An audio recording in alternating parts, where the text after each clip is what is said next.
In Marvel as Dante. Chapter 1. My death came at the hand of a slippery bathroom tile. With the life I'd led, I half expected to die fighting an old enemy in an illegal cage match.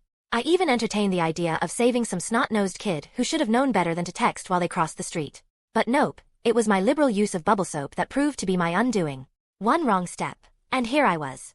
I'm sure there's a joke in there about not being gay, but it seemed death had taken my sense of humor along with my body. The great Axel KO'd by a bathroom tile after a post-fight bubble bath. I groaned. I could already see the headlines. I took comfort in knowing no one was around to point and laugh at me.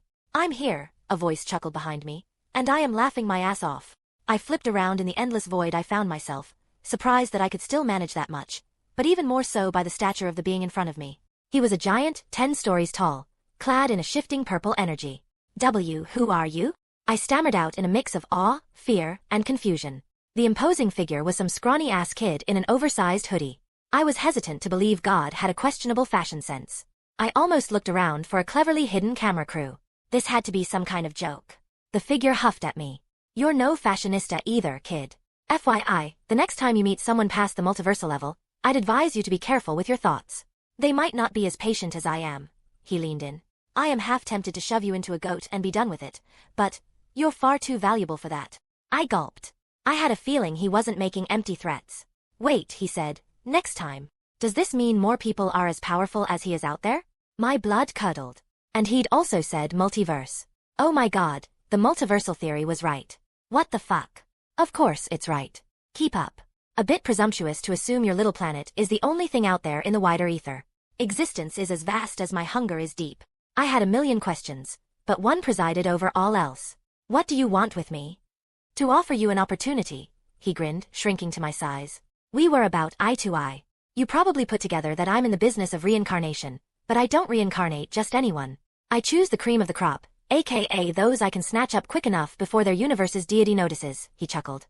You stole me? I said with a tinge of anger and surprise. What kind of jackass steals a person's soul? Damn it, not again. My entire being tensed, which was stranger than it sounds, seeing as I had no body. I watched the strange god's movements carefully. There was no way in hell I could take him on, but I wasn't going down without a fight. The god just smirked at me, amusement clear in his eyes. I yanked you from your miserable universe to offer you a new life in another, with superpowers, in exchange for a tiny little favor. I blinked, a bit taken aback. Superpowers? Really? Either this is for real, or I am in the middle of the most lucid acid trip of my life.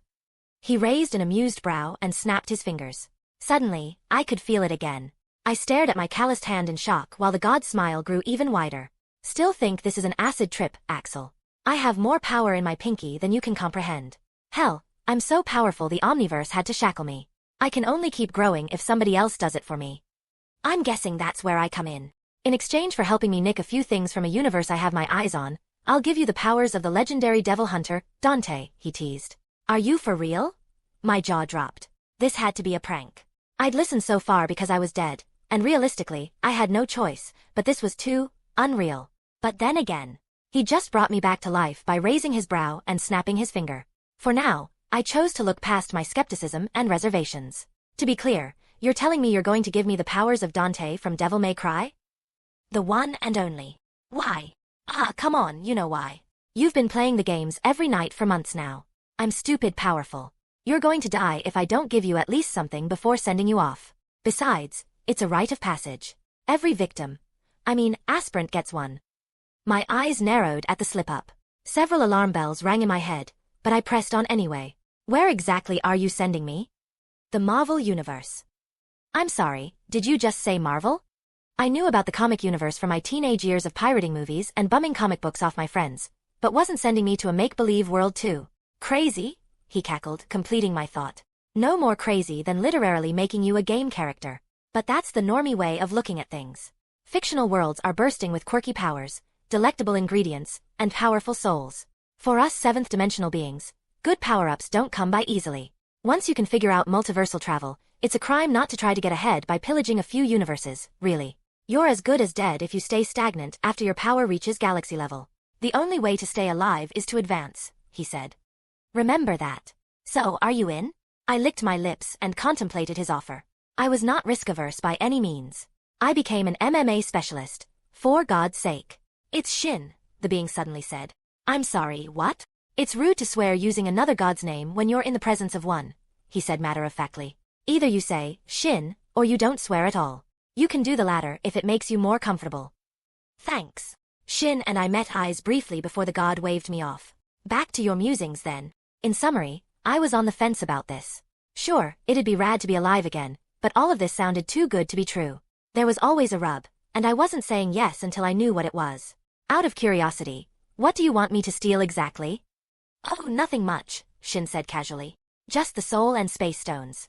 Oh, and a bit of phoenix flame as well, Shin hummed, rubbing his chin. You won't believe how hard it is to find phoenixes beyond the multiversal level. Raising them yourself is out of the question. Are you trying to get me killed? I barked out, a bit surprised, but I was always terrible at hiding my true feelings. You want me to steal 2 gems that control fundamental aspects of reality and rob an outerversal entity? From everything you've told me? That's suicide. Would it help if I told you I won't send you down there with just a template? You'll also have access to a store that lets you buy some of the treasures I've acquired over the millennia. I'm sorry, it's still a hard no, I said. God. Shin knew how many people I'd fight to get both stones. And as if that was not difficult enough, I'd have to take on the phoenix and somehow walk away with some of her fire? I was confident in my skills, but I was not delusional. Where is your sense of adventure, Axel?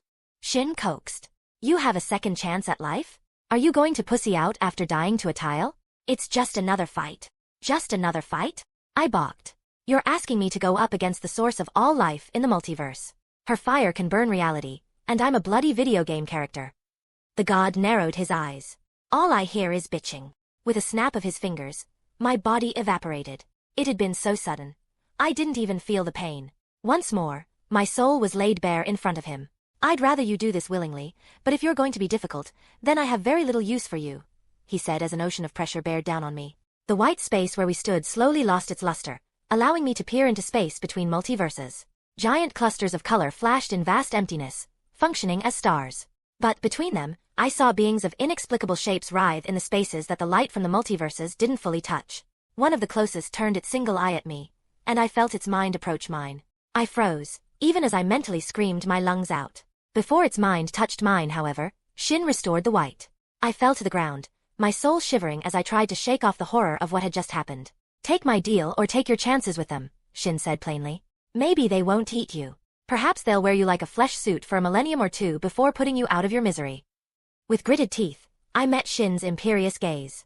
I'd been foolish to think Shin was a decent guy. He wasn't even human. He was probably as warped as those things I saw outside in the void. I'll fetch your damn stones and the fire, I said with a heavy breath. I'm glad we understand each other. I wish we could have come to an understanding under more reasonable circumstances, but we don't always get what we want. I suppose you ought to be on your way, Shin said. Oh, and one last thing. Remember, I am always watching. The last thing I saw was Shin's lips twist into a smirk as he snapped his fingers. Chapter 2. One moment I was in Shin's domain, and the next, I was blinking awake in some stranger's apartment with the sun blaring in my eyes and the smell of piss shriveling up my nose hairs. I looked around to see a sea of people half naked and asleep. It had been one of those nights. The hell, Dante, I groaned, struggling up to my feet. My head was killing me, but slowly, the pain faded. And with that clarity came memories. Memories I did not like one bit. I made my way to the second-floor bathroom, stepping over a few passed-out junkies and a girl on her flip phone. Hey, Dante, she said with a bright smile and dark bags under her eyes. She was skinny, in a tank top and baggy jeans. You're up early. With the way you were going at it last night. I thought you'd be out till noon? No rest for the wicked, Tina, I grunted and slipped into the bathroom. I stared at the broken mirror in rage as it confirmed what my memories already told me. Fucking Shin. It wasn't bad enough that he was forcing me to fight the embodiment of life itself. I had to do it in a knockoff version of Dante. I wasn't Dante from DMC3 with roguish charm or sick moves or Dante from Devil May Cry 4 with even cooler weapons and more experience. Or the ultra badass that was DMC5 Dante with a Sin Devil trigger. No, no, no. I was fucking Dante from DMC, Devil May Cry. The Dante. From a failed reboot no one remembers. Gah! I slammed my fist into the mirror so hard the wall groaned, and the glass misted. I stared at my bloody hand in surprise. It was easy to forget that Dante was powerful, even if he was the store-bought variety from a 2013 game that nobody ever talks about. I felt a sudden strength flow through me, and my bloody fist healed in seconds. As the memory Shin had gifted me tells it, I was a version of DMC Dante, but younger. A rebellious, drinking, smoking loser with anger issues and a propensity for violence. He had unlocked some of his powers but had the foresight not to go brandishing it. Rebellion, his signature sword, was a mental tug away. However, Ebony and Ivory were missing. They'd been pawned off for some extra cash to fuel his addictions. Virgil was somewhere in this version of the world, but Dante hadn't seen his brother for years. I sighed. Well, all that is over now. Dante is dead, and Axel is no alcoholic. I needed to get out of here and get my affairs in order before I settled down to plan. Dante didn't know much about the Marvel Universe landscape. It was 2003, and there were mutants in this world. No major story beats had happened yet, except for some scuffles between mutant factions and haters, and a major event that happened in the 80s. Magneto had tried taking the White House, and Charles Xavier had been forced to step in. There were fewer of them than they were in the comics. There was about one mutant in every 1 million people, but most of them were based in New York. It was where Xavier's school was. As for the Avengers, Tony Stark was still a playboy billionaire and hadn't donned the Iron Man suit yet. Dante was ignorant about everything else. I would have to do recon myself, I sighed. I suppose I couldn't complain. Dante might have never been alive in the first place. I wonder what strings Shin had to pull to make him appear here. He wasn't fucking around when he said he had more power than I could comprehend. One more reason to be wary of the jackass, I sighed. One problem at a time. I could deal with the existential dread after putting Dante's affairs in order. I stepped out of the bathroom to meet Tina, whose sweat-soaked face looked at me with surprise. I heard a noise. Are you okay? Why wouldn't I be? I grunted, still bitter about the bait and switch. Is that blood on your hand? She asked, looking at me with concern. Don't worry about it, Tina, I said, looking past her. I need to go. Do you know who stole my wallet and jacket? Dante's memory went blank after he started partying last night. He'd staggered in here with his shoes, jacket, and a bundle of crisp $100 bills that he'd nicked off some guy trying to jump him. The guy had been oddly well dressed for a mugger. Anyway, from what I could tell, a bigger haul was waiting for me back at his place, along with ID and clothes. I needed all of that if I was going to skip town and start my new life as Axel. Tina blinked. I didn't see anything. It was pretty late when you wandered in last night. Tina? I said a bit forcefully. Given what I knew about her, I didn't think she was the type to steal from Dante. She was a sweet, mousy girl who ran away from home and sometimes hung out with Dante. She was quick on her feet and rolled with a group of kids that lifted clothes and shoes from transport trucks. Dante looked out for her sometimes. She folded her arms in defiance but finally sighed. She stepped forward, and I resisted the urge to shrink back. She stunk, I stunk, and with my body's new senses, my nose hairs were practically on fire. Moses patted you down when you were out. Said it was payback for taking his girl. I groaned. That did happen. Moses was a 6'2" bruiser who worked for the local gang that ran the drugs on this side of town. The girl had come on to Dante last week, and Dante being Dante, had taken her without regard for who her boyfriend was. Fucker hadn't even worn a condom. You better not have any kids running around, you asshole, I muttered. Never mind. You know where Moses went? I asked, and she frowned. Let it go, Dante, she said. You don't want to pick a fight with the Santos gang. Moses might be low level, but his buddies aren't. Come on, I scoffed. Even I'm not that stupid. I was that stupid. The Santos gang might be big and scary, but Moses was just one guy, and I had the power of a half-angel, half-demon badass on my side. I wasn't worried. Besides, it wasn't like I was planning to kill any of them. I would just knock Moses around for a bit, steal my shit back and all of his money, and split town before I got into more trouble. The more distance I put between myself and this place, the better. I needed time to calm down, think, and test the limits of my powers. New York was where everything was at, the mutants, the Avengers, everything. So, I'd avoid it for now. Maybe some no-name town where no one would think to look for me. Then, when I was ready, I'd move on. After all, Shin hadn't given me a time limit on the caper. You are thinking about taking them on, aren't you? Tina's words broke me out of my thoughts. What?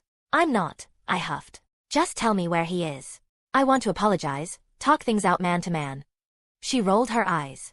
When have you ever apologized? A small smile tugged at the edge of my lips. Well, there's a first time for everything, I insisted. You could even come with me if you want. I promise I won't try to kill him. Scout's honor. I made the sign, a playful smile on my face. Tina scrutinized me. No punching either. Of course. She still looked at me suspiciously before she spoke. This way. Chapter 3.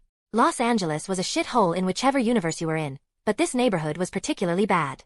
Trash littered the street, the alleys reeked of piss, and weirdos eyed me. Tina led me to a small, run-down diner where Moses and the Santos camped. I had two options. Walk straight in, demand my shit, and hope we don't wreck the restaurant too badly. Or wait until Moses was alone and run his pockets. You could probably guess which way I was leaning. I was about to tell Tina we'd be waiting for the big lug when he saw us. And wow, was he a big guy? I had to remind myself that I had professional training, and my muscles were amped with angel and demon juice when he sauntered up to us in the parking lot. "Sup, Tina," Moses nodded, then fixed me with a scowl. "You're a dead man walking. You don't just know it yet. I'd have kicked in your teeth if it weren't for Tina's begging."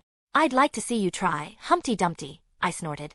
I wanted no trouble, but I wasn't about to roll over for this asshole, either. "That's it, you're dead," Moses growled, stepping up to me, but Tina came between us. "Dante, what did I say about starting a fight?" I folded my arms. Far as I'm concerned, I kept my promise. Didn't even have to throw a single punch, and his ass is salty. "Come on," Tina protested. "I'm done with your shit, Dante. You're out of your damn mind if you think you're walking away from this without a fucking lesson in humility. You don't touch a man's girl." "That crossed the fucking line," Moses fumed. He was right, of course. The Santos were already looking my way. As much as I loathed bending over for this asshole, I swallowed my pride and made Tina happy. Dante would have probably told the asshole to shove it. But I wasn't him. I needed to make like an absent father and split. And starting shit up with a gang was not going to make that any easier. "I, shouldn't have, been with your girl like that." She was feeling down and super vulnerable, and I let my dick do the thinking for me. Moses's eyes widened, his anger briefly deflating before it flared again. "You think a half-hearted apology will make up for forcing yourself on her?" he shrieked, and the truth hit me like a truck. "That bitch." I looked at Tina, who looked equal parts horrified and surprised. "Now, wait a minute. She came on to me. I didn't do shit." God, even my excuse sounded made up. Like I haven't heard that before. "I've about had enough of your shit." Moses finally shoved Tina out of the way and slugged me. Or at least he tried to. I weaved under the swipe like second nature and planted 2 lightning-fast jabs into his kidney and face. He reeled back in pain as I stared at my hands in shock. I couldn't tell if that was muscle memory from my old or new body, but I was fucking fast. Moses growled, shaking off the hits, and rushed in to grapple me, but I stepped to the side and weaved too quickly for him to react. 3 more jabs followed. 2 to his kidney and 1 to the back of his head. He grunted and swung around, but I dodged again and laid into him faster this time, chaining punch after punch until my strength reached a crescendo and lashed out with an uppercut. It broke the hasty guard he'd raised to protect himself and dug into his sternum. It raised the heavy man off his feet briefly before he crumbled to the floor, broken. "Oh my God, Dante!" Tina shrieked. "Stay out of this." I snapped. "I'm only going to say this once, Moses. You don't want to fuck with me," I said. "Where's my shit?" His words came out a garbled mess, and I kicked him over, turning him on his back. "Unless you want to go round 2, start talking." "I don't have it," Moses gasped. "The guys took your keys when they saw the wad of cash. The boss sent some people over. They're probably emptying your place right now." "Fucking fuck." I kicked Moses hard, not even bothering to rein in my strength. I heard a crack and a whimper, but I was beyond caring. "Fuck you and your lying bitch girlfriend." I turned around to find Tina staring at me, shocked. "What was that, Dante? You told me you could care for yourself, but I didn't. That was something else." "Yeah," I muttered. I suppose I was a bit light on the details. In the corner of my eyes, I saw the Santos stirring. It won't be long before shit started getting out of hand, and I needed to get to my apartment. I grabbed Tina by the shoulder. "Thanks a million. I mean it. I really owe you one, but now I need to go before things spiral further out of control. Also, you should probably run. I don't want the Santos messing with you." I liked Tina, but I wasn't sure I'd put myself in the crossfire and risk the police coming after my ass because she got caught. "You're leaving town?" Tina asked. It was more of a statement than a question. "Yup. Have no idea where I'm going, but it's certainly not here." "Will I ever see you again?" "With any luck, no." Chapter 4. Dante's apartment was on the 3rd floor of one of the few nice buildings on that side of town. It was a wonder he kept the place despite not having a job. When he rented out the apartment, I remembered him filling in private investigator as his occupation. Since the cash always came in on time, the landlord ignored all of his eccentricities. His job as private investigator wasn't total bullshit, to be fair. When he was sober, he was the guy you call when you had a demon problem or needed somebody bad to disappear. Most clients didn't ask what happened to the body, so Dante never told. I shrugged. At least the quality of his work spoke for itself, even though he was mouthing off every second sentence. I saw the Santos cars parked in front of his apartment, so I knew there was going to be a fight. Halfway up to Dante's room, I considered summoning rebellion. Dante had killed with it before, and since his signature pistols were not an option, a stylish longsword was a close enough substitute. But won't that just escalate things? Committing multiple homicides was not my ideal way of kicking off my second life. That was bound to draw the attention of the police and other dangerous factions. My problem solved itself when I arrived on the 3rd floor.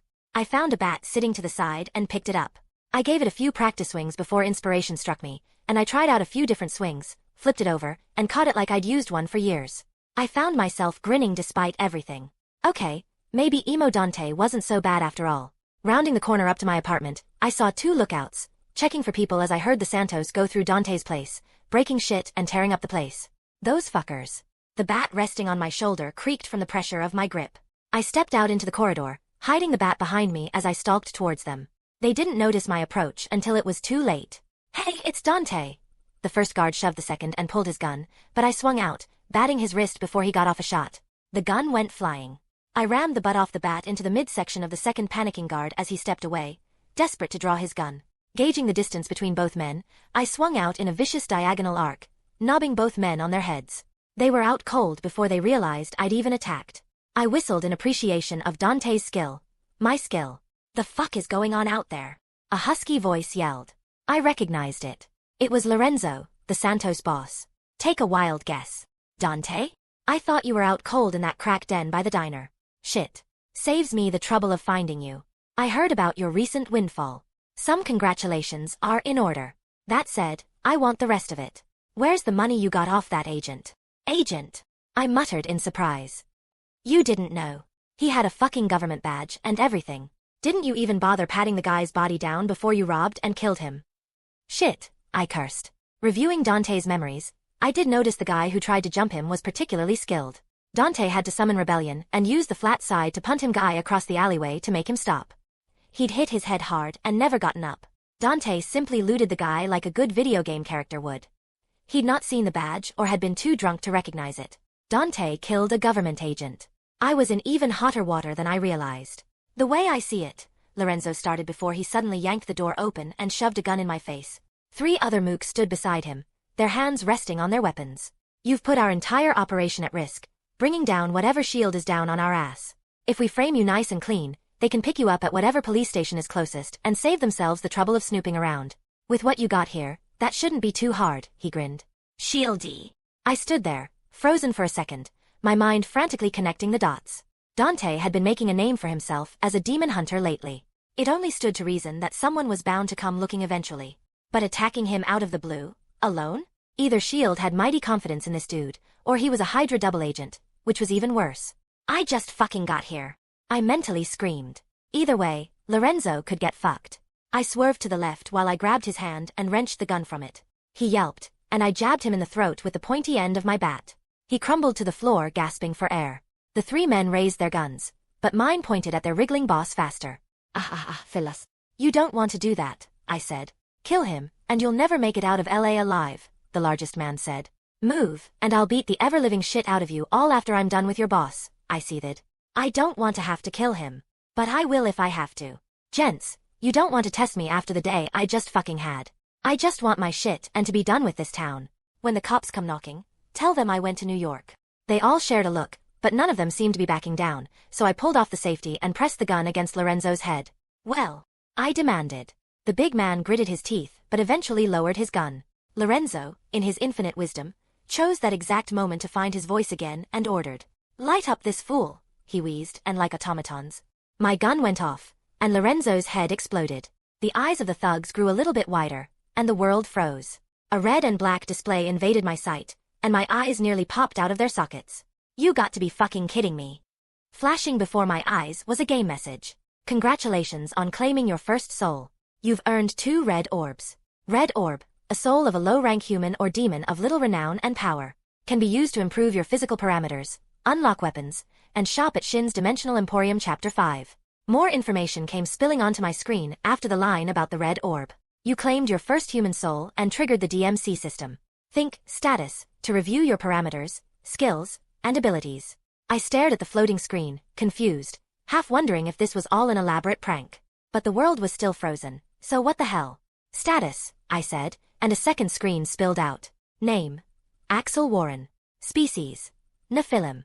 Class: HP: 400, Health Point. SP: 350, Stamina Point. AE: 200, Angelic Energy. DE: 200, Demonic Energy. Strength, 20. Dexterity, 20. Vitality, 40. Endurance, 35. Angelic energy, 20. Demonic energy, 20. Abilities. Skills, empty. Devil arms. Shop, locked. XXXXX. This is certainly different from any DMC game I've played. I waited for more information about each attribute, but nothing came up, so I moved on to the next section. Abilities. Racial, angel regeneration. Bounce back from grievous wounds by invoking divine energy to remake your body. Demon Hunter weapon mastery. Gain unnatural mastery of every weapon you use. Basic mastery is unlocked after the first use. Adept, Master, and Grandmaster skill mastery are unlocked 4 times as fast. Devil Trigger. Locked tap into your demonic heritage and unleash your inner power. 500% health regeneration, 3x speed and 3x strength. I whistled. Shin was not kidding around. It had everything I'd expected it to have and more. I hadn't expected the class function. If every RPG I'd ever played was any indication, that meant that I could level up and gain stats. But I needed a class first. However, the ability that caught my attention the most was angelic regeneration. It explained how I was able to rapidly heal my wounded fist earlier. Demon Hunter weapon mastery was why I could use the baseball bat like I'd been fighting with it my entire life. Speaking of weapons, I opened the Devil's Arms tabs and reviewed it. Rebellion, Bonded, Grade 1, First Evolution, 0/500 red orbs. Arbiter, locked. Unlock for 100 red orbs. Osiris, locked. Unlock for 250 red orbs. Aquila, locked. Unlock for 500 red orbs. Eryx, locked. Unlock for 500 red orbs. Ophion, locked. Unlock for 200 red orbs. Ebony and Ivory, lost. Looks about right. I worked my neck. With everything laid out before me, the goal of stealing multiple Infinity Stones and a fragment of the Phoenix seemed less suicidal. I'd have to kill a shit ton of people and hunt down every bad guy I could get my hands on if I ever wanted to harvest enough red orbs to go toe-to-toe with Thanos or any of the more dangerous elements in the Marvel Universe. Maybe hunting the Chitauri would get me there quicker. After all, Yondu from Guardians of the Galaxy did call them paper people. Aside from them, there were dozens of other faceless bad guy armies I could take on. Before it comes to that, though, I'd have to exhaust the bad guy population of Earth, all without becoming infamous for being a terrorist or serial killer. Either way, I'd be killing a lot. And these fools standing before me would be the first of many. The last line of my status still remained a mystery, and I had a feeling it would be that way for months to come. Perhaps Shin wanted to give me some new power-up or something else from the series. I was genuinely curious, but I had enough on my plate. Congratulations. You've unlocked Blunt Weapon Mastery. Basic. Congratulations. You've unlocked Gun Mastery. Basic. My Demon Hunter Weapon Mastery skill was already working. The world resumed the moment I decided I was ready, and I threw my bat at the largest of the 3, knocking him clean out, while I pulled up Lorenzo's dead body to shield me. They opened fire before I could get him up, sending bolts of pain up my arms and chest. Once he was up, I backed into the hallway, tossed him to the side, and peeped in, taking shots at the 2 men left standing. A lanky guy advanced, unloading into the wall, and was a few steps away from the doorway. It made it all too easy to shoot him in the chest. As he crumbled to the floor, I fired 2 shots into his body to make sure he wasn't getting up again, and then I scanned the room for the last guy. He'd slipped into the bedroom to hide. You've earned 2 red orbs. I shunted the message to the back of my mind while I focused on the last guy. I made no sound as I stepped into the apartment and stood in the middle of the room for a moment, listening. His rough breathing carried through the walls, alerting me to his location, and I fired multiple shots. I heard his body crumple, but I fired 2 more bullets through the drywall just to be sure. When I did not receive a notification, I knew he survived somehow. With my gun in front of me, I entered the room. When his eyes met mine, he cracked a crazy smile. Something rolled to the floor, and I recognized it a second too late. It was a motherfucking grenade. I dove backward but not far away enough. The shockwave carried me, throwing me out of my apartment window onto the roof of the second house. My skin was on fire, my muscles screamed, and it felt like I'd broken more than a few things. Fuck my life. I wheezed. There went all of my shit. I had no clothes or money, and I was sure all of Los Angeles just heard the explosion. The night just kept getting better and better. On the bright side, I got away free and clear. A second later, I felt 8 more souls enter my body. The night was not a total loss. I focused on channeling angel regeneration. There was nothing but pain for the longest moment until there was a sudden release. Energy bathed my aching and battered body, and the mark on my back lit up, shining through my threadbare shirt. In seconds, I was completely healed, left to face the fallout of what had happened. Chapter 6.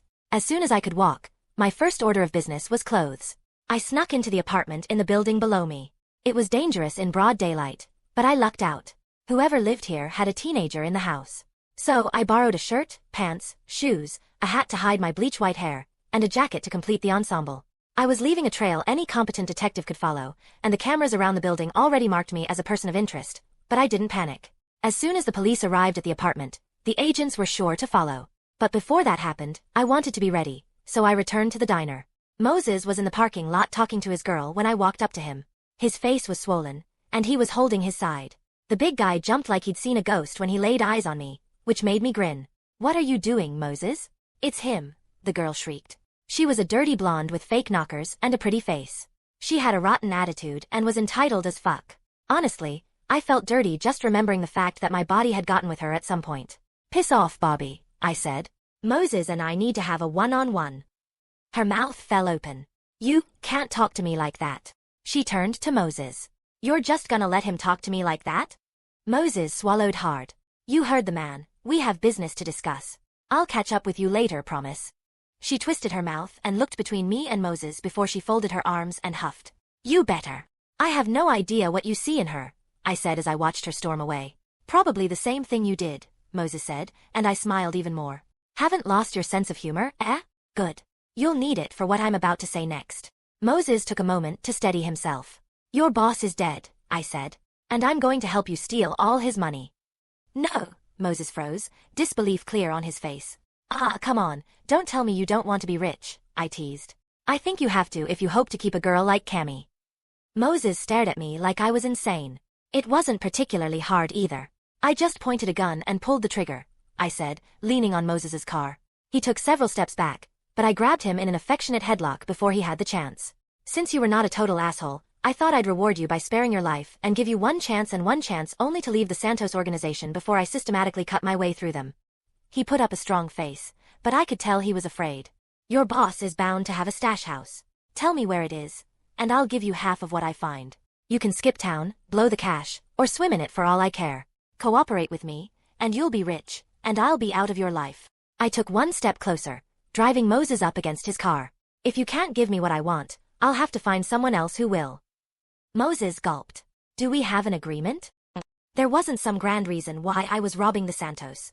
I was on a tight clock, and it was only a matter of time before S.H.I.E.L.D. or the Hydra found me. The faster I could skip town, the faster I could disappear and hopefully find a new identity. If I was lucky, I could swing by the pawn shop and get ebony and ivory back before I left. I bit my lip, nervously thumbing the hammer on the gun I'd taken from Moses before I tied him up in his car. If you couldn't tell, I was never going to give him the money, but I couldn't bring myself to kill him either. He was an asshole and part of the reason why I was in this mess, but he didn't deserve to die for it. The gun was decent, but it was no ebony or ivory. It felt wrong doing this without them, but I couldn't wait around until two of the biggest intelligence agencies in the world caught up to me. It was dark out, and I was in the alley across from a restaurant. As Moses tells it, the stash house was in the basement, and it was a Sunday night, a day out from Transpo Day. I paced, trying something I remembered from the game. The evade. Angel evade and demon evade. Both were equally effective and could pull me away from harm in the nick of time appropriately. When done right, Angel Dash propelled you an extra distance, while Demon Dash empowered your attack by 2x upon successfully dodging an attack at the very last moment. I assumed a boxer stance, dodging and weaving through imaginary body shots, uppercuts, and hooks. I moved quicker than ever, tumbling forward, but I never managed to get a burst of angelic energy out of me. It was the energy I was most familiar with, as it had healed me before. By the time the shop restaurant emptied, I was covered in a mild layer of sweat with no progress, but I rolled with it and moved up to the restaurant with a ski mask covering my face and my heart at my throat. I approached the back door, ready to kick it in, when I realized it might be open. It was late at night, and people were probably using the service entrance. I nearly burst out into a laugh when it was. I slinked into the restaurant, past the staff clearing up in the kitchen, and thumbed several knives from uncleared tables.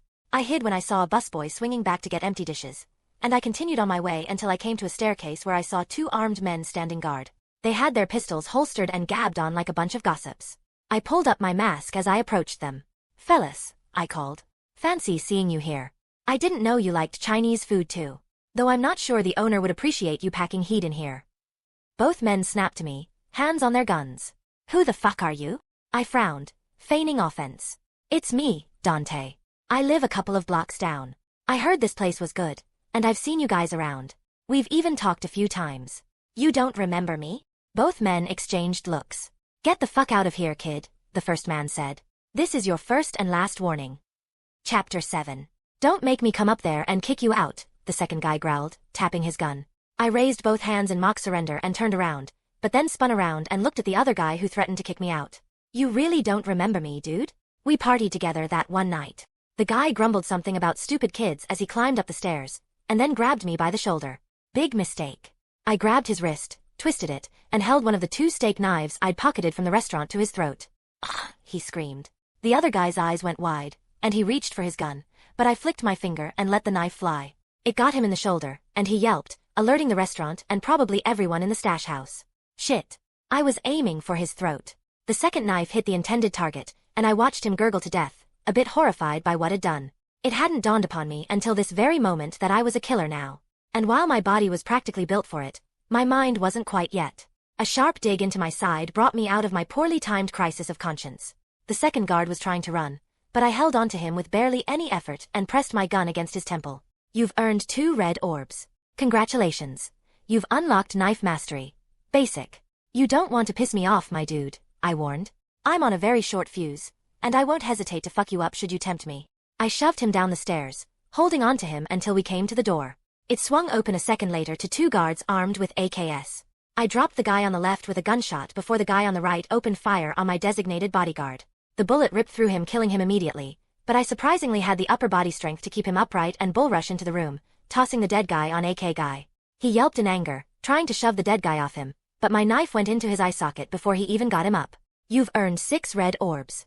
I grabbed an AK and immediately rolled to the side, avoiding a spray of bullets. With my heart pumping, I hid behind a crate to the side. I'd caught a few men entering the room at the edge of my vision. I tucked the handgun into my pants and worked the AK like I'd used it for years, checking the ammo, chamber, and safety. While I listened for approaching footsteps, a stray thought occurred to me. I'd make a great mercenary. That was one way to rack up the soul count I needed. I listened and counted 3 pairs of feet lurking in the back. When they were close enough, I raised my hand, without looking, and fired in a fan, pelting away at the men. I heard a scream, and others opened fire. I huddled into a tiny ball as hell descended, shredding the majority of my cover. More than once, a bullet hit me, but I was still holding on, cursing my foolishness. Why the fuck did I think this was a good idea? They had AKs, for God's sake. I slipped on my mask as the bullets stopped and lay in wait for them. This time, I wasn't so eager. I moved when I felt somebody poke me with their AK. I grabbed the muzzle, brushing it to the side as I fired 2 shots into his body. The second guy opened fire as I pulled the first man close, using his body as a shield. I repeated the same maneuver of shoving him at the last gunman, but he was smart enough to move out of the way. By the time he set his sights on me again, I'd fled deeper into the room, hobbling while I activated angel regeneration. My wounds mended while I moved, and in a few moments, I was as good as new. That was when I heard the last guy pick up his phone. You've earned 4 red orbs. 140/200. Hey Marco, we have a situation, the guy said, with more than a little trepidation in his voice. It wasn't our fault. The guy is a freak. Got it.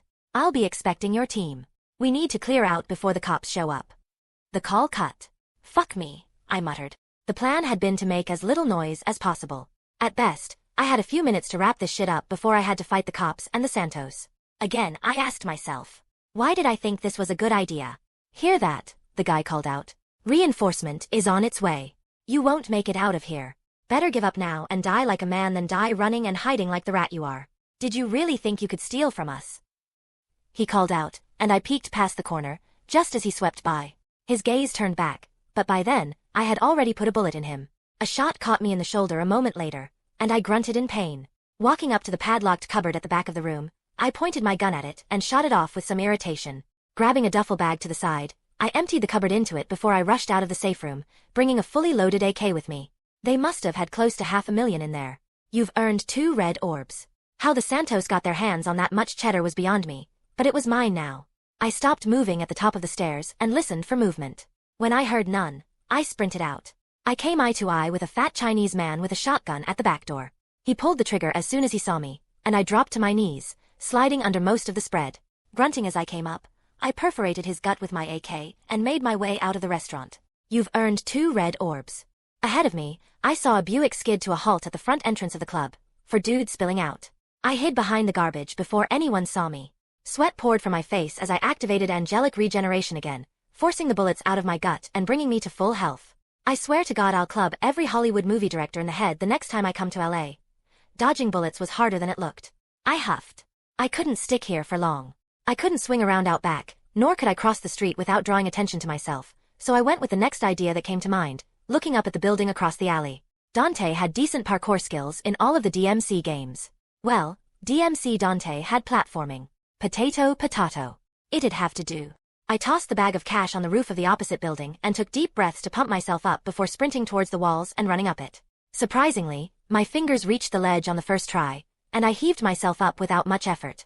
Congratulations. You've learned pack hour. Basic.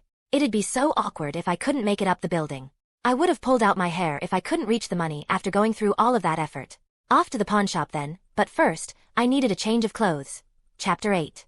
Sirens approached, and I immediately dropped on my belly, watching the cop cars park and dozens of cops spill out, pinning the Santos in. In the blink of an eye, a firefight started after a portly Santos dude broke down negotiations with an opening shot. No way in hell I'm going back to jail. I couldn't agree more with the sentiment. I slinked away from the madness, keeping my figure low, clutching my bag of cash as my life depended on it. I stuck to alleyways and paths I was sure had no cameras, slowly making my way towards the pawn shop with my babies, Ebony and Ivory. A few blocks out from the shop, I ran into a few homeless dudes hanging around a fire. The farthest from the fire freaked out when I tapped him on the shoulder. He had a shaggy beard and a shifty look in his eyes. I pulled out a crisp $50 bill. Give me your jacket and shirt, and it's yours. The man eyed me up and down and stepped back. Is that blood? Do you want the money or not? I asked, and the guy pursed his lips while giving me an apprehensive look. It's my only pair. I can't exactly trade it away for just $50. $100 will be enough to get you a replacement and keep you fed, I said, rather hastily. The longer I stayed put, the easier it'd be to track me. I needed to run a few more errands before I was ready to disappear. $200, the dude declared, folding his arms. Winter is coming soon. I can't afford to cheap out on a good jacket. I gave him a flat look. We're in California. We don't have winters. The man blinked and rubbed the back of his head bashfully. I'm still sticking to what I said. I shook my head. I could have haggled for a better price, but I had a boatload of money now. It honestly wasn't worth it. All right, hand it over, I said, pulling more cash from my jeans pocket that had separated before approaching the man. Wait, really? He said, startled. Then, I'm thinking I'll charge $500. I've got to think about. I grabbed his shoulder and squeezed hard. You don't want to keep wasting my time. Are you interested, or should I keep walking? My grip tightened on his shoulder with every passing second, and he quickly nodded. Excellent, I smiled. Now take it off. He did as he was told and promptly got paid. All the while I removed my bloody jacket and shirt, changed it for the new one, and wrapped up the discarded mess. I would have liked to switch out my blood-stained jeans as well, but I had to draw the line somewhere. The man shivered in the night air and looked at me pleadingly. Can I have your old jacket? No, I said as I tossed the bloody jacket into the fire at the center of the gathering. I couldn't risk anyone getting a hold of my blood. This was the Marvel Universe. Any number of crazy things could happen. I didn't want to fight an army of Dantes in the not-so-far future. What are you doing? A homeless Asian dude yelled at me. More fuel for your fire, I simply said and left the alley. Calling Crowell's place a pawn shop was an insult to the man who ran it. It didn't just deal with trinkets and jewelry but had one-of-a-kind gems, artifacts, and weapons he collected and sold to his exclusive clientele. Dante's pistols had caught Crowell's eyes when he completed a job for him, killing the host of a minor demon. I hoped Crowell hadn't sold them yet. I was in no mood for a wild goose chase. Crowell was a gaunt ancient man with slicked white hair and wrinkle lines that made him come across as severe. He was at the front desk when I stepped in, polishing a set of ancient throwing knives. I felt a strange energy wafting off them, and when I tried to identify them using my system, it came back with a unique description, earning me a new skill. Fingers of Orochi. 5 of 10. Demonic kunai laced with poison that burns the body and mind. Favored torturing tools of Iwari. A 17th century hand general. Congratulations. You've unlocked Devil's Eye. Basic. Allows you to peer into the existence of all that you can see. The quality of information provided is determined by the level of skill. I whistled internally. That quite the set you got there? Crowell raised a brow. You recognize the blades? There was no mistaking the suspicion and respect in his eyes. I might know a thing or two about exotic weapons. Odd, Crowell's intense green eyes landed on me. I did not peg you for the discerning sort, but I supposed it makes sense with your pistols. They're one of the finest pieces I've ever handled. Does that mean you still got them? I asked. I've missed my babies. I'm ready to take them off your hands now. I patted my bag of cash. Crowell took me in for a long moment, looking at my bloodied pants and sneakers and my sweaty and tangled white hair. I could practically hear the gears in his head turning. I'm sorry, but you can't afford them. I raised a brow. Trying to twist my arm, Crowl? I can't say I didn't see that coming. Name your price. This shit was starting to get old, but I couldn't bring myself to care. I just wanted to get out of there as fast as I could. Hand me that bag, and I might consider letting you walk out of here a free man, Mr. Dante, Crowl said with a dark glint in his eyes. Ebony and ivory don't belong in the hand of a common thief. My blood boiled. Who was he to tell me where my guns belonged? And I thought Crowl was one of the good ones. Pot calling the kettle black, Crowl? I narrowed my eyes. I'm trying to be reasonable here. Don't force me to be uncivil. My finger is on the silent alarm. Move even an inch, and every police in Los Angeles will in minutes. You'll be lucky if you see inside of a jail cell. Jesus Christ, today is not just my day, is it? I sighed as I considered my options. Killing Crowl would only draw more attention. It was a surefire way to put myself on the radar of every major underworld organization. The man was polishing a knife for the hand. For fuck's sake. Wait a minute. My face bled all emotion. You drive a hard bargain, Crowl, I said. I certainly respect the hustle, but I'll be sure to bring up your name when my sensei asks who kept me. Crowl frowned. Sensei? Of course, don't tell me you don't know. I spoke. When I saw the fangs of Orochi, I just assumed. His eyes went wide. Why, you're with a hand? Were you expecting black fatigues and a katana strapped to my back? I raised a brow. You can't, I thought. Crowl's face cycled through a dozen emotions. It was the most expressive I'd ever seen him. I smirked internally. Chapter 9. So, I'll ask again. How much do I owe you for my guns? I asked, leaning into the counter. Crowl's wild eyes finally settled back onto me. He bowed deeply. If I had known, please accept the guns as a gift. A token of respect. I nearly broke out in a wild laugh. It was strange seeing him so unbalanced. I couldn't give him time to think, however. I folded my arms. Time is of the essence, Mr. Crowl.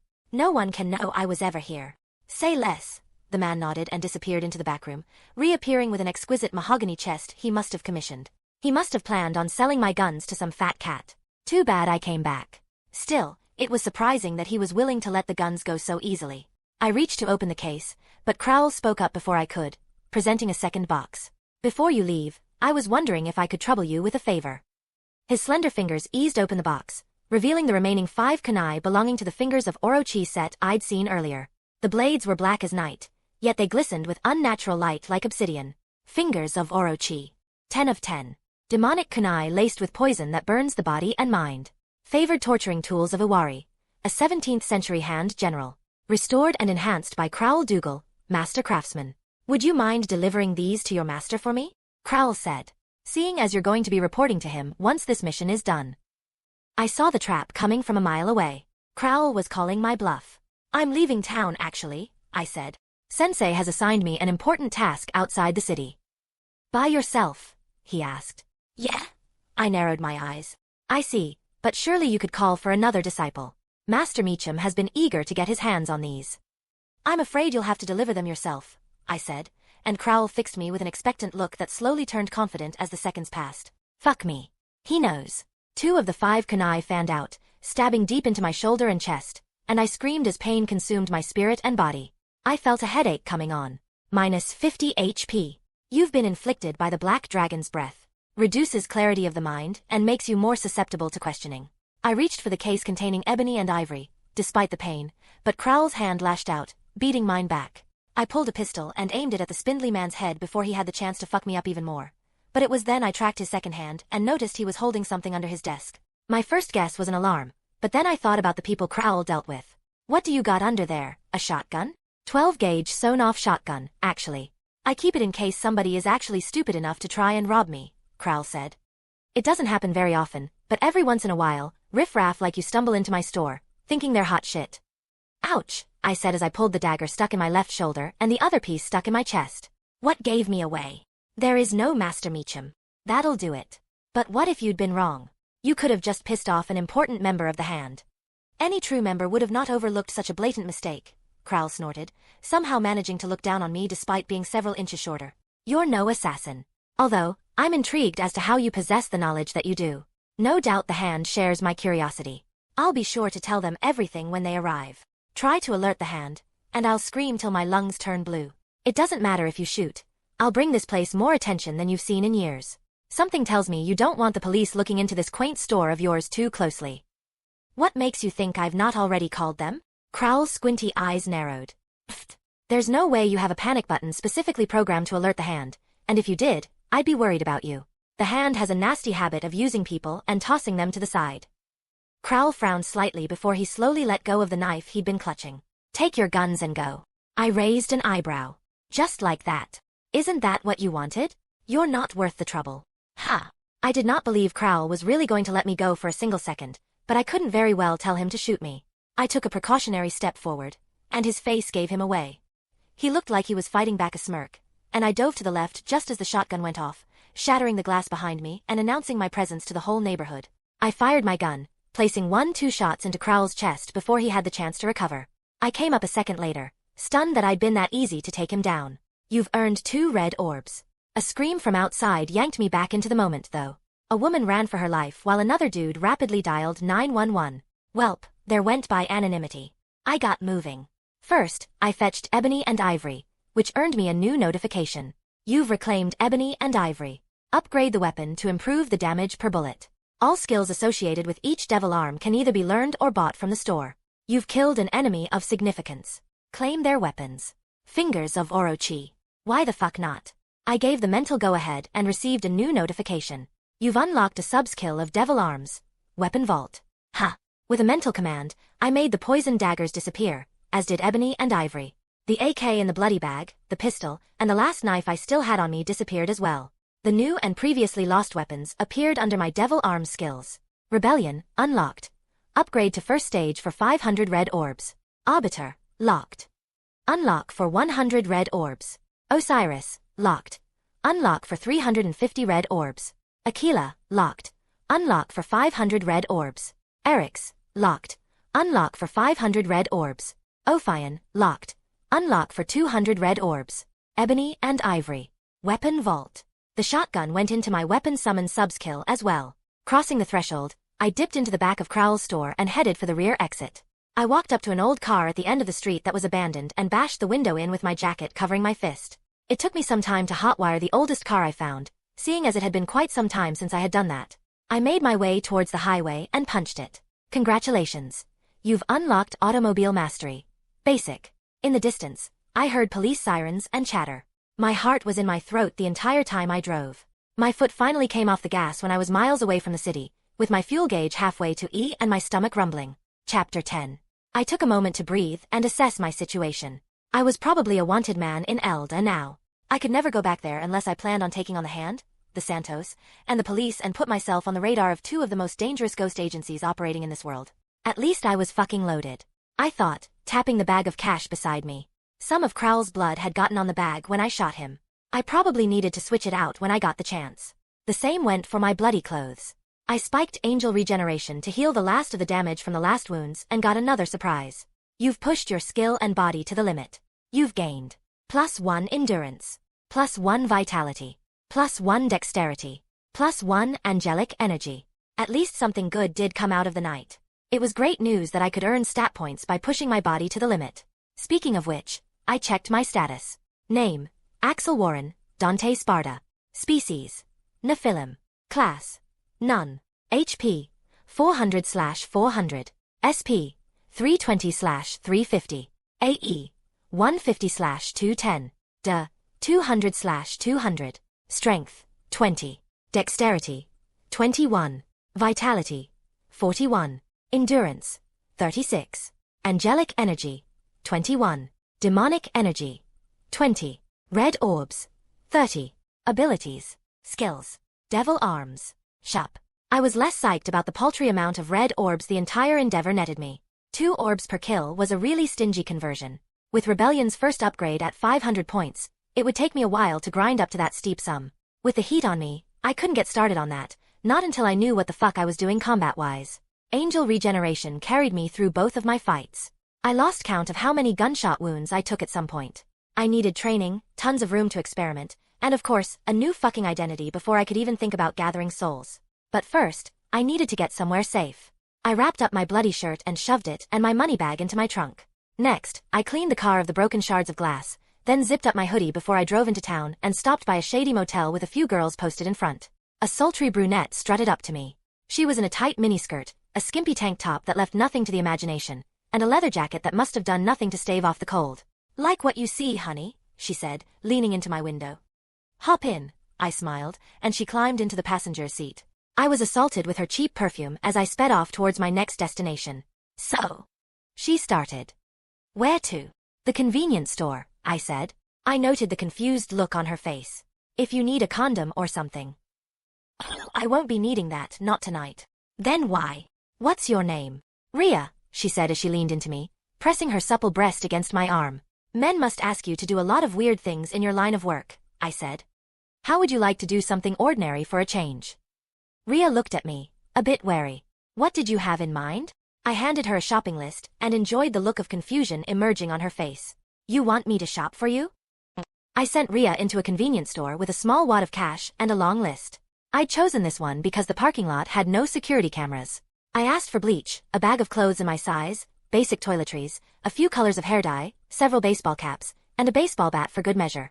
She came back with 2 heavy bags and a confused look on her face. "At the very least, you could have helped, you know?" She huffed as she settled down in the passenger seat, huffing. "And you could not have pocketed the extra change from your little shopping trip," I said as I rummaged through the bags.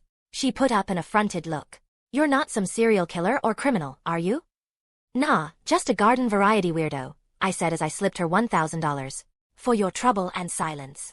With that, I sent Ria on her way. I switched out my clothes in the car and transferred all of my clean money and clothes into the rucksack I had her buy for me. I left the car on the outskirts of town after wiping it down for my prints and blood and burning my old clothes and bag. It took me half an hour to leg it back into town, and I rented a motel room in a run-down part of town to dye my hair. I changed the motels twice again, sticking to the seedier parts with little surveillance, and settled on a motel with a room across from the freeway. On a hunch, I cut the wire of the camera that monitored that section of the motel and broke into a room across from my assigned room, 1 floor above. If someone managed to track me down, I'll be ready. And it was a good thing that I did. Because at 2 a.m., it happened. I saw several shadowy figures burst into the room I had rented and turned it upside down. My face was ash white, with ebony clutched tightly in my hand, as men in dark fatigue searched 2 other rooms before they gave up. By the time morning came, I was a nervous wreck. I'd bet my left nut that whoever came for me last night had several people hanging around town just in case I turned up. Secret organizations didn't have a habit of giving up easily, not after I murdered their agent. I could kill whoever was left behind, but it'd be smarter to give them the slip and run far, far away. So that's what I did. Around noon, I left my room with my rucksack filled with cash and hurried down one of the many seedy alleys. It was blissfully empty, which made repeating my former stunt a breeze. I ran up the building wall, grabbed the ledge, and pulled myself over just before 2 men in suits came running down. While they searched for me, I dropped down the second street with changed clothes and took a taxi to the nearest bus stop. I got a ticket for the next town over and did not stop traveling until I was far out of the state. Chapter 11. Nick Fury's POV. "What do you mean he gave you the slip?" I barked at the dumbass agent who'd had the balls to deliver bad news over a video call. The motherfucker is a low-level wannabe mercenary who got the jump on an agent on leave. He shouldn't be that hard to track down. "He's nothing like his file described, sir," the agent said in a panicked voice. "After leaving Los Angeles, he moved like he knew we'd be coming after him. Even the people who knew him swear he's different. And apparently, the changes started when he woke up that morning." "So your excuse is he woke up different," I scoffed and watched the agent squirm and got to thinking. Before yesterday, the kid would have been perfect for the Avenger Initiative. Intelligence gathered told us his primary weapon is a sword he can summon. He also has a superhuman physiology and decent marksmanship skills. If only he hadn't done something monumentally stupid like murdering an agent of S.H.I.E.L.D. and running. There was no coming back from that, not without extreme concessions. "What do you want me to do, sir?" "Send me a report of everything he did. Leave nothing out," Fury ordered and ended the call. "I'll put Natasha on it." After evading the G-Men S.H.I.E.L.D. or Hydra sent after me, I took things nice and slow. I traded buses until I found myself in Sin City. A valid ID was the last thing I needed to disappear, and the best forger Dante knew was in Vegas. So, here I was. The city was a lot different than I remembered. Granted, I didn't remember much of 2003. In my timeline, I spent much of the year training and getting into underground amateur fights to rapidly gain experience and gather the money I needed to compete at the highest level. I haven't been in an underground fight since 2008, but with the body I had now, I knew I could clean house if I wanted to. I sighed. It was a shame I had to keep a low profile. I could do with a good workout. I suppose that would have to wait until I got a private gym. I'd stolen about $657,631 from the stash house minus expenses. I counted. It was enough to tide me over for years if I was frugal, and I planned to invest most of it in companies I knew were going to pop off. But that was only the beginning. If I managed to keep my head for long enough, I planned to hit up other stash houses and start a few businesses to launder and clean my money. All this was to position me exactly where I needed to be when shit started going down. I made my way to a payphone and rang Donnie's number but only got the answering machine. Strange. It was the middle of the afternoon, and Donnie knew the type of people who called this number. He always picked up. Something was wrong. Knowing I could be headed for some serious shit, I stole a car and drove far into the desert. From there, I walked a few miles north before I chose an inconspicuous rock under which to store my money. It was mid-afternoon when I made it to Donnie's spot with $30K in my jacket. It was about the amount I reckoned the full identity package would cost me. Donnie had a small grocery shop as a front, and it had been trashed when I walked in. A slow hum filled the room. The freezer was open, and half of the content was splayed and leaking on the ground. The entire aisle had been shredded through, and large sections of the drywall were missing. I summoned ebony and ivory. Whoever did this was not ordinary. I took quiet steps deeper into the shop, then heard a gargle and froze. "Come on, man," Donnie pleaded. "I swear I'll get you your money. I need a little more time." "No more time," a voice hissed, and then there was a crash. "Goddamn it, why do I have such rotten luck?" "He better be breathing, or you're going to wish you weren't," I yelled as I barged into the room, guns first. I froze when I saw what I was up against. It was a guy with sickly green skin with an inhumanly long tongue, draped in a suit of all things. And he wasn't the only person in the room. He had brought half a dozen guys with him, all strapped with guns and dressed similarly. "What's with the tongue?" he hissed at me. "Who are you?" "Dante." Donnie practically wept. "Why's your hair black?" Donnie was a tattooed, scrawny man with horn-rimmed glasses and greasy black hair. He'd grown a small beard since the last time I saw him. "You know him?" one of the men asked. He was tall, bald, and looked like he was hella trigger-happy. "He's an asshole I some time to business with," I quickly said while eyeing the lineup carefully. I could probably take all of them, but not without sustaining a few bullet wounds and nearly being split in two from a tongue lashing of all things. I needed the ID, but I was not ready to get in the middle of whatever this was. "Sorry, Donnie." "Come on, Dante." "We're practically brothers," Donnie insisted. "That rat bastard. I'll shoot you myself if you try and pull that shit, Donnie. Fix your own damn life. I've enough on my plate as is." I slowly took both of my fingers off the triggers of my guns. "Gents, I'll let you get back to whatever it is you were doing." "Not so fast," Greenskin hissed. "You stay." "I'd rather not," I said, setting my jaw. I wasn't a suggestion. His long tongue licked his lips ravenously, and I puked a little in my mouth. "You've seen us, and you know him. $100,000. That is how much he owes. Pay it, and you can continue with whatever business you came here for." Looking around once more, I sighed. Fucking hell. How the hell did he rack up that kind of debt? I shot Donnie a look, and he let out a nervous laugh. I might have gotten a bit too excited at the fighting pits. "You run fights in Vegas?" I said to Greenskin, a bit impressed.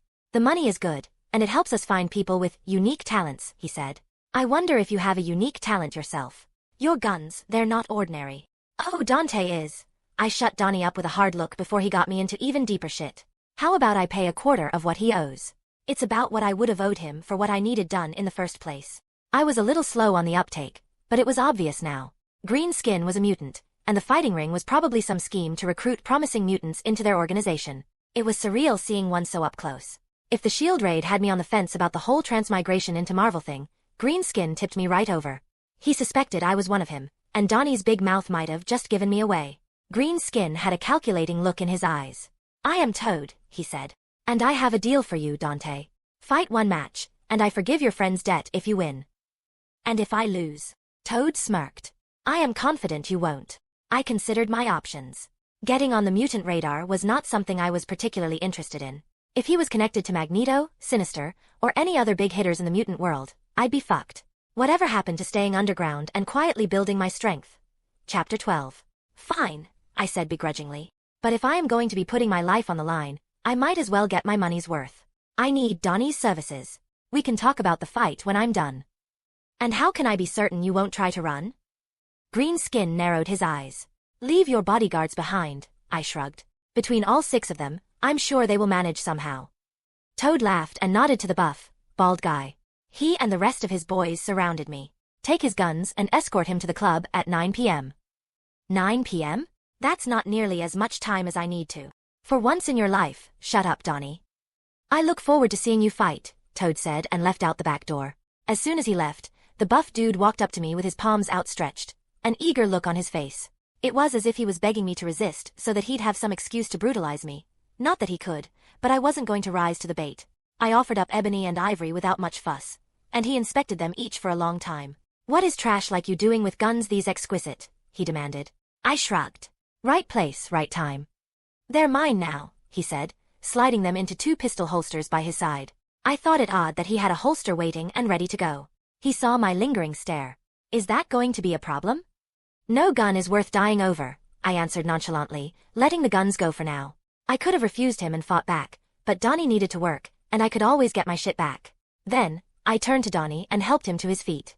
Oh, thank God, Dante. I thought I was a goner. Oh, I wouldn't start celebrating if I was you. I want a passport, driver's license, credit, the whole works. And it better be the best work of your goddamn life. If I am going to be putting my bacon on the line for you, you're not cutting any corners. Okay, he raised his hand in surrender. You got it. I've been saving an identity for a premium client, but I suppose you deserve it for saving my bacon. He strolled into the back, and I followed after him into a reinforced backroom where he had multiple monitors set up, a full picture studio, a printing press, and a few other machines I did not quite recognize. The soldiers strolled in after us, scanning the room. Donnie hopped onto his computer and started typing away. I deserve a whole lot more than your best. You're going to pay me back the difference. Oh, come on, Dante. The old you wouldn't have minded bashing a few skulls in. Well, the new me understands the value of anonymity and money. Keep it down, both of you, Baldy barked. If he can talk, then he's clearly not working hard enough. I want us out of here before nightfall. Old Dante or Axel would have found the mouthy guard offensive, but I had bigger priorities. I allowed Donnie to toil in silence and waited for my time. He paused to take my photo and took brief breaks to update me. You're Peter Jason Quill now. My eyes went a bit wide. Fucking Star-Lord. Hey, don't look at me like that. I don't get to choose the name. I just make do with what I've got. The identity is perfect. Disappeared a while back, should be in his 20s, kind of around the same age as you. I've been nurturing it since I discovered it way back in the 90s. He's got a high school diploma, credit cards, and everything, Donnie grinned. That's a lot of dedication, Donnie, I said, not quite believing the fucking coincidence. With my luck, the asshole would probably show up at some point and lay into me for stealing his name. Donnie grinned. Why, thank you. It feels great to be appreciated. How much longer now? Not long, Donnie folded his arm, leaning back into his ergonomic chair. Everything is about ready for print. Fucking awesome. Step to it, double time. I said with a wide grin, earning a disgruntled look from Baldy. He sauntered over, cracking his oversized knuckles. Didn't I tell you to? The kick to the nuts caught him entirely by surprise. The 5 other mooks moved, but it was already too late. 2 Orochi blades flickered out, nailing the 2 closest suckers to me in the forearm and chest, turning them to wriggling messes while my other hand materialized a pistol. I dropped 2 guys before the third one wizened up and dodged, ducking behind an old printer in the far corner of the room. The 2 others, still reeling from the dagger throws, were barely on their feet. Dragon's breath. That's some nasty stuff. I pulled the trigger twice, ending the paralyzed pair. Another bullet went into the skull of Baldy, who was trying to claw his way up to his feet. That left the last guy. Come out, wherever you are, I said as I slowly circled to cut him off. Beside me, Donnie had gone white and scampered under his desk when the first gun went off. I grabbed a stapler idly by his desk and chucked it beside the printer. The last shooter swung up, shooting like I predicted he would. Before he could realize that he'd been played, I fired 2 shots into his chest. This killing thing is not half bad when you know what you're doing, I smiled in satisfaction as I stole back my guns for the second time that week. I also got back the fingers of Orochi. I got to put a leash on you or something. I also stole Baldy's Desert Eagle, which I hated to admit had better damage than both ebony and ivory at the moment. But my babies had room for growth. While I was looting, I also came across 2 grenades and a flashbang. They were a not-so-subtle reality check that reminded me all it took was one competent fighter, and I'd be done for. Not one to waste money. I stole the $5,000 they were carrying between them. Whistling, I idly thought that the Fight Club must pay very well. The entire exchange also earned me 12 more red orbs, bringing my count up to 42. A few more bouts of mass murder, and I could buy my second weapon. I was split between Ophion and Arbiter. The latter was a metal-as-fuck axe that detonated with demon energy each time you swung it. Given my luck since I'd arrived in this world, it'd be nice to have that kind of fuck you power in my back pocket. Ophion was more of a traversal and a strategic battlefield weapon. Useful in all sorts of situations. I could imagine the look on a mook's face when I suddenly yanked his body in for an uppercut. Honestly, I was leaning either way. My attention swept back to Donnie, and I noticed he was shaking. He flinched when I made eye contact. "Please don't kill me," Donnie begged immediately. He might be a coward, but at least he was smart. "Just get me what I want, and you'll be fine." He looked conflicted. "How can I be sure that you won't? Lead you into a trap that forced you to murder 6 people in cold blood, and make your life far more complicated by drawing the attention of the very people you've made it a point to avoid?" I said with a steely stare. "Don't test me, Donnie. Do as you're told. Besides, you're far more valuable to me, alive." "I really didn't mean to." He started but stopped, then sighed and went back to work. Thankfully, he didn't push me by trying to draw things out. I had a driver's license, social security number, passport, and credit information. Satisfied, I smiled before tucking away the new papers into my jacket pocket. I made to leave, with a fidgeting Donnie behind me, before I suddenly swung around. "One last thing. What can you tell me about those fighting pits Greenface was talking about?" Donnie rapidly blinked before he started answering. Right. They pit superpowered people, mercenaries, martial artists, and just about everyone they can find against each other and stream it live. People make bets on it, and you can probably figure out the rest." "Ha!" I rubbed my chin in thought. "Who are the fan favorites right now?" "You still want to fight?" Donnie asked. "Maybe. It pays to know your options." "What about me?" Donnie gulped. "What are my options?" I raised a brow. He certainly got balls. "Tell me what I need to know or die," I shrugged. Simple as that. Chapter 13. "Dante, I know you're pissed, but..." The bullet caught him in the middle of the eye. All it had taken was a flick of my wrist. The gun appeared, and in a split second, it was gone. Donnie had outlived his usefulness, and he dragged me into his bullshit without regard for how it would have affected me. Besides, he also had a loose tongue. It was only a matter of time before he told someone else Dante Sparda was in Vegas. As for the underground fight, I already determined it was not worth the risk, at least not until I was much stronger. I fetched some alcohol from the store proper and doused the interior with it. I set fire to the building as I took the back entrance out just in case Toad or someone else was waiting for me. I got free and clear with a new ID and tried to store them in my weapon vault. It took a minute of finagling, but tying it to the shotgun I stole from Crowell had seemed to do it. Given what I'd done to get the damn things, I couldn't risk some asshole or pickpocket stealing it. I also took Donnie's hard drive because, well, it was sitting there. God knew what sort of goodies I could find if I handed it over to a proper hacker. By nighttime, I was on my way out of town in a stolen car, head bopping to a song as I replayed the events of the day in my head again. Donnie's death didn't weigh on me as I feared it would. His gambling habit nearly cost me everything. This wasn't a fucking story. I wasn't going to fold and put my ass on the line just because someone asked nicely. Now that I was free and clear, I just needed to pick a town in the boonies with a lot of trees where I could set up and... Is that a guy standing in the middle of the road? A sharp jolt woke me as my back bloomed with pain. Everything hurt. I was on highway asphalt, and my blurry vision caught the car I'd stolen flipped on its head and burning in the distance. Thank God I had enough sense not to bring my entire stash of money. Losing 30 grand like that still stung, but at least I was alive. As I struggled to my feet, I noticed half of my face and most of my left side had been scraped raw by the asphalt. I triggered angel regeneration. What the fuck? I groaned. How did I crash? "You didn't," a voice said from behind me. Ebony appeared in my hand and swiveled in the direction of the voice, but he was gone before I even looked at him. "Behind you," the voice said, and I swiveled, facing a teenager in tight-fitting athletic wear, a pair of goggles hanging off his neck, and a wild head of white hair billowing. "Healing plus weapon summoning," he mused with a thick European accent. "I can't say I dig the build because mine is better, but it's respectable." My eyes went wide with recognition. Pietro Maximoff, aka Quicksilver. "You ran me off the fucking road?" I growled, summoning Ivory as well. "Give me one reason why I shouldn't pump you full of lead?" Quicksilver laughed. "You're too slow. I could run you back to Vegas before you can even blink." Fuck, I knew he was right, but I didn't want to give him the satisfaction. Talking to him reminded me of Shin. He was yet another self-assured arrogant prick who had me at his mercy. I'd cowered and bowed my head once, and I was going to have to do it again or deal with the consequences. Red rage surged in my veins. People used to fucking tremble at the mention of my name. Now, I was just another tiny fish in a big, big pond. With a steadying breath, I made my guns vanish. If I couldn't punch my way out of this, maybe I could talk instead. Pietro's eyes seemed to glitter like a schoolchild's when I made my guns disappear. "I bet that never gets old. What do you want?" "Simple," Pietro said with a smirk. "You." Wait. True to his words, I found myself in a room with the very mutant I was skipping town to avoid, spilling forward at the sudden nausea. I was tempted to use angel regeneration again, but a cursory look at my energy bar made me hesitate. I was going to need every ounce of angelic energy to survive the upcoming fight. HP 290/400, SP 320/350, AE 80/210, DA 200/200. One mutant runaway as promised, Pietro said. His abilities? Toad asked. Weapon summoning and enhanced regeneration, he said. Raven will be thrilled. Just make sure he comes out of the fight in one piece, yeah.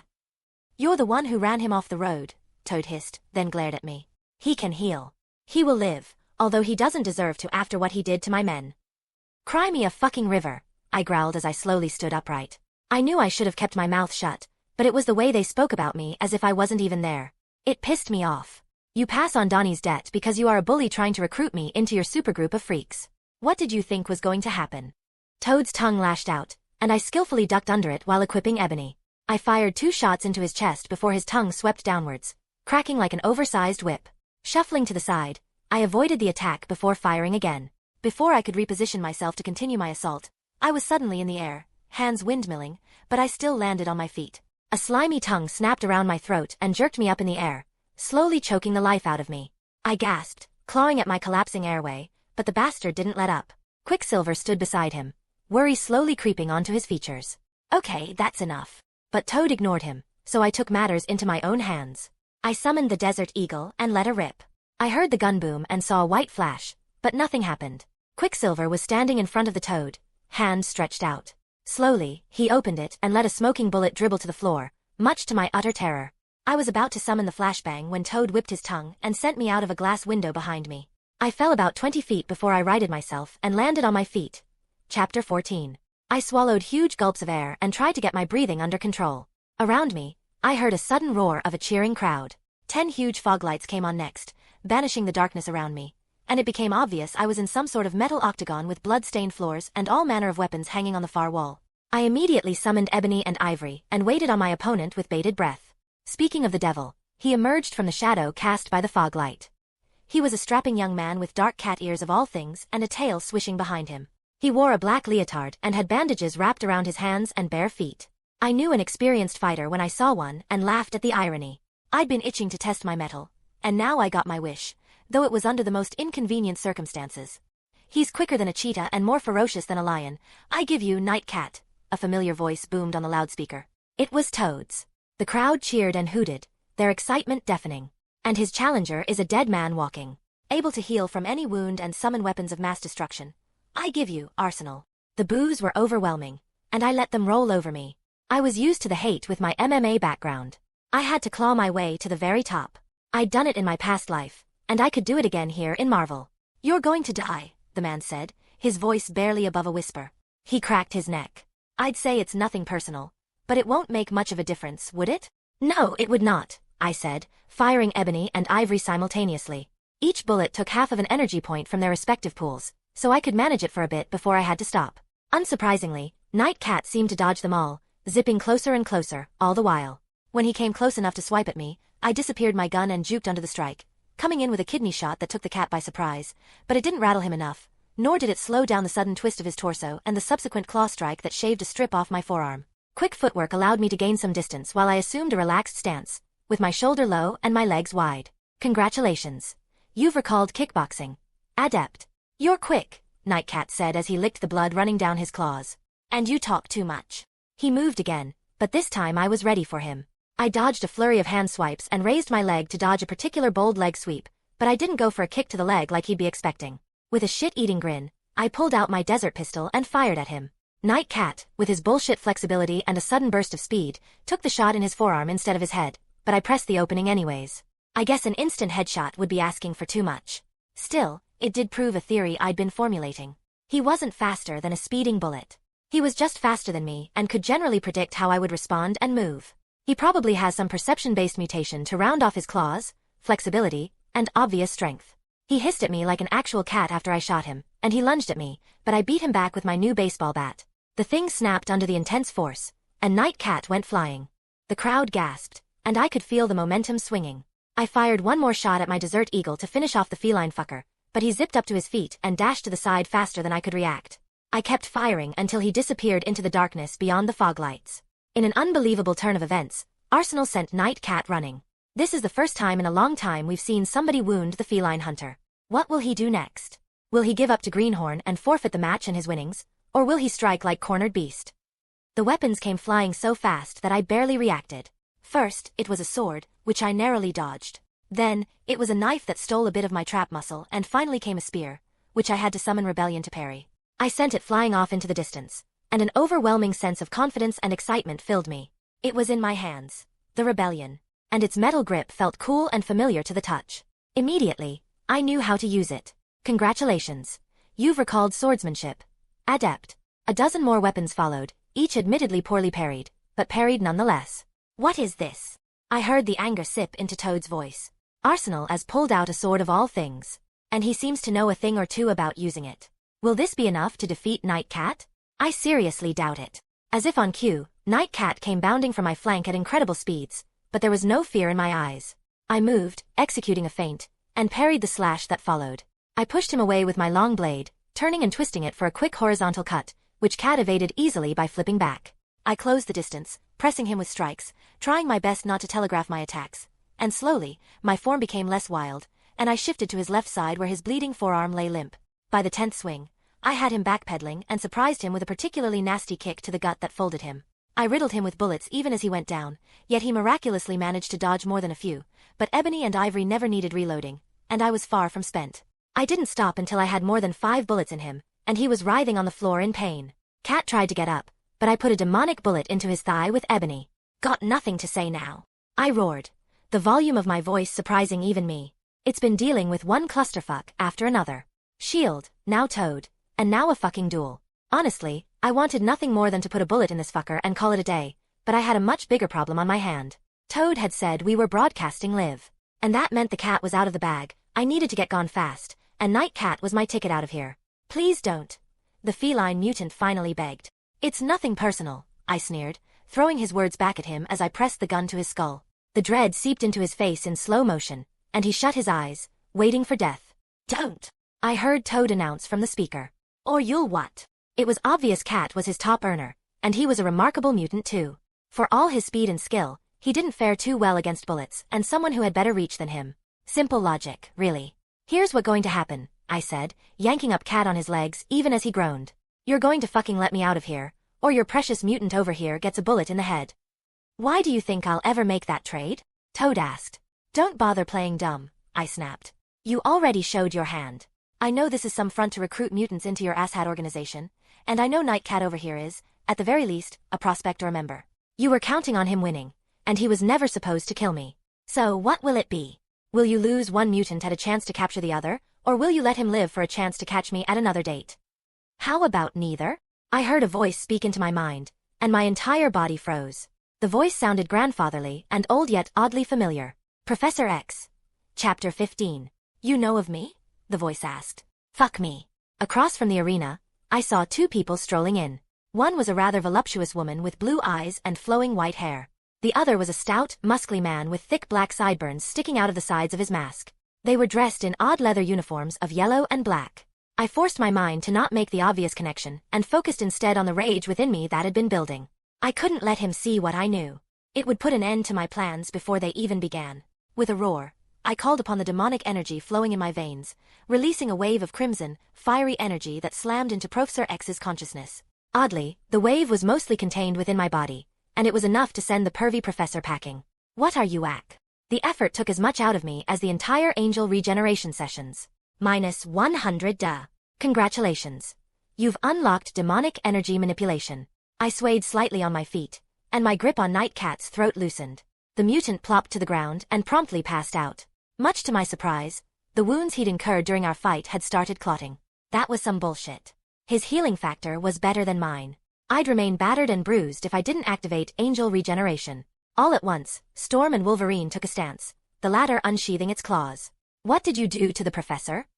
Wolverine demanded. I should be the one asking the questions. Who the hell are you, and why the fuck is your professor trying to mind rape me? I snapped back.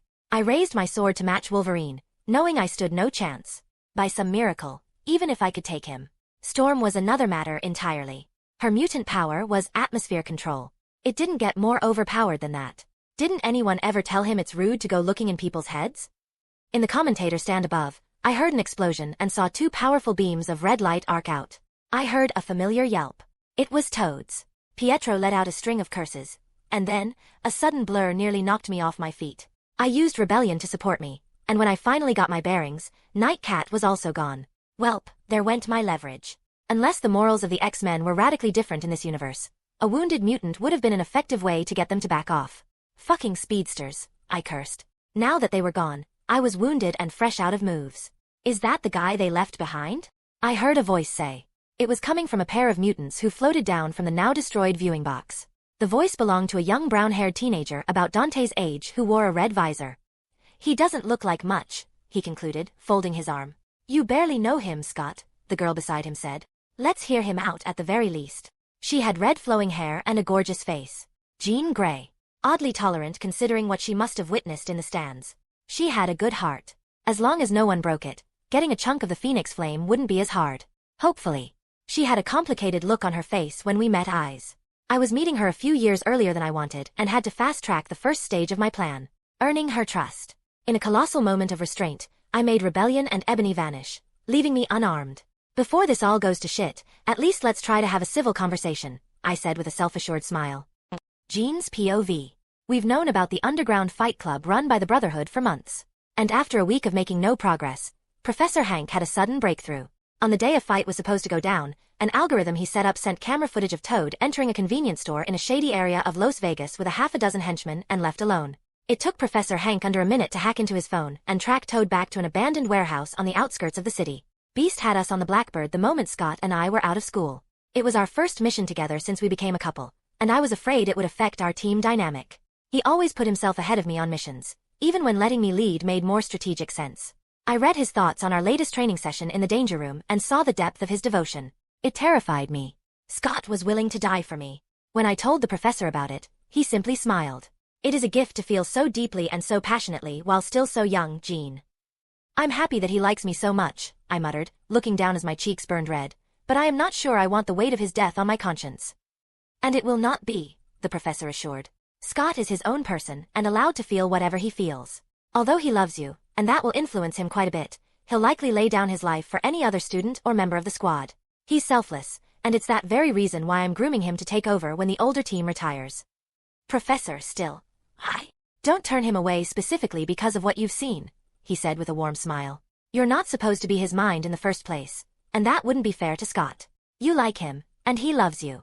That should be enough for now. Like him, I latched onto those words. Not love. Scrutinizing my thoughts, I realized the professor was right. I didn't love Scott, but I liked him enough not to ruin what we had because he loved me too much. Most girls would kill to date a boy like him. I saw my classmates' stares when he walked into the room, played sports, or sat at lunch. He was the hottest guy in school, and I was lucky to have him. Fast forward a few hours, and we sat at the rear of the plane side by side, Scott's hand wrapped around mine. I just intercepted the live broadcast, and I'm spoofing the server signature, Professor Hank announced from one of the pilot seats. As far as he knows, he's streaming live to 100,000 paying viewers. Excellent work as always, the professor praised from the seat across from us. He smiled at me, and I knew he saw through me. He didn't have to read my mind. You've done this hundreds of times in the danger room, Professor said. No need to be nervous, Jean. It's just last-minute jitters, Professor.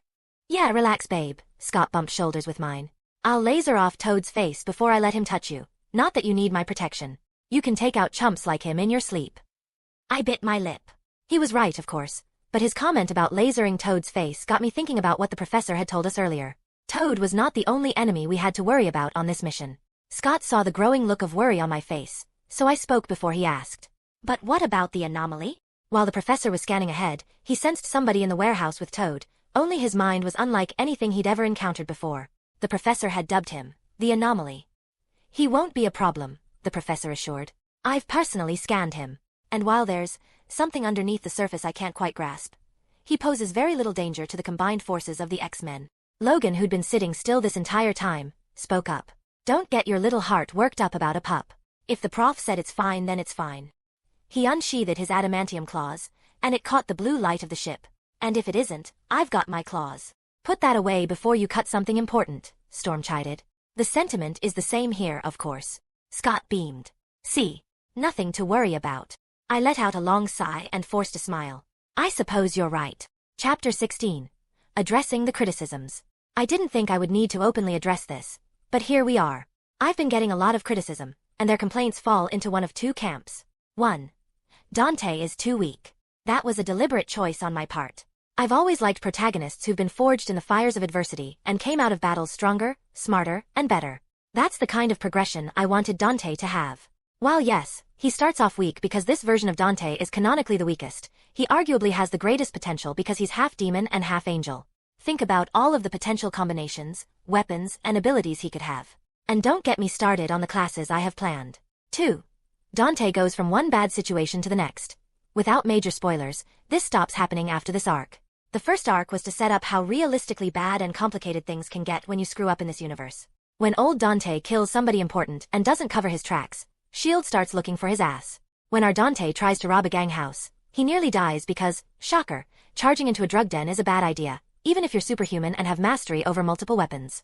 The current arc with the Mutant Brotherhood and the X-Men is set up for a slower-paced arc where Dante gets to breathe, strategize, and grow strong. In case you didn't notice the tag, it's a weak to strong story, so that means Dante won't realistically come out on top of every fight he's in. For example, the situation with Silver Surfer. He could not realistically win that fight, so he switched gears and tried to negotiate. That failed because Dante wasn't a talk-no-jutsu master. The point I'm trying to make is that, while I admit my writing could improve, everything that has happened so far has happened for a reason. I don't think I have it in me to write a wish fulfillment book where the character faces no real challenge because life is not really like that. Even the richest, most privileged people in the world go through shit, and it's important to reflect that in fiction. I know I might lose readers because some people can't stand to see the main characters lose, but I think that's better for the story in the long run. Regardless of whether you decide to stay or go, know that I really appreciate the support and attention up until now. A writer's biggest dream is to have fans who adore and love their work enough to keep reading. Comment. 54 Comment. Vote. Chapter 17. Chapter 16. Gene POV. Professor Beast narrated the fight between the Anomaly and Night Cat over the comms as we approached the building like a sports commentator. He just summoned a gun and tried to shoot Night Cat in the face. Luckily, he somehow raised his forearm in time to receive the shot. Oh wow, Night Cat is attacking him with projectiles, and he might not make it. Oh, scratch that. He just summoned the strangest longsword I've ever seen, and he seems to be fairly skilled at using it too. Night Cat might be in trouble. We need to change strategies. Team A, go to the arena and stop him. Team B will handle the viewing room. The professor is on standby to help both teams if things go too far. Scott and I approached the viewing room with him in the lead as always. Right as we were at the bottom of the stairs, Professor Beast screamed into our comms. The professor. He's down. The anomaly did something to him. We both froze. What? I panicked. How was that even possible? Professor was the strongest psychic on Earth, or at least that was what I'd been led to believe. Was the anomaly some kind of sword-wielding psychic? Is he okay? Scott asked, visibly shaken, but his voice was still measured, sticking to his training under pressure.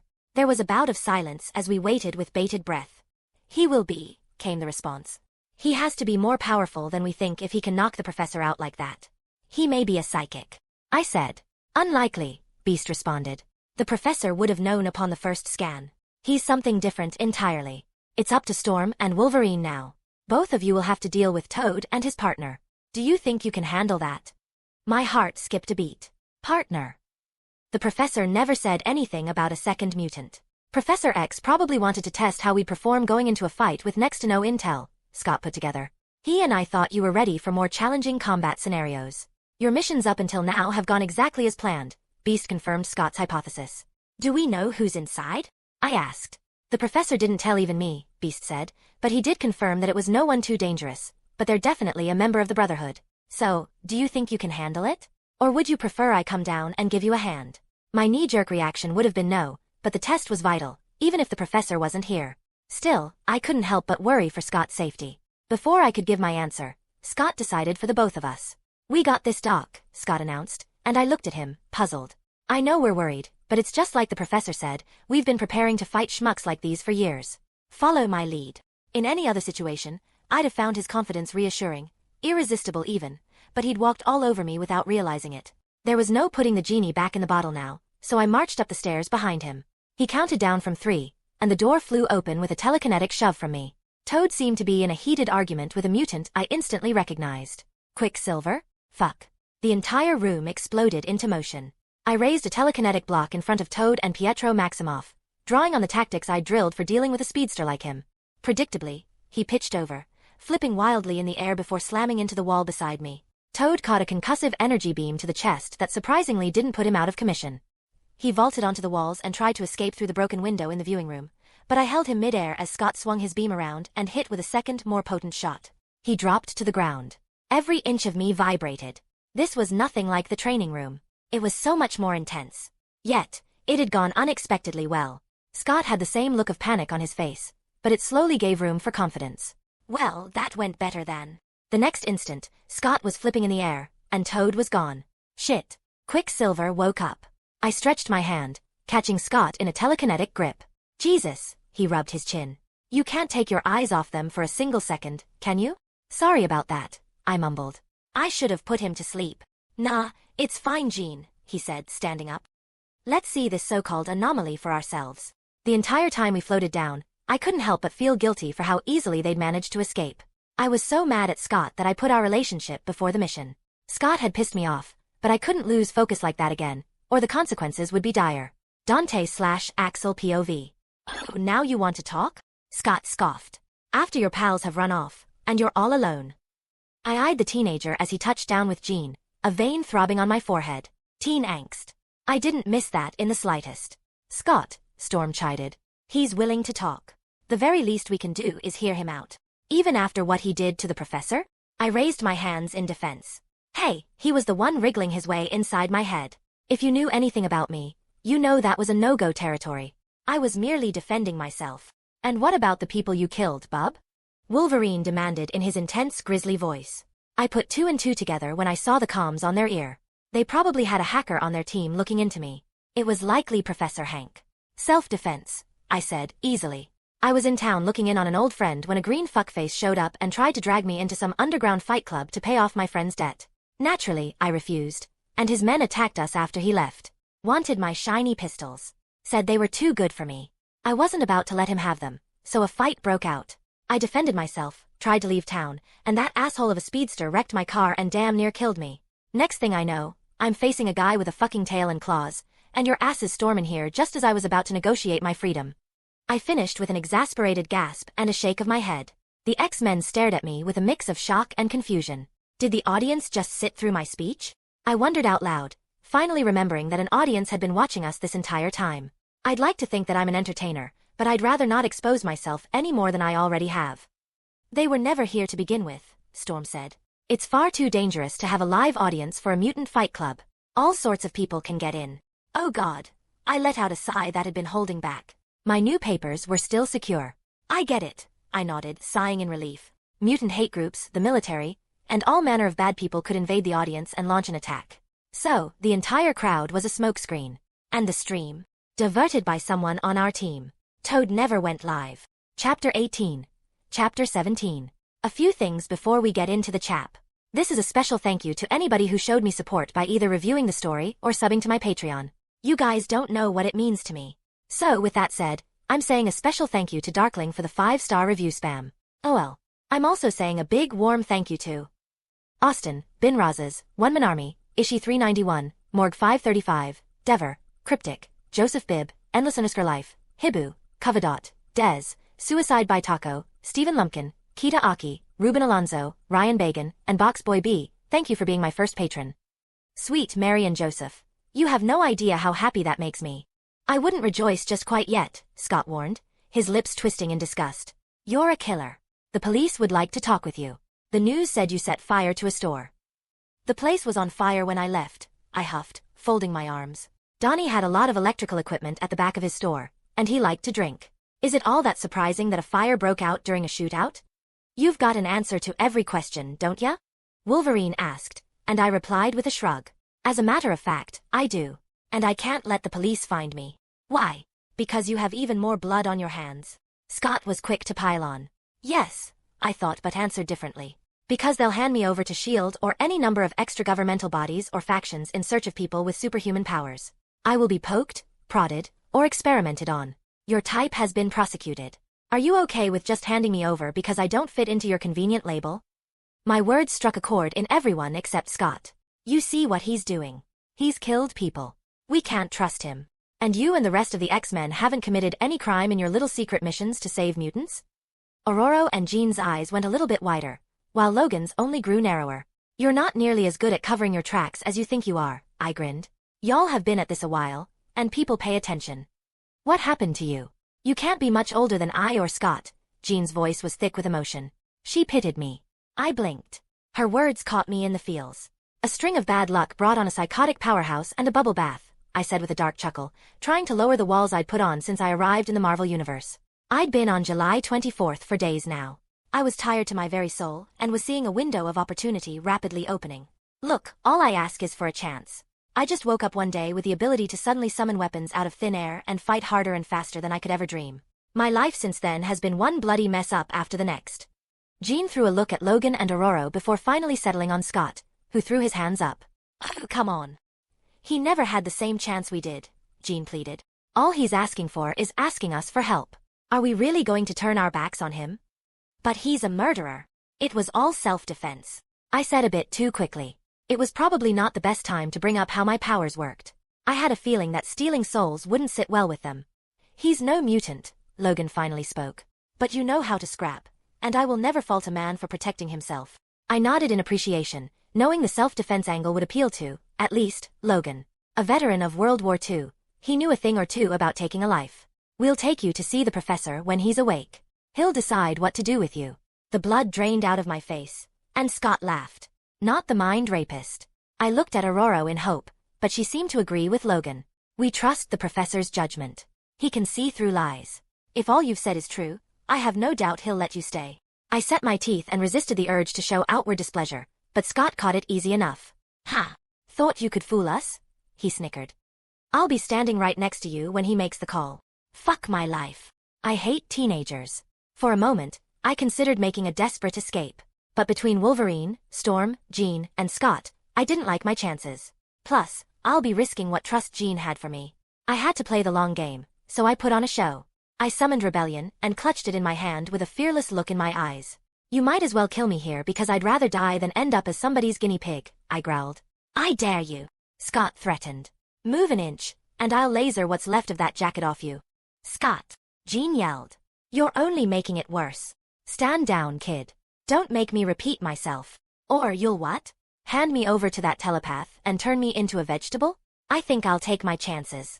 I assumed a fighting stance, and Scott powered on his visor. Jean leapt in front of him. Get out of the way, Jean. I won't. Whatever happened to giving everybody a chance? He doesn't deserve one. He's playing us. Enough. Storm's voice rippled out.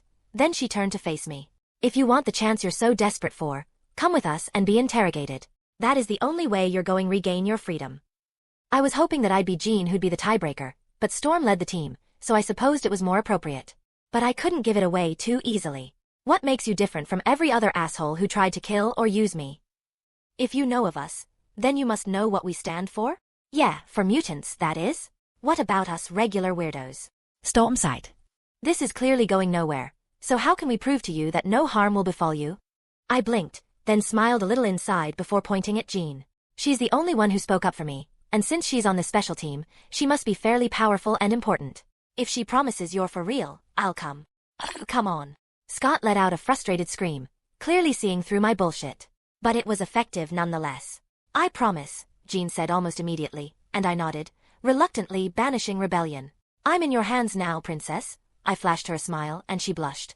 My grin grew even wider, seeing the mounting frustration on Scott's face. Now that the drama is done with, we can finally leave, Logan said, sheathing back his claws.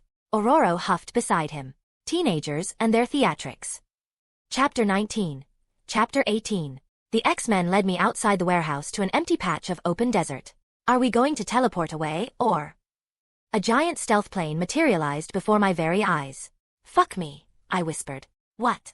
Haven't seen a stealth plane before. Scott quipped. As a matter of fact, no, I have not, I said, deadpan. Where could I have possibly run into one? Scott blinked mutely, realizing I had a point, but powered on regardless. Whatever. Let's just go see the professor. The base of the jet eased open, lowering a ramp.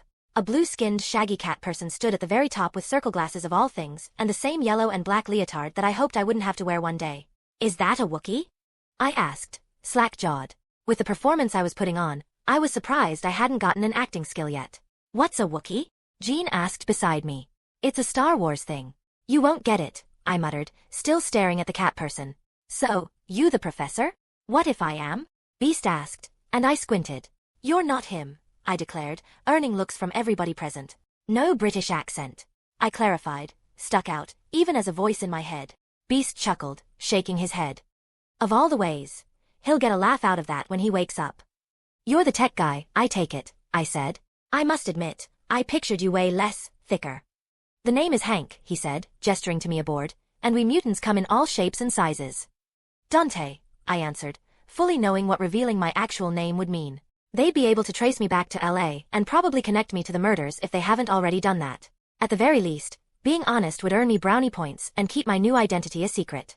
I didn't know how I was getting out of this yet, but I was holding back as many cards as I could. So, your mutant power is thinking super fast? Not quite, Hank explained. Mutations that present themselves in physical changes are often not as simple. I attained a different physiology when my mutation manifested. It has nothing to do with my intellect. Double trouble, I quipped as I walked into the jet. It was less spacious than I imagined for the infamous jet. A dozen or so seats were in the Bay Area leading up to a cockpit. A bald man in a wheelchair sat in a corner, with his hung low and straps holding him upright. The X-Men seemed to flock past me to attend to him. Professor, Jean softly said as she rushed to him, with Scott beside her. Wolverine and Aurora held back, but their concern was obvious, as were the sharp looks they gave me. Noting my discomfort, Beast spoke. He'll be fine. He's just unconscious. It has happened so few times that the young ones are convinced the professor is invincible, which begs the question, what exactly are you? Beast's scrutiny turned to me, as did everyone else's. What do you mean? You're not quite human. Of this I am certain, by your admission and the professor's. He called you an anomaly. My eyes darted around the room as I searched for an explanation. I knew lying was out of the question. Between Jean's telepathy, Beast's, and Wolverine's senses, they'd likely pick me apart. Ah well, I've always been a little different since I was a kid, I said, drawing on Dante's memories. I was stronger and faster than just about everybody my age. Things changed in a big way for me about a week ago though. I was contacted by something, and the encounter further awakened my abilities. I can heal now, and some strange energy seems to be bubbling inside me. I shrugged. As for why I figured out I was not a mutant, it was because I've been like this since I was little. Most mutants I know get their mutation when they're teenagers. Besides, I learned that people come for you when you awaken your mutant abilities. That never happened, not until recently. Hank shifted his glasses, seemingly satisfied with my explanation for now. We'll arrive at the school soon enough. We'll talk further there. I nodded, finding a seat, and strapped down, waiting for takeoff. Everybody's mind seemed to be somewhere else except Scott and Jean, who seemed to regard me. The former with scorn and the latter with curiosity. Curiosity, I knew, which wouldn't be satiated by just staring at my face. She was a telepath. She probably couldn't help herself. My mind was likely the only source of entertainment on a weary, multi-hour-long flight to a boarding house. Once the old man came to, he would probably try to enter my mind again. I wasn't sure I could repeat the demonic energy explosion whenever I crossed paths with a telepath. I needed a Hail Mary, and I needed it now, so I turned to the one thing that could deliver it. Hey! I yelled out internally. System, you there? You see what's going on, right? I'm about to be found out. The whole mission is kaput if someone knows what I am up to. I could use some help here. No response came. I did not know whether the system was ignoring me or was not sentient, but I realized I would not be getting help from Shin after a few minutes of yelling at it. I supposed I couldn't really complain. The abilities I already had were overpowered. I just needed to think outside the box. Closing my eyes, I opened my status and took full stock. Name: Axel Warren.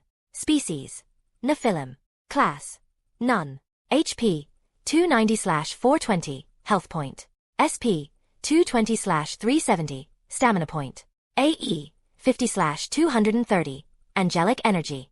DE: 50/210, demonic energy. Strength: 20+1. Dexterity: 21+1.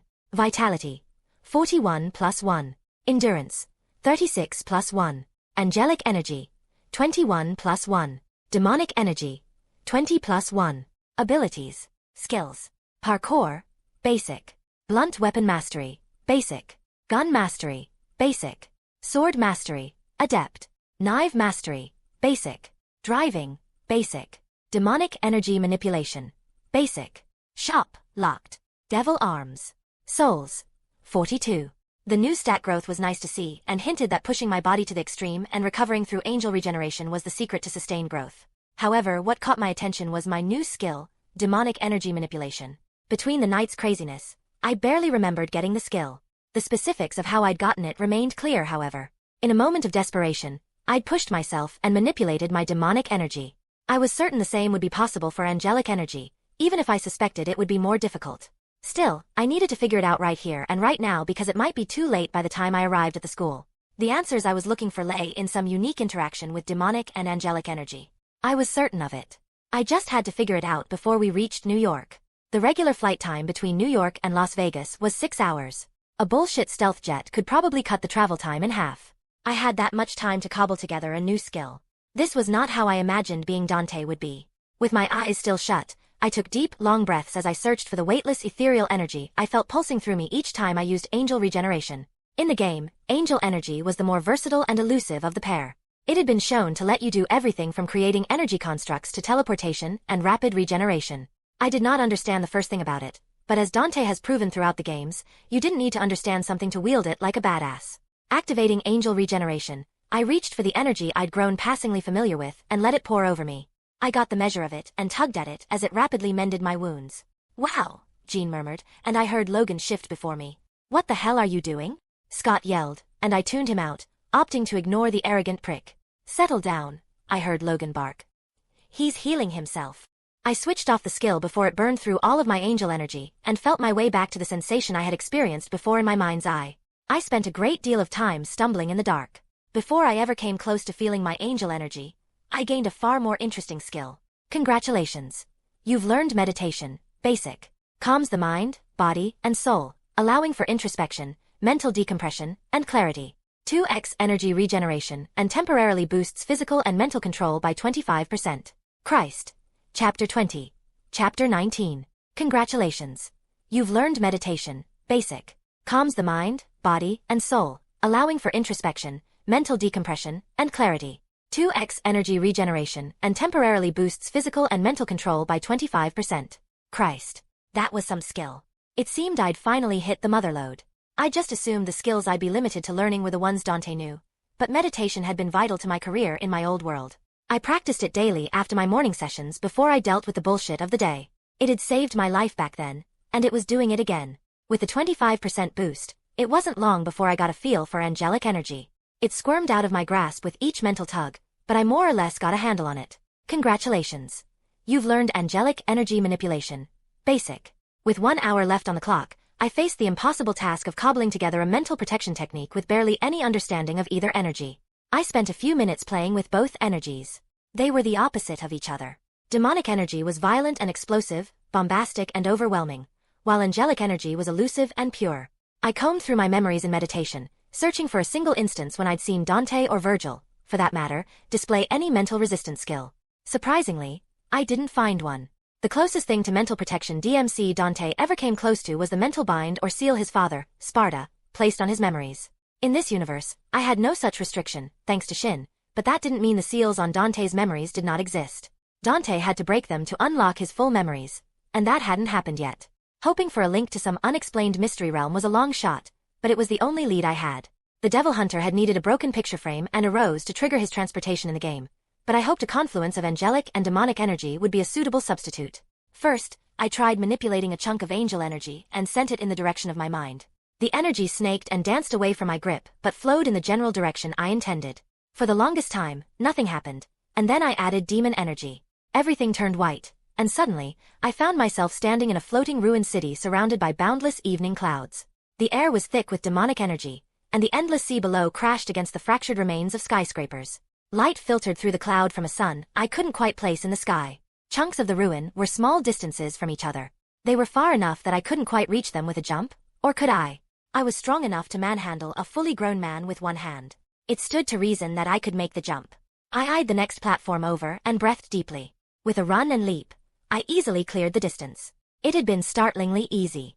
Maybe it was time I stopped underestimating just how strong I was. With a shrug, I continued exploring, picking up speed and leaping my way across platforms. The world looked exactly like I'd seen in the game, DMC, but the layout was drastically different. There was an interconnected maze of platforms, floating ruins, and probably demons. How that was possible in a mental realm was beyond me. In the distance, I saw a giant bronze statue rising out of the ocean. It had an elaborate headdress of flowing metal, a gaunt body, and 2 ornamental female figures draped on its shoulders. 2 large chains hung from its neck, swinging so low they nearly touched the ocean before the ends climbed up to the ruins, vanishing behind obscure structures and stacked buildings. In the game, Dante platformed over to the base of 2 stones and took his demonic axe, Arbiter, to them. The stone base bore glowing red markings, and the seals hid some of the most traumatic memories of his life. Mundus ripped his mother's heart out of her chest in front of him. Sparda's spell made him forget, but some part of Dante never got over it. Speaking of which, I wondered if Mundus existed in this version of the Marvel Universe. I was even more concerned about exactly what I would remember when I broke both seals and dreaded the possibility that I would be unable to. Dante had Arbiter to break the stones. I didn't. Will I be stuck here for life? Letting out a long breath, I reminded myself that I knew nothing of this universe for certain. Get to the stone seal before you start freaking out. I gave myself that small allowance, but it wasn't long before I stumbled upon another problem. The distance between platforms was growing larger. It wouldn't be long before I wouldn't be able to make the jumps anymore. I needed to figure out the double jump. It was a skill Dante had mastered by the time you began the DMC game. It allowed you to create a platform of demonic energy in the air and use it as a springboard for a second jump. I just touched demonic energy for the first time and was nowhere ready to attempt such a complicated move, but I hardly had a choice in the matter. So, I didn't let myself complain and got straight to strategizing. It was my ritual each time I picked up a new goal or challenge. First, I needed to measure how high I could jump and whether it was possible to pull off the technique instinctively.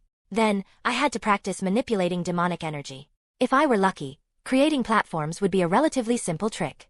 Would it surprise you to learn that I was unsuccessful on both fronts? The leaps went well. So well, I broke the world record for the highest vertical jump, easily doubling it. No panel of invisible demon energy ejected from my body as I came down, however, no matter how hard I wanted it to. On the bright side, I found comfort in the fact that I was physically far ahead of most of the people that S.H.I.E.L.D. and Hydra could send after me, so I stood ahead if the professor tried to turn me over. My plans fell apart the moment I started demonic energy training. The energy was wild and bombastic. It didn't do neat little platforms you could double jump on. It rushed to my limbs at the slightest prompt, but getting it to do anything beyond that was an exercise in frustration. I finally managed to get the energy to erupt out of my finger after nearly an hour of practice, and it came out with such ferocity that it threw me off my feet and stole 50 energy points out of the already limited chunk I had. However, the entire experience gave me an idea of how to achieve a version of the double jump. 3 hours later, I assumed a runner's crouch, staring past the edge of the floating chunk of stone I was trapped on. Several hundred meters ahead of me, there was a bobbing wall turned sideways. I exploded into a sprint, pumping my legs past the limits of my dexterity stat, and leaped into the air just as I reached the threshold of my small island. Demonic energy flooded my leg muscles as I crossed the zenith of my jump and exploded from the soles of my feet just before I started to fall, launching me upwards and across. Congratulations. You've learned a demonic energy technique. Burst. -10 da. Chapter 21. Chapter 20. Congratulations. You've learned a demonic energy technique. Burst. -10 da. A wide grin spread across my face as my boots scraped against the rough stone of the second platform. I let out a loud hoot and pumped my fist in the air. As exhilarating as that was, I'd not made the jump lightly. I had spent several hours trying to break out of the strange dimension before I decided to jump. I'd practiced ejecting demonic energy for hours, using it to do everything from augmenting my punch and kicks to boosting my vertical leaps and double jumping in the air. The daring jump I'd just completed had been what finally netted me the named technique, however. The journey to the seals after that was a cinch. While I hoped that I would leave this realm with a tool to keep Xavier out of my mind, I wasn't counting on it. For now, I settled for just getting out alive. Besides, I didn't know how much time would have passed when I returned. In the DMC game, no time passed when Dante returned to the real world, but this universe has shown me again and again that this wasn't a game. So, I didn't know what to expect. I cleared distances that should have been impossible for anybody else, and I constantly had to remind myself that I wasn't human, though I looked like it. Bludgeoning it with my meaty fists seemed like my option. It was crude, I know, but I didn't think rebellion would do any better. Trouble found me when I was a few platforms away from the stone seal. It was at the top of a set of dilapidated staircases, and it pulsed with bright crimson energy. A black rift opened in reality, and a writhing mass poured out of it. Startled, I took a few big steps backward and summoned rebellion. My heart raced as I watched the mass stretch and suddenly dig into the ground around, shattering stone. It spread itself around the chunks, stacking them on each other until they resembled something vaguely humanoid. It was hunched over, with one hand several times larger than the other and a head missing. It was, without a doubt, the most disturbing thing I'd ever seen. Just when I thought things could not get any worse, an eye opened up at the center of the mass, staring intently at me. What the fuck? I took a step back. I recognized the eye, though I'd only seen it in passing. It was the eye of that outer eldritch thing. It had only seen me once in Shin's domain before I got sent here, yet it tracked me down across universes. A guttural, scraping voice emerged from the stone mass. Mine. It hissed as it swung its chunky hand forward. I ducked under the swipe and summoned one of the 2 grenades that I'd stolen from the men at Donnie's shop. I pulled the pin and slid it over, backpedaling rapidly. The explosion eviscerated my otherworldly visitor, along with half of the platform. A flood of energy filled me, threatening to throw me off my feet as a notification rolled in. You've killed a lesser eldritch concrete spawn, a fraction of a fraction of a fraction of the many minds of Quelithrax, the insatiable. You've caught his eye, beware. You've earned 30 red orbs. Now you tell me. Once again, Shin's antics had fucked me over, but I couldn't complain about the influx of red orbs. A few more concrete spawns and I could buy Ophion. With the way things were going, I had a feeling I would need the grappling hook. The black portal in front of me pulsed again, and 2 masses poured out instead of 1 this time, and I moved immediately. I wasn't about to make the same mistake twice. I lobbed a grenade at the writhing pair as I turned tail and ran. A double jump carried to a stone platform behind just as the grenade went off. It kicked up a cloud of smoke as the island crumbled, and small chunks of it fell into the endless sea. You've earned 30 red orbs. I immediately activated my Devil Eye skill the second I saw the notification, and it saved my life. Lesser Eldritch Concrete Brute. I saw the name floating at the edge of the smoke cloud microseconds before a mass of stone and writhing black tentacles crashed onto the spot where I previously stood. A handy use of burst had carried me halfway across the platform. The ground shook beneath my feet, sending vibrations through every inch of me. The single eye stared at me, its proportions largely identical to his predecessor. He was 10 feet tall with a heavy top and tiny legs. Several tentacles danced behind its back, but most mass concentrated on its chunky forearms that ended in fists as thick as trees. The blow came faster than I could blink, dyeing my white hair red as it grazed my scalp. Its boulder-like fist had been launched and was still connected to its unnatural body by pulsing black tendrils that yanked it back moments after I ducked underneath its fist. I rolled out of the way, coming up with a 12-gauge shotgun that I unloaded into its chest. I pumped the action and fired again and again, sending it stumbling back 1 step. The brute's fist swung out, landing slightly to my right as I summoned Rebellion and swung at the black tendrils connecting the fist to the rest of the body. My blade made it halfway through before it was clashed against a bit of stone. I had to unsummon my weapon and scramble to the side to dodge the second fist. I couldn't use Rebellion unless it were a clean cut, so I switched tactics. I hitched back a ride to its body on its returning limb, and gave it a taste of its own medicine with a demonic energy-infused fist. The first burst had it tipping over, but the second one put it flat on its ass. I raised my energy-clad fist, aiming for its big eye when its black tendrils surged. I immediately leaped back, but a soul tendril snagged my right leg, pulling me in. More tendrils struck out and I twisted, summoning Rebellion. Since it was made from eldritch gunk, Rebellion chopped the tendril wrapped around my leg and parried the others. I landed on my feet, smiling. A preemptive use of burst positioned me across a mess of attacking tentacles, and another one allowed me to cut most of them. The brute roared in pain. A third burst sent me straight into its soul eye, sword first.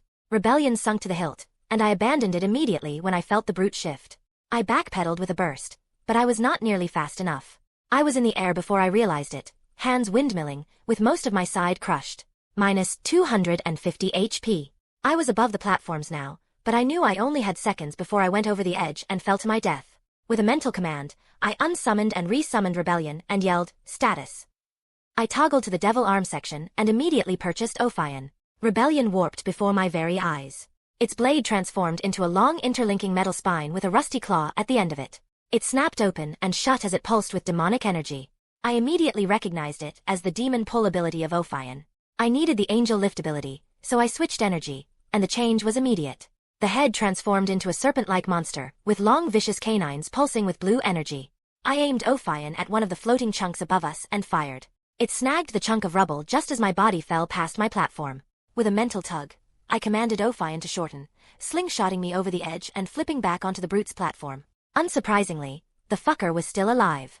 But now that had taken out its eye, it was flailing and helpless. Good. I switched energies and flung out Ophion, grabbing hold of one of the brute's legs, and I yanked, tripping it over. I moved to its flank and watched as it tried to stumble its way back to its feet, but I grabbed hold of its hand and pulled again, bringing it that much closer to the edge. I repeated the trick 2 more times before it finally caught on and grabbed Ophion's chain, but by then, it was too late. It was at the very edge, and I'd switched energies. I pulled myself to it and desummoned Rebellion at the very last moment, slamming into the brute with a burst strike to the chest. It fell right over the edge, and I nearly joined it, with half of my body dangling. It took more effort than I expected to pull myself back onto the platform. I was panting when the notification popped in. You've earned 60 red orbs. Jesus. That was the equivalent of offing 15 humans. Taking him down felt like it, too. I burned angel regeneration, rapidly restoring my health. The latest notification brought my red orb count to 62. Under normal circumstances, that would have made me excited, but then I looked at the dark portal. A familiar single eye was staring out of it now, regarding me with naked hunger. Strangely, all I felt was white-hot anger. What the fuck are you staring at, you peeper? Tasty mushel. All roads lead to Quellatrax. Quellatrax's voice boomed in my mind, its voice a chorus of distorted whispers. His enormous mind briefly touching mine was enough to send me stumbling to my knees with my nose bleeding. Something good did come out of nearly getting my mind melted. Congratulations. For bearing the weight of an infinitesimally small portion of Quellatrax's, you've learned mental resistance. Adept. Congratulations. You've received your first quest from your god and patron, Shin, the Avaricious. A lesser fragment of Quilltrax has followed you here from the void between realities for what was denied him. Your essence. Beat back 5 incursions of the insatiable eldritch. 1 of 5. Time till next incursion 1 month. Rewards. 1 class token from the Shin's multiverse famous shop. For completing one of many trials, you've been rewarded one of the 2 keys needed to access Shin's store. Note from Shin. Wow, that was intense. I mean unlocking Ophion just as you fell over the edge, only to come back and kick Stone Golem's ass? Main continuity Dante would be proud. In case you were wondering, yes, I let him follow you. No, this will not be the last time I put your life in danger for my amusement, and if we're being honest, you know as well as I do that you needed the red orbs. Besides, Quell is a dick, and he could use some humbling. Anyway, ciao, and happy hunting. Chapter 22. Chapter 21. I was too tired to let myself stew in rage at Shin's antics, so I focused on the portal. It was finally closing. The dark portal shrunk until it was a dot in reality and vanished. A few angel lifts and demon pulls later, I found myself at the base of the stone seal. Standing there, I was starting to second-guess my choice of Ophion over Arbiter. But then I reminded myself that Arbiter was twice the cost of Ophion, and choosing it would have probably got me killed in the fight against the brute. It took over 20 demonic energy burst strikes, and my hands were raw at the end, but the stone seal finally shattered, and the chain fell into the endless sea. The bronze statue in the distance turned its head in my direction, and suddenly, I found myself back in Blackbird like I never left, a layer of sweat covering my brow. Congratulations. You've unlocked the epic skill. Paradise Simulacrum, Basic. Visit a mental plane fashioned by the legendary Sparda for limited periods during which no time passes in the physical world. You can bring people in and out of your mental slice of limbo at will. Available once a week for 12 hours. Fuck me. That was intense, I gasped. Shin's antics pissed me off, but I had nothing to do with that anger for now. He was multiversal level. Unless I somehow found a way to match that power, I knew I'd be under his thumb for a while. Since I arrived in this world, it had been one ordeal after the other. At first, I thought I'd been incredibly unlucky, but I was starting to suspect that Shin had a hand in it. He'd let an eldritch outer god follow me for the heck of it. Who was to say reality manipulation was beyond him? Everything I'd gone through could have been a plot to bring me closer to Jean years before I intended to make contact. I was certain he still wanted me alive, at the very least. However, my stay in the Marvel Universe would be one big fighting game if Shin had a say in the matter. Too bad I wouldn't be letting him have his way. If there was something Dante and I had in common, was that we didn't take shit from anybody. Are you okay? Jean turned to me, a mix of concern and surprise in her eyes. I'd gone from an open, albeit dangerous, book to completely shut in the span of a second, not to mention that my stats had also gone up by a few points. Name: Axel Warren, Dante Sparda. Species: Nephilim. Class: None. HP: 120/440, health point. SP: 220/400, stamina point. AE: 50/240, angelic energy. DE: 20/240, demonic energy. Strength: 21+3. Dexterity: 22+3. Vitality: 42+2. Endurance: 37+3. Angelic energy: 22+2. Demonic energy: 21+3. Abilities. Skills. Shop, locked. 1 of 2 keys. Devil arms. Souls: 62. Even Wolverine seemed to notice the change as he sniffed the air and looked in my direction. You're different, he announced. What did you do? People underestimate the benefits of meditation, I shrugged, a bit more confident in my seat. I didn't think I could beat Logan and Aurora because I now had Ophion and could throw a superpowered punch, but I had a new skill that ensured Jean or Xavier wouldn't be getting into my head without a fight. I wasn't exactly sitting pretty, but I was getting closer. Scott brought his hand to the side of his visor. What's going on, Jean? His mind, Jean said. It's walled off. Take your hands off that visor, Scott, Storm ordered before she looked in my direction. Walled off? How is that possible? Didn't Hank say he wasn't a telepath? He did, Jean confessed, looking genuinely bewildered. But I can't read his mind. And that's the way I want it. I folded my hands and narrowed my eyes. You and the professor have no business in there in the first place. He's obviously trying to hide something, Scott declared, throwing me what I assumed was a dirty stare. I could only see half of his face. The professor needs to scan him, and all of a sudden he's protected? That comment got everybody looking at me suspiciously. I snorted. So, I am the bad guy because I don't want to get skull-fucked by some bald guy? I got some surprised looks for my colorful language. I've experienced enough of that for one lifetime and will not be letting anyone inside my head, no matter how nice their students promise that they are. Strap me up to a polygraph or send me away. It ain't happening. Despite my warning, Jean was the first to speak. The professor is not like that. He not gonna happen. She pursed her lips and frowned, clearly upset. Surprisingly, it was Beast that came to my rescue. Telepathy is not the only way we can determine your honesty.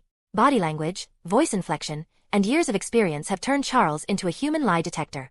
If you're uncomfortable with telepathy, we don't plan to force you, though I'd point out that assenting to it would certainly help your case. I'll take that under advisement, I said. Everybody mostly stayed quiet until we reached the hidden hangar of the Blackbird jet. I tried to play it cool when I saw the basketball court open up, but I found myself peering out of the window. I've seen it hundreds of times, and I still haven't gotten over it, Storm said, and I smiled. I don't think you can get over a hidden launch pad underneath a basketball court, of all things. If you're already drooling, then your mind will explode when you see the danger room, Scott scoffed. Oh yeah? I asked. What's so special about it? I, of course, knew what the danger room was, at least topically. The particulars were still a mystery to me. I was not much of a science guy, but the thought of hard light constructs got my juices flowing. It's the best training facility in the world, Scott declared, confidently folding his arms. It simulates complex scenarios, enemies, and terrains. Professor Hank can even program in enemies, so we're never entering a situation completely flat-footed. It's why we're the best team in the world. I resisted the urge to roll my eyes. Wow, I muttered, genuinely impressed by the danger room, but the phrasing ensured Scott and a few other X-Men thought I was impressed by them. So, you can create hard light avatars of every bad guy the X-Men have ever fought? I turned to Beast, who was carefully landing the plane. More or less, Professor Hank answered. Although we'd need exhaustive data on the target before we can create a combat clone. What sort of data? Chapter 23. Chapter 22. What sort of data? The furry man blinked at me as he got up from his seat and looked down at his tablet. We'd need accurate dimensions, abilities, biological information, and estimated physical parameters. Did you have someone in mind? A few, I smiled. I'd like to take this danger room of yours for a spin and see the rest of your facilities. It'll be a great change of pace from what I'm used to. That's assuming the professor doesn't hand you over to the police immediately, Scott scoffed. And if you can't tell, you didn't make a great first impression. Like the nice lady said earlier, why don't you leave the judgment up to the professor, I snipped. Dr. Hank shifted gears the moment we left the Blackbird, muttering something about upgrading the fuel injection system and the stealth capabilities, while Logan took it upon himself to wheel the professor to his room personally. There was a moment on the ramp when my eyes met Logan's. Chills ran down my spine. He didn't seem like the type to hold grudges, but he genuinely cared for the professor, and I had put him in a wheelchair. Not that he wasn't already in one, to begin with, I thought in amusement. Jean. Scott. Take him to one of the guest rooms so that he can get a change of clothes while we wait for the professor to wake, Storm ordered as she stepped off the jet. We're just letting him roam free? Scott demanded. Are we forgetting that he nearly killed that cat guy and murdered a bunch of people literally hours ago? Then, it's a good thing I'm sending you to keep him company, she said. Surely, you're not saying the greatest team in the world cannot handle some delinquent? Hey! I half-heartedly protested, watching as angst practically gushed out of Scott. He balled his fist and set his jaw before glaring at me and stomping off. Come on, Jean. Let's get this over with. I'm counting down the seconds until the professor wakes up. I followed behind Jean as she led me out of the high-tech hangar and deeper into the bowels of the X-Mansion. How can you stand that guy? I asked Jean, who'd been quiet this entire time. He's just a bit wary of outsiders and people with complicated pasts. You mean murderers? I stated flatly. She seemed unbalanced by my candor, and I pressed on. I might be sitting for a polygraph, so I might as well tell you. I've killed before, but it's mostly demons, murderous drug dealers, and abusive assholes who deserve it. Why are you telling me all this? Jean asked with a bit of apprehension in her voice. I could tell the professor. It's all going to come out when they look into my past anyway, I shrugged. You stuck up for me when you didn't have to. I owe you the truth, at least. That makes sense, she muttered. But still, demons? You don't think I'm telling the truth? The look on her face spoke volumes. They've been after me since I was a kid, I said, casually stuffing my hands into my pocket. I didn't even have to spin a wild tale. I just drew from Dante's memories. Demons did exist in this world, and oddly, some of them resembled the same ones you fought in the DMC games, but others were Marvel originals. Luckily, only the demons from the DMC game have come after Dante. Otherwise, he wouldn't have been alive when Shin gave me his body. I've killed so many of them. I lost count. Things only started to change for me last week when my other powers manifested, I said. When you grow up being hunted, morality takes a back seat to survival. I'm sorry, Jean said softly, and I shrugged. It's not your fault.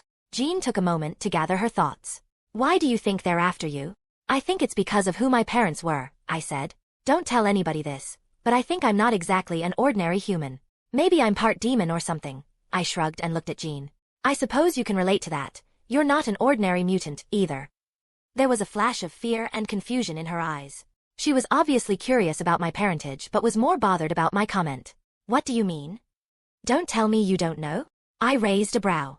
You're the strongest mutant I've ever seen, and I've met a lot of mutants. She frowned. I'm only a telekinetic with some telepathy. The professor is far stronger than I am. No, he's not, I said. My devil's eye does not lie. It tells me important things about each person I use them on, and it's telling me you're the most powerful mutant alive. If you're weaker than you should be, it's because somebody is keeping you that way. Devil eye? Jean asks skeptically. I thought you said you could only heal and summon weapons? A lot can change in one meditation session, I shrugged. I couldn't block telepathy before. Well, now I can. Like I said, I unlocked my powers a few weeks ago. I have no idea what my limits are. Jean still seemed a bit skeptical, so I shrugged. If I were in her shoes, I wouldn't believe an admitted murderer either. Just ask yourself this before you dismiss my claims entirely. What do I stand to gain from lying to you? I questioned. I just met you. Jean bit her lip in thought before she spoke. Prove that this devil's eye of yours actually exists. Tell me something else about myself. I laughed and actually used the skill. Jean took a step back, and I saw a notification floating above Jean's head. Jean Elaine Gray, Avatar of the Phoenix Force. Everything after that was a wall of question marks. Still, it gave me enough information to mess with Jean. Your middle name is Elaine, I said with a mischievous grin. Jean's eyes went wide. How did you? That's freaky. Your eyes turned red for a moment there. Oh. I didn't know that happened when I used Devil's Eye. Good to know. So, you believe me now? Yes, she said with some hesitation. Still, I have a hard time wrapping my head around it. How is any of this possible? The better question should be, who is powerful enough to shackle a god? Jean broke her stride when I posed that question. I hoped she'd make the connection to Charles by herself, but if she didn't, she'd not be completely blindsided when she learned the truth. And when that happened, I'd be here to pick up the pieces and earn the Phoenix's favor. Whether or not it would like me enough to grant me some of its flame was another matter entirely. The talk with Charles could go either way, so I was poisoning the well as insurance. That wasn't to say that I had no strategies to convince the old coot to let me stay. I had stacks upon stacks of information I could use to strong-arm myself a permanent residence here, but staying at the mansion long-term would limit my growth. Instead, I was planning to stay long enough to win her over completely and get S.H.I.E.L.D. off my ass. Come on, Jean, I bumped her with my elbow.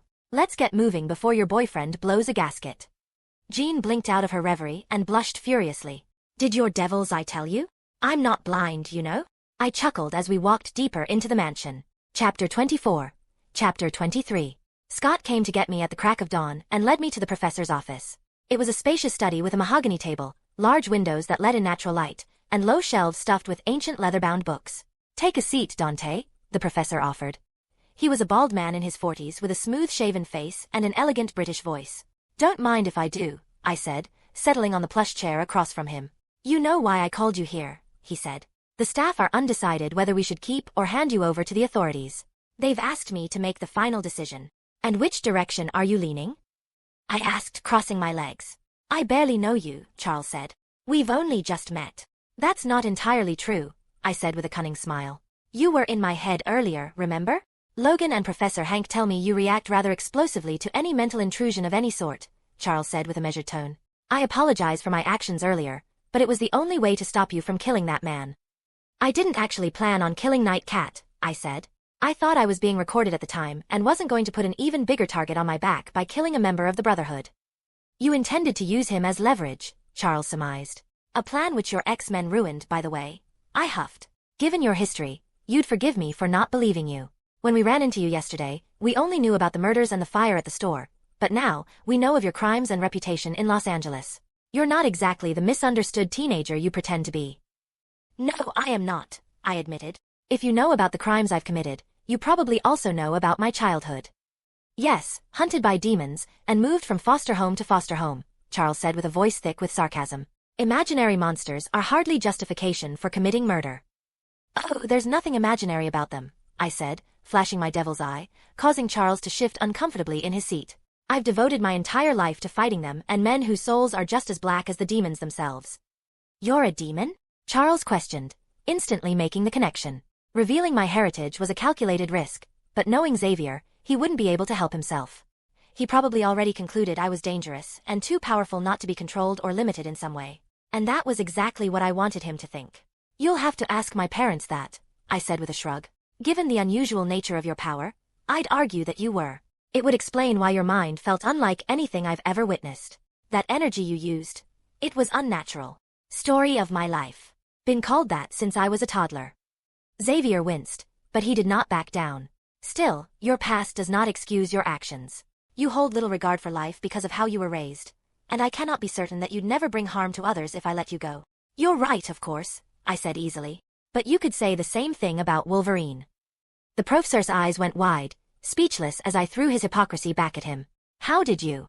Like I told the X-Men, you don't cover your tracks as well as you think, I said with an enigmatic smile. Look me in the eyes and tell me your X-Men have not and will not kill. The professor was quiet for a moment. Those who have are different people now, whereas you were in a firefight only yesterday.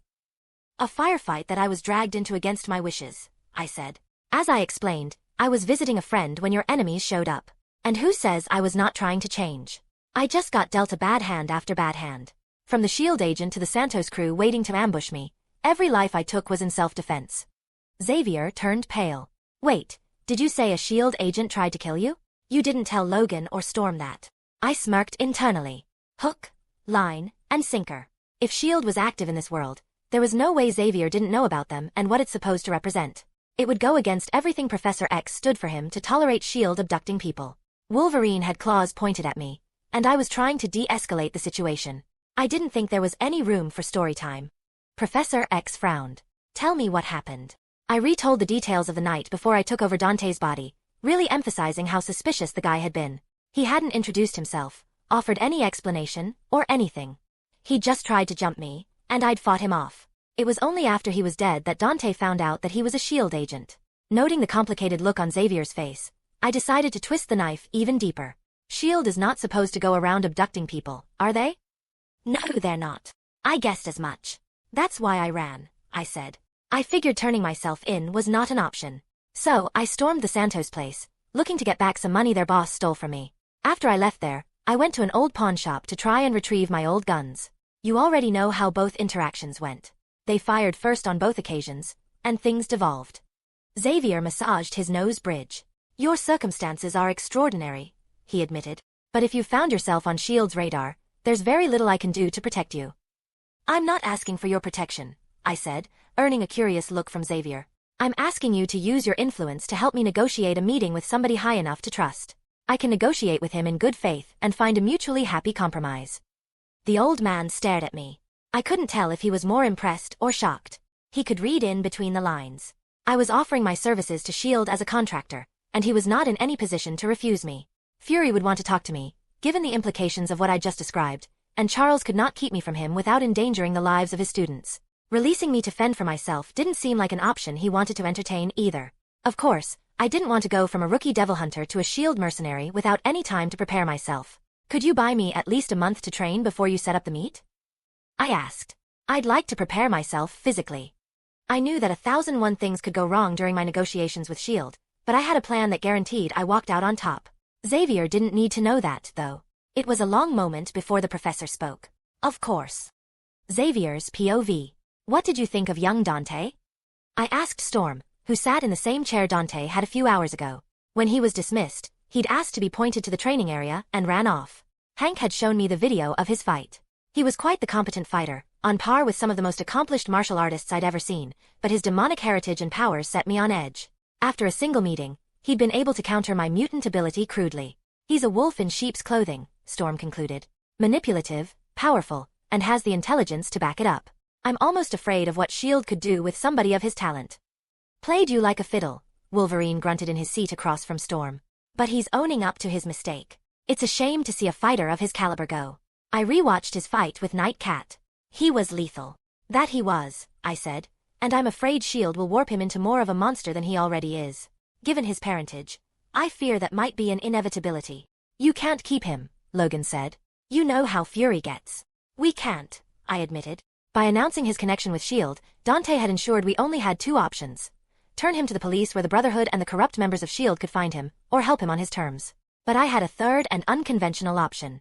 Logan, you're going to recruit Dante as your teaching assistant during his stay with us, and I'm going to be buying him 2 months instead of 1.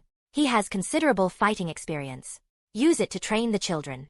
Are you sure? Storm questioned. He doesn't seem to respond well to threats of any kind. Storm was, of course, referring to the startling trail of bodies he'd left behind when he made his daring escape out of Los Angeles. He may be violent, but he's not quick to anger. Otherwise, he would have killed Kat and fought you when you tried to bring him in. He can be reasoned with. Logan seemed to be indifferent about the entire ordeal. The kids could use a sparring partner close to their level. What is the point of forcing him to teach? Storm asked. To keep the humanity in him alive, I answered. I also wanted to find a way to seal the demon in him away. Dante was like Jean in a way, flowing with untapped potential. I couldn't very well allow that type of violent power to grow unchecked. It could mean the end of us all. Chapter 25. Chapter 24. You can't be serious, I said to Logan, who was standing at my door with his arms folded. Afraid I am. The prof saw you fight and thought you could earn our hospitality by putting your talents to use. Fucking Charles. I couldn't believe this bullshit. I had plans to squeeze out as much training as my body could tolerate in the month I was here, but the crafty old man had other plans. And if I say no, will you ask me to leave? I narrowed my eyes. Nah, but seeing as I'm the combat instructor, I can cut you off from using the facilities, Logan shrugged. Hank tells me you've been looking forward to the danger room. Ha. Go figure. I'd assumed Logan would have challenged me to a fight to settle our difference. I hadn't seen outright manipulation coming. It just goes to show that you can never judge a book by its cover.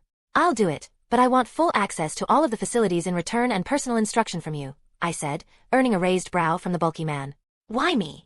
I know a seasoned fighter when I see one, and with those claws of yours, something tells me you're a master of hand-to-hand combat. True on both counts, Wolverine smiled, but what makes you think I'll agree to train some random pup? I grinned.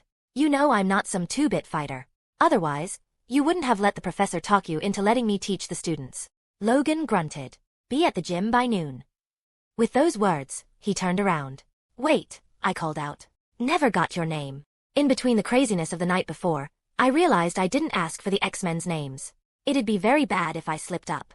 Logan, he answered and continued on his way. 10 minutes later, I was out of my room and scouring the mansion for the gym. It was just after 7 a.m., and most of the kids were either still asleep or stuck in the room getting ready, so I had a hard time finding somebody to give me directions. Thankfully, I stumbled upon a young blonde girl, who couldn't have been older than 10, strolling with a bunny plushie in her arms. She stopped dead in her tracks when she saw me. You're new. Yup, just got here, I smiled down at her. Came in with the white-haired lady and the bulky guy. Oh, Uncle Logan and Auntie Aurora, she said, then looked up at me. You're Dante, the scary new student that everyone has been talking about. Talking about? I frowned. That was fast. She laughed. The kids don't stop talking just because it's light out. And what do they say? I asked, but I already had an idea.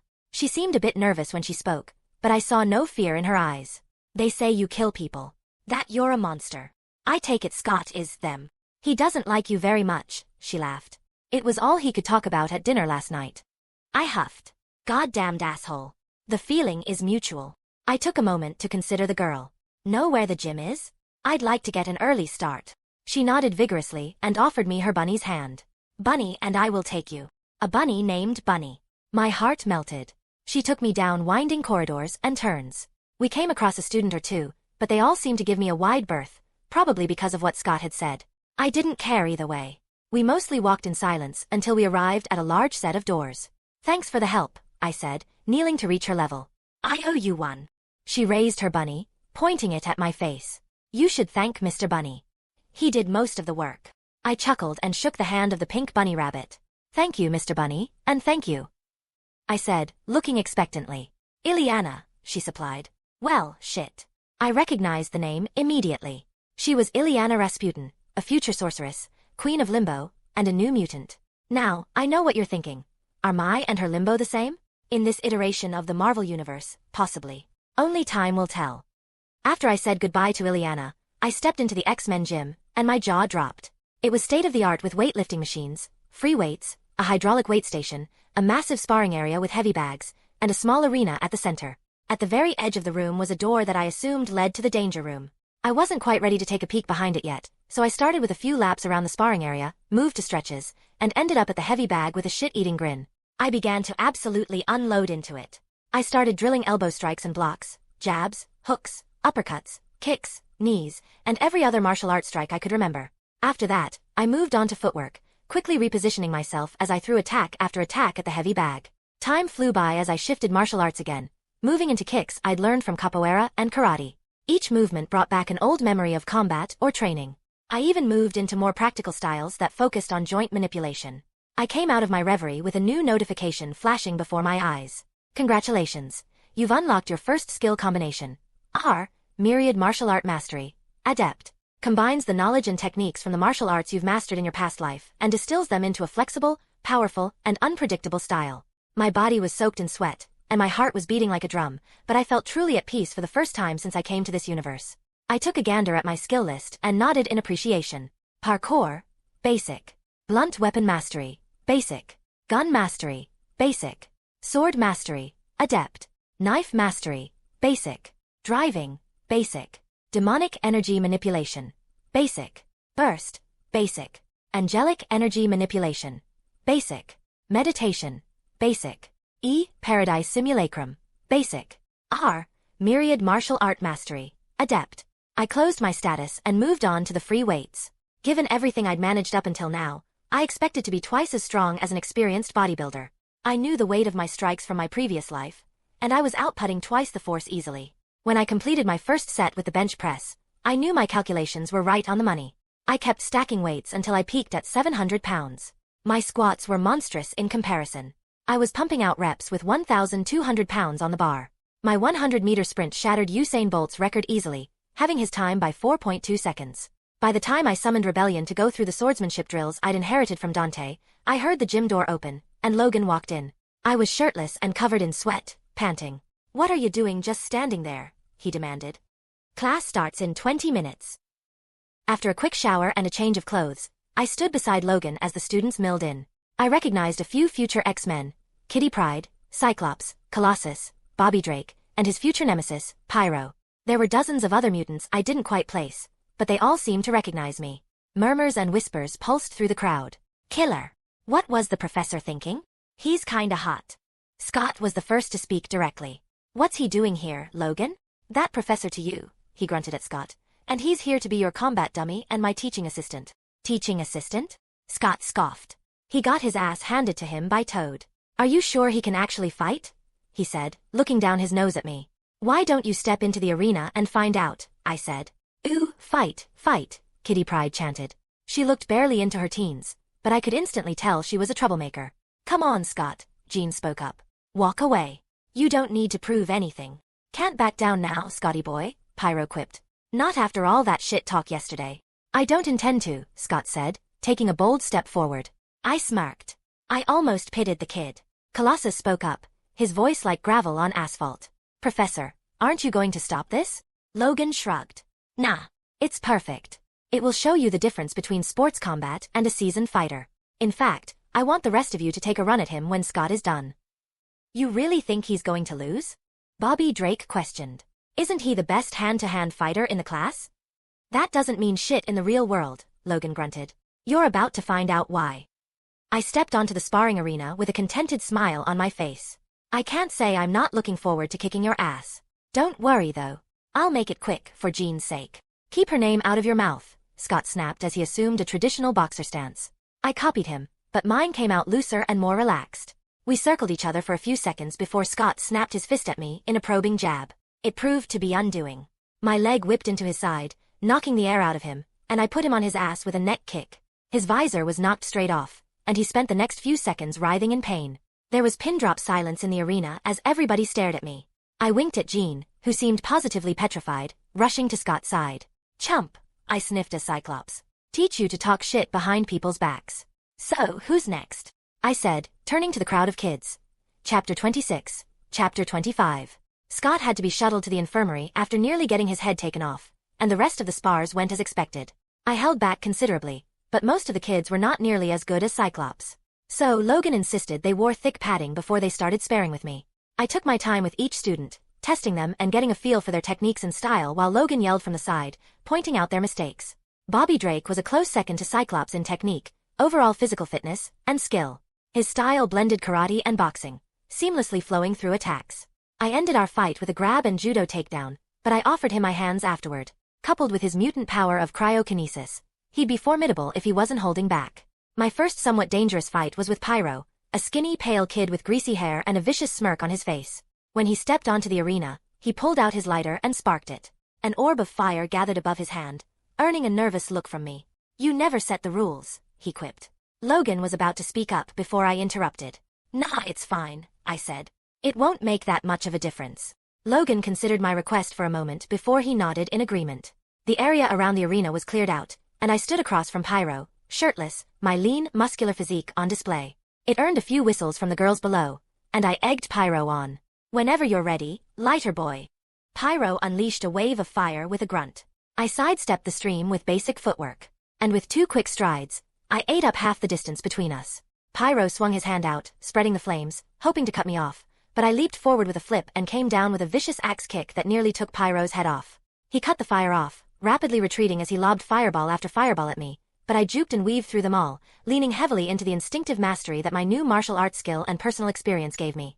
Pyro crumbled to the ground when I punched him in the liver, bringing an abrupt end to our fight. Things got more interesting from that point on. Only 2 students were left, and Logan allowed both to fight me with their powers. Fighting Shadowcat, aka Kitty Pryde, was an exercise in frustration. She was superhumanly fast, acrobatic, and could phase through most of my attacks while landing glancing blows at me. They barely dipped into my HP, so I didn't mind. I was more interested in what I could learn from her. When I got tired of her, I went in for the kill, mixing in feint with blistering fast strikes. All it had taken was one missed grab on her part. A kick to the sciatic nerve had her limping and yelling uncle. The last big fight of that session was with Colossus, and he was a wall I was uncertain I could topple without using my abilities. His metallic skin reflected light, his large muscles rippled, and he towered over me, standing at 7 foot 5 inches. Kick his ass, Colossus, Kitty hollered from the sidelines, still holding her injured leg with a pout. I apologize for what is to come, but you won't win, the gentle giant announced. We shall see, I said. The moment he stepped onto the arena, I summoned rebellion.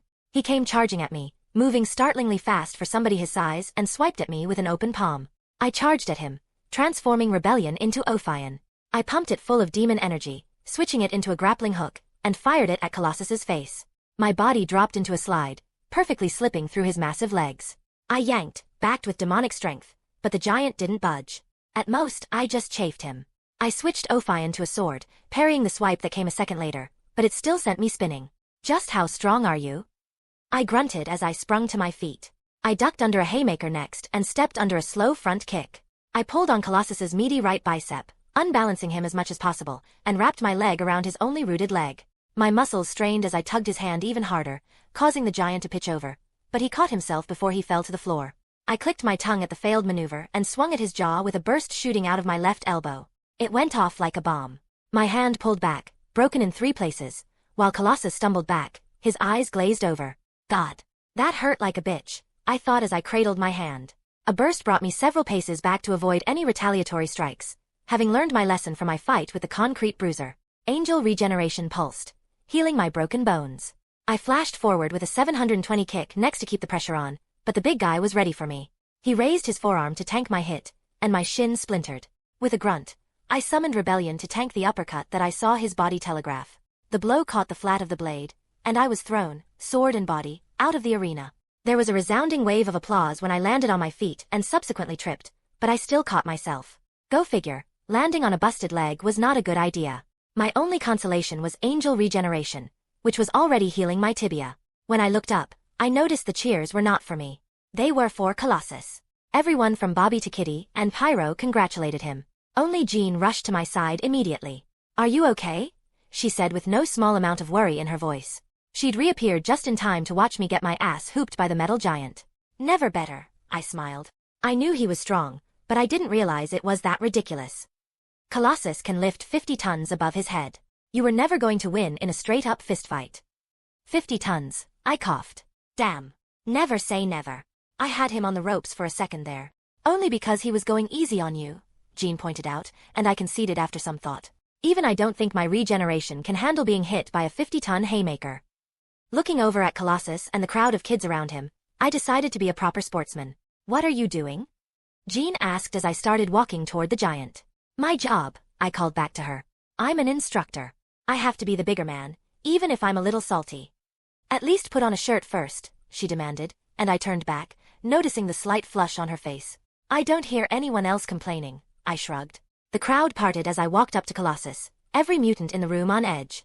Scott had ensured I had a reputation the night I arrived here, and my display reinforced his narrative that I was a monster, but that didn't mean I couldn't change people's minds. Sure, I was an asshole who was pissed because he was dealt the wrong hand in the afterlife, but as I'd said earlier, I didn't want my new life to be one never-ending fight. I was at the X-Mansion to train, get into Jean's good graces, and work out a contract with S.H.I.E.L.D., not make more enemies. "Good fight," I said, offering my hand to Colossus. The teen considered my hand ponderously before he received it. "I haven't been pushed that hard in a long time." "Can't say the same," I said truthfully. "But I'll tell you this much, that's the first time I've broken my hand in 3 places from punching somebody in the face," I laughed.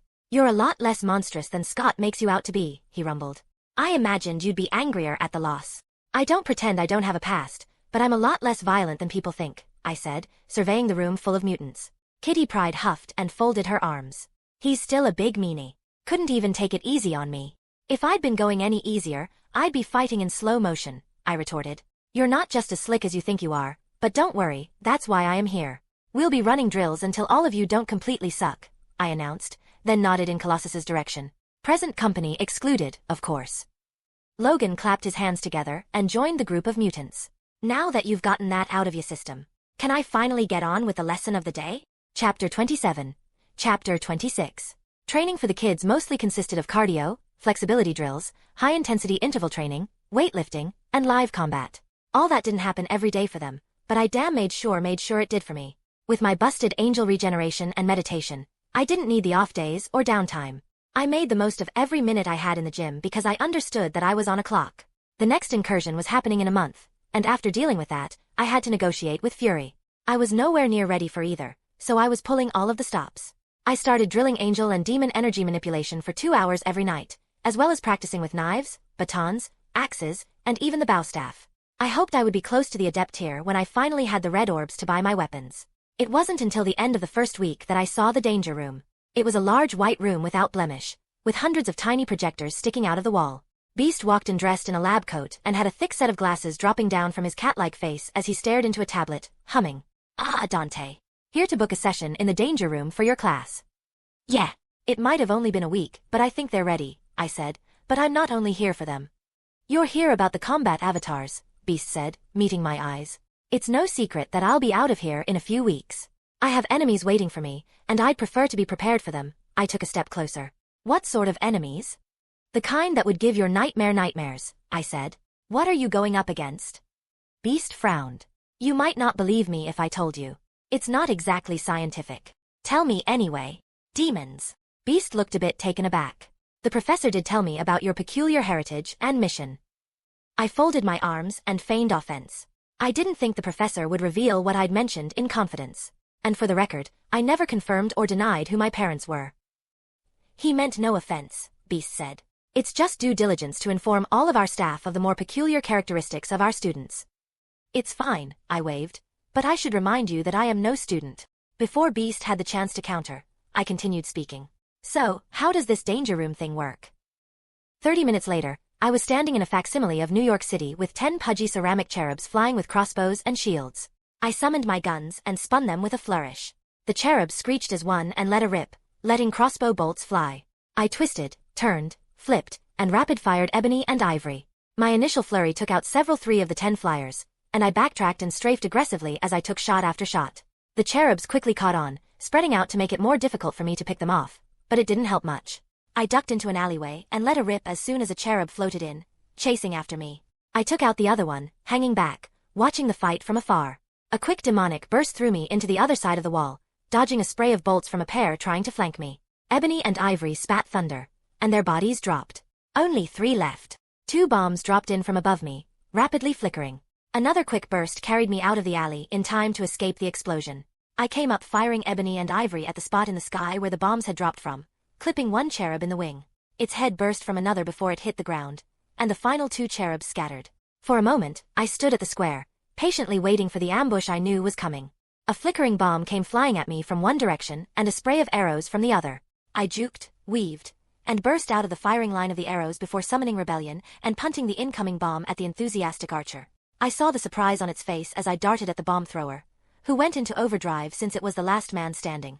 More bombs rushed my way, all of which I deflected and burst out of range of. The bombs went off in the distance like fireworks on New Year's. It was moving erratically, looping in the air, making it damn hard to finish off the exercise.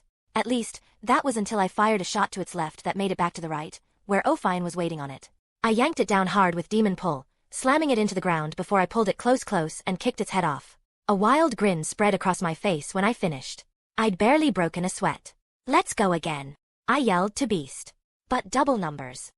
2 weeks into my training, I saw my skill progression with the various weapons I'd started using Wayne, so I started incorporating them into my duel with the kids.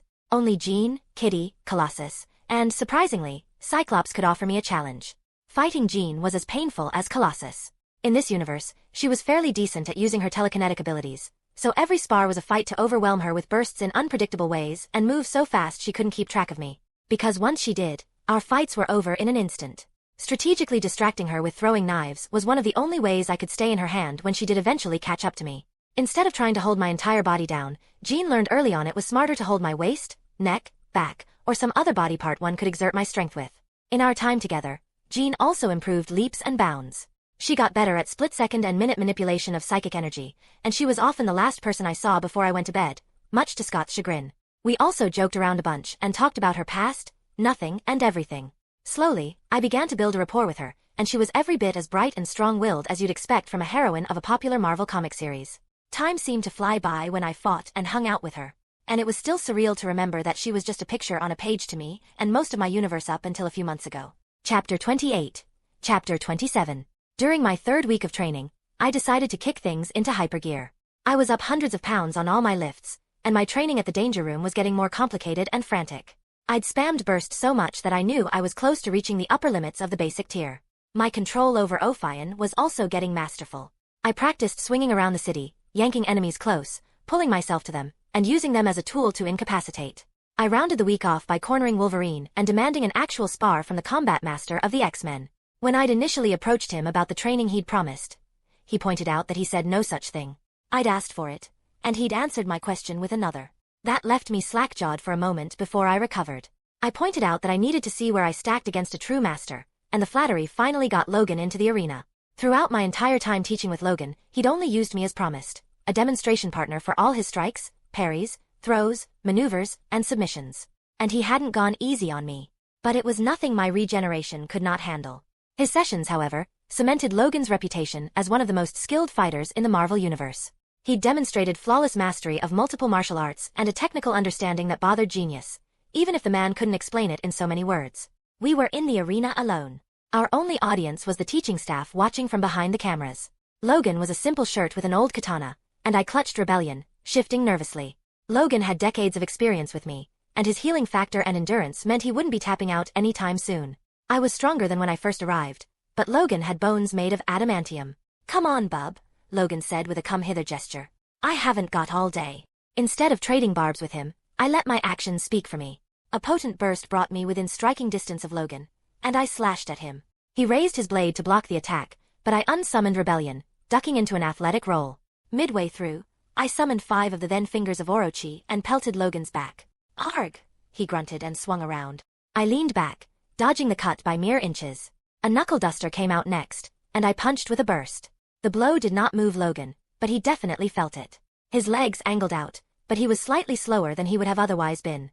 The blow swept by me as I used clever footwork to glide past Logan, using my adept skill, but before I could lay into him, his elbow shot out, blocking my liver shot, but my other hand was wide open, and it summoned Ophion. I fired as I stepped back with demon pull. It latched onto Logan's leg, but before I could yank him off his feet, the 5'5" monster batted the claw away with the flat of his blade. The move stole a chunk of flesh, but Logan surged forth anyway, unleashing a flurry of strikes. I summoned Rebellion to deflect them, but the strength of it pushed me back. I was strong but not nearly strong enough, and Logan's swordplay was miles ahead of mine, even though he should be in crippling pain because of the fingers of Orochi. I made up for it by rapidly repositioning Rebellion. Because of the nature of my power, I was never truly locked in a position. With a shift and a pivot, I could attack from a whole new angle, switching my sword for a bowstaff or axe, and that was what I did. Logan scored more cuts on me than I did him after sharpening my unpredictable style against him. I decided to get serious. A burst of demonic energy put some distance between me and Logan, and I fired at him using ebony and ivory. Logan charged me, deflecting a chunk of my shots, tanking the others with his arms, legs, stomach, and head. Quit hiding behind your guns like a pansy. Logan roared as he leaped at me with his sword, giving me the opening I'd been looking for. Burst carried me forward faster than Logan could react, and I slammed Rebellion into his gut just as he came down. The acceleration and the suddenness of the strike were powerful enough to throw him back, and I followed after him, stabbing him over and over again with a furious roar. My hands moved so fast that my blade became a blur. Trillion stabs. Logan was barely standing when I was done, and I was panting. Large parts of his chest and stomach muscles had been hacked off, leaving his ribcage exposed. Still, Logan didn't even look like he minded. Right before my eyes, muscle tissue regenerated, and flesh covered them. "You're better than I give you credit for," he said, tossing his katana aside and ripping off what was left of his shirt. "You've earned my claws." I gulped. I went on and did it. Logan gingerly pulled the fingers of Orochi, slowing him down, and leaped at me with his claws bared. I ducked to the left, slightly winded, but he followed closely behind me, pivoting and sprinting a second after he landed. Logan had gone from barely keeping up with my speed to outpacing me in all categories. His claws moved like a hurricane, shredding everything in sight. Sections of the arena were covered in adamantine claw marks. I didn't even try clashing blades with him. I knew Rebellion or Ophion wouldn't survive it, so I focused on keeping my distance, strategically using bursts, and lashing out with punches and kicks. But my demon energy bottomed eventually. 8/350. I realized that only after bursts command yielded no instant transportation. My heart was at my throat as Logan's claws inched closer to my neck. In a Herculean feat of effort, I twisted and bent as rivers of sweat poured from my soaked tank top. I tapped into my demon energy pool when I saw that I would not make it out entirely unscathed. And then something happened. A wave of energy surged from every pore in me, exploding in a sustained flame of red and black. Logan leaped back, digging his claw into the arena floor, surprised by my sudden transformation. A notification flashing onto my screen confirmed what I'd already suspected. "Congratulations. You've unlocked Demon Dodge, Basic. Increase your next attack by 2x for 5 seconds. Costs 20 demon energy." Fuck me. This was not how I imagined learning this skill, but I wasn't about to go looking a gift horse in the mouth, so I surged ahead, eating up the distance between me and Logan suddenly before my 5 seconds ran out. The man reacted with a double claw strike, which I vaulted over and came down with a summoned Rebellion, twisting like a top with my blade extended. My attack shredded his neck, and most of his upper body, but by the end of it, the flame cloaking me was gone. Logan let out a frustrated roar. A kick slammed into me the moment my legs touched the ground, ragdolling me sideways. My body came to a stop at the very edge of the arena, dizzy and groaning from the pain, but I blinked just in time to see a bloody Wolverine coming down on me with his claws extended. I had one of two options: roll out the arena and concede, or dig even deeper and bounce back somehow. I might have been out of demonic energy, but I still had over half of my angel energy left. I hadn't needed to heal often in this fight, so I had the energy to spend and experiment. Pulling on the wiry angel energy, I guided it through my body, not force it, and it wrapped around my entire body. Logan crashed into me, but I was already gone, standing halfway across the arena, my body bleeding blue vapor. Logan's body bounced over the arena edge and came to a stop outside bounds, which technically meant I won the fight. I let out a sigh of relief, instantly deflating. That fight took a lot out of me. "Good work, kid," Logan said as he stepped back into the arena. "You made me fight seriously." He cracked his neck. "Been a while since that has happened. You're not half bad. Let's do this again in a few days." I fell on my ass as Logan walked off, weariness seeping into my very bones. I read the description of the new skill I just acquired. Angel Dodge. Phase through limbo, allowing Dante to evade an additional distance and render him invulnerable to attacks. That looked about right. At least it did confirm my suspicions. Limbo was real in this universe, and I'd have to deal with it eventually. But for now, I focused on the outcome of the fight. I'd barely come out ahead. I had a feeling Wolverine would not fall for my tactics again. I needed new moves. Logan's adamantine claws were just impossible to deal with. I needed to figure out an effective way to neutralize them in our next fight. I took one final look at my status before I continued my training. Name: Dante Sparda. Species: Nephilim. Class: None.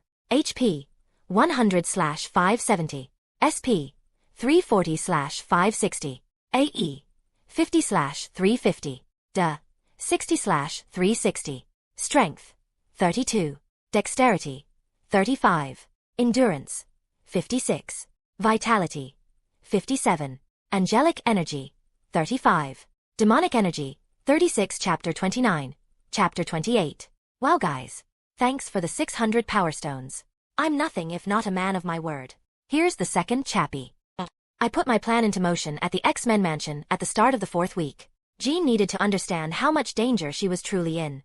After long sparring sessions with her, which mostly constituted her flinging me around and me breaking her telekinetic hold with sheer force, I took her hand. "Do you trust me, Jean?" She smirked. "I barely know you." I rolled my eyes. "Don't pout just because you can't see inside my mind, Jean.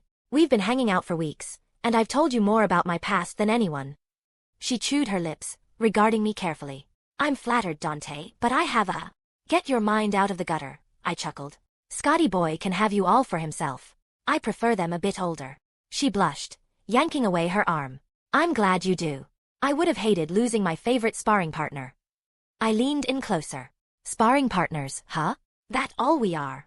"Why did you ask me if I trusted you?" she asked, tucking her fiery red hair behind her ear. "I want to show you something," I said. "It's a new ability I've been working on. Whatever happens, I want you to remember that you're perfectly safe and can trust me." I reached out for her hand again. "Oh, okay," she said, carefully taking my arm. I pulled her in with an amused smirk and activated Paradise Simulacrum. Suddenly, Jean and I were standing on one of the thousands of floating stone platforms that make up the simulacrum. Crimson clouds swirled overhead, and an endless sea lapped below. Jean stumbled away from my grasp, completely confused. "Dante," she began with some trembling in her voice. "Where the hell are we?" It was the first time I heard Jean curse. It didn't quite sound right coming out of her mouth. I spread my hands across enigmatically. "Welcome to my realm." "You made this." "Well, my father did," I said. "I think." This was where I disappeared on the plane, and probably one of the only places on the planet where the old coot couldn't listen in on our conversation. She frowned. "You mean the professor?" I nodded. "Have you given any thought to my comment about you having the powers of a god?" Her eyes still lapped around the simulacrum, trying to wrap her mind around what she witnessed. "I told Scott about it," she said with a hint of guilt. "He thinks you're trying to trick me." My eyes went wide. "She did what? Of all the..." I took a deep breath, bottling my anger. "I told you that in confidence," I said slowly. "I didn't expect you to share it with Scott, of all people. You must have known how he'd react. You didn't also tell him about my heritage, did you?" "Of course I didn't." She looked hurt at the insinuation, but I wanted her to feel that way. Maybe next time, she'd think twice before blabbing. "Don't give me that look," I said. "You betrayed my trust." "Scott is my boyfriend," she said. "When he asked what we talked about, I had to be honest." I sighed. Teenage love. She had no idea what sort of pain she was in for. Oh well, I couldn't blame her. I expected too much. "Don't tell Scott what I'm about to say next, or tell him. But understand that you'll be forcing the professor's hand if he reads Scott's mind. And he seems like the type that wants his puppets marching down the path he set out for them." Jean frowned. Again, with the dig at the professor. "How can you say that after everything he's done for you?" "Done for me?" I raised a brow. "He kidnapped me from a fight that his enemies forced into me, and made me teach in a school that hates me because of my past. I could have been in Alaska by now, set up with a new house, endless woodland, and all of the training equipment money could buy, but Xavier just had to be the fucking hero." I wanted to tell Jean all that, but I settled for a more diplomatic answer. "I'm grateful, but I'm not blind," I said. "The professor probably didn't tell you, but he didn't exactly accept me into the school. He's letting me train until he can help me broker a deal with the government, only I'm pretty sure he's not made that call yet, nor will he. The professor doesn't make promises he can't keep, and he doesn't lie either. He could have reached out to his government contact at any point with telepathy, I circled Jean. Heck, with Cerebro, he can reach the entire globe with his mind. How do you know that? Jean asked, to which I just rolled my eyes. As usual, you're focusing on the wrong things. The better question is why hasn't he done what he promised? Could it be that he's really trying to help me, or is the more likely answer that he is buying time to break my mental shield so that he can seal away my powers like he's done to you? Jean's face went pale as she connected the dots. What? No. You can't. You can't really think the professor is capable of that. Xavier is likely one of the most powerful telepaths alive, I shrugged. If anyone is powerful and egotistical enough to shackle a god, it's him. Jean shook her head. You're being ridiculous. The professor has known me since I was a child. He'd never.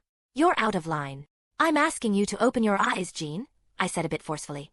He has the motive, opportunity, and the power to pull it off, and the evidence is staring you in the face. What are you talking about? Ever since I talked to you about the seal, your power has been growing, haven't they? Jean had a look of dread creeping in, but she remained unconvinced. I've been getting more training since you started teaching, and Logan introduced the new training system. You've trained a lot of time before. Why is your current situation any different? I asked. You might want to deny it, but I know you've felt its presence. Stop it, Jean whispered, but I pushed. A bird of cosmic fire and endless psychic energy. You might have not yet heard its voice, but you felt the weight of its presence. Jean's face seemed to twist and turn the longer I spoke, realization slowly seeping in. Stop it, she lashed out with her arm, her telekinetic wail, crushing a distant floating wall behind us. No, this is all you. You're putting ideas in my head. Holy shit. My breath hitched. The demonic energy in the air was slowly filtering away. Jean's hair was beginning to whip, though there was no wind. That's a lie, and you know it. I didn't back down. I needed to push through. Otherwise, she'd turtle up, and I wouldn't be able to break through to her before I had to leave. This power didn't come from nowhere. You've always been this powerful. Pheonix has always been there. Somebody just made you forget. No. Her voice came out weaker this time. I took slow, cautious steps and held her in my arms. Calm down, Jean, I urged. You're safe, and he cannot get to you. Not here. For a long moment, Jean stayed in my arms. She did not let go until her breathing normalized, and she looked up at me. I could still see the doubt in those eyes. I was asking too much of her. No sane person would condemn a man she's known all of her life based on the words of a killer, even if he was a friend. She had to see his betrayal by herself. I know this is hard to swallow, and I won't ask you to believe me without one final bit of evidence. Xavier is going to try to break my mental barrier. Her eyes went wide. If that didn't convince her, nothing would. Jean was slow to respond. You're going to provoke him, she said. Your mental resistance is admirable, but even I can push past it if I try enough. It's suicide. That might have not been true a few weeks ago, but now that she was aware of the Pheonix and her limiters were slowly coming off, Jean's abilities were soaring to new heights. It's not, I said. Because you'll be a couple of rooms over, and will come to my rescue before Baldy cracks my head open like an egg. Jean pursed her lips. That sounds risky. Oh, it is. But you'll have nothing to worry about if the professor is not guilty. However, if you're really worried, you could help me work on my mental resistance. Jean made a face. I'll help, but not because I think the professor would ever do that. I just don't want to see you get hurt. I nodded. Completely reasonable. Jean twisted her fingers, looking down before she met my gaze. Pheonix is what you called what's inside my head. What can you tell me about it? I blinked. My devil's eye tells me it's the prime manifestation of the universal force of life, creation, and destruction. It is immortal, indestructible, and predates even the darkness at the beginning of the universe. Wow, you weren't kidding when you said God, but whatever this Pheonix is, it's beyond that, isn't it? I would imagine so, I said, trying not to give too much away. If I know my classical literature about gods and deities, she'll likely be pissed at you and Charles for sealing her off for all of these years. Jean bit her lip. Why wouldn't she be? How do I fix this? I shrugged. I'd start with getting rid of the seal. Jean looked at me like I was crazy. You want to unshackle a creature powerful enough to wipe out galaxies? She was going to get out anyways, I said. We might as well be the ones to do it. Maybe she'll be grateful. In the classics, the gods are not exactly known for their benevolence, Jean said with more than a little fear in her voice. True, but we're not exactly helpless, I said. I know a sorceress who might be able to help us. She blinked. You mean like, she uses magic, in real life? I quirked a brow. That is what sorceresses tend to do. Why is this surprising? You've seen magic before. What? When? I gestured to myself. How do you think my devil eye or any of my other abilities work? Magic. I just assumed. Jean trailed off and regarded me with a new sense of wonder and worry. Jean Elaine Grey is speechless, I laughed. Never thought I'd see the day. Jean's face circled through half a dozen emotions before it finally settled on outrage. She folded her arms and huffed, shoving me with a light telekinetic force. I chuckled again. Glad to see that the news hasn't made you any less of a hard-ass. She looked like she was about to shove me again before I raised my hands in surrender. You know you'll be trapped here forever if I go over the edge. Don't think I will take it easy on you during training, she huffed and floated to the next platform. I didn't have the heart to tell her right away that she was headed in the wrong direction. You know the song and dance by now. We're 10 chapters ahead on Patreon. If you love what I do, want to support me, and read ahead, head on over to pat.rayon/art-and-creative-writing. On a second note, the new chapter is coming on Monday. If we get to 1,000 stones next week, I'll upload a bonus chapter in addition to the final chapter of the week as well. Have a great weekend, guys. Chapter 30, Chapter 29. After our little heart-to-heart, I led Jean to the base of the stone seal on Dante's memory and shattered it. I hadn't expected any new memories to follow, but how wrong I was. I saw visions of Dante's childhood growing up in a large mansion alongside his brother and mother. According to the stories Sparda, a white-haired regal man, told him. He and a handful of other demons came to this reality through the help of Belasco, a powerful human sorcerer. For his part in helping them cross over, the archdemons gave him a cup of their blood and granted him immortality. He, in turn, used his newfound immortality and demonic power to conquer Limbo and abduct a few human women whom he raped and had children with. Most of the archdemons scattered throughout the stars, setting up on fresh planets rather than battling each other for a backwater like Earth, but Sparda was content to stay. Weary of war and slaughter, he decided to act as guardian to Earth and a check for Belasco. He didn't wish for any more of his fellow demons to make the journey through to this reality. Over time, Belasco built a society of half-demon hybrids in Limbo and approached Sparda about moving them to the surface to repopulate the Earth, but Sparda refused him. He'd come to care for the humans and other creatures that occupied this world. He knew what would happen to it if he let Belasco loose. So, in a fight that lasted days, Sparda put Belasco in his place. None of his demon-human hybrids were ever to cross the veil.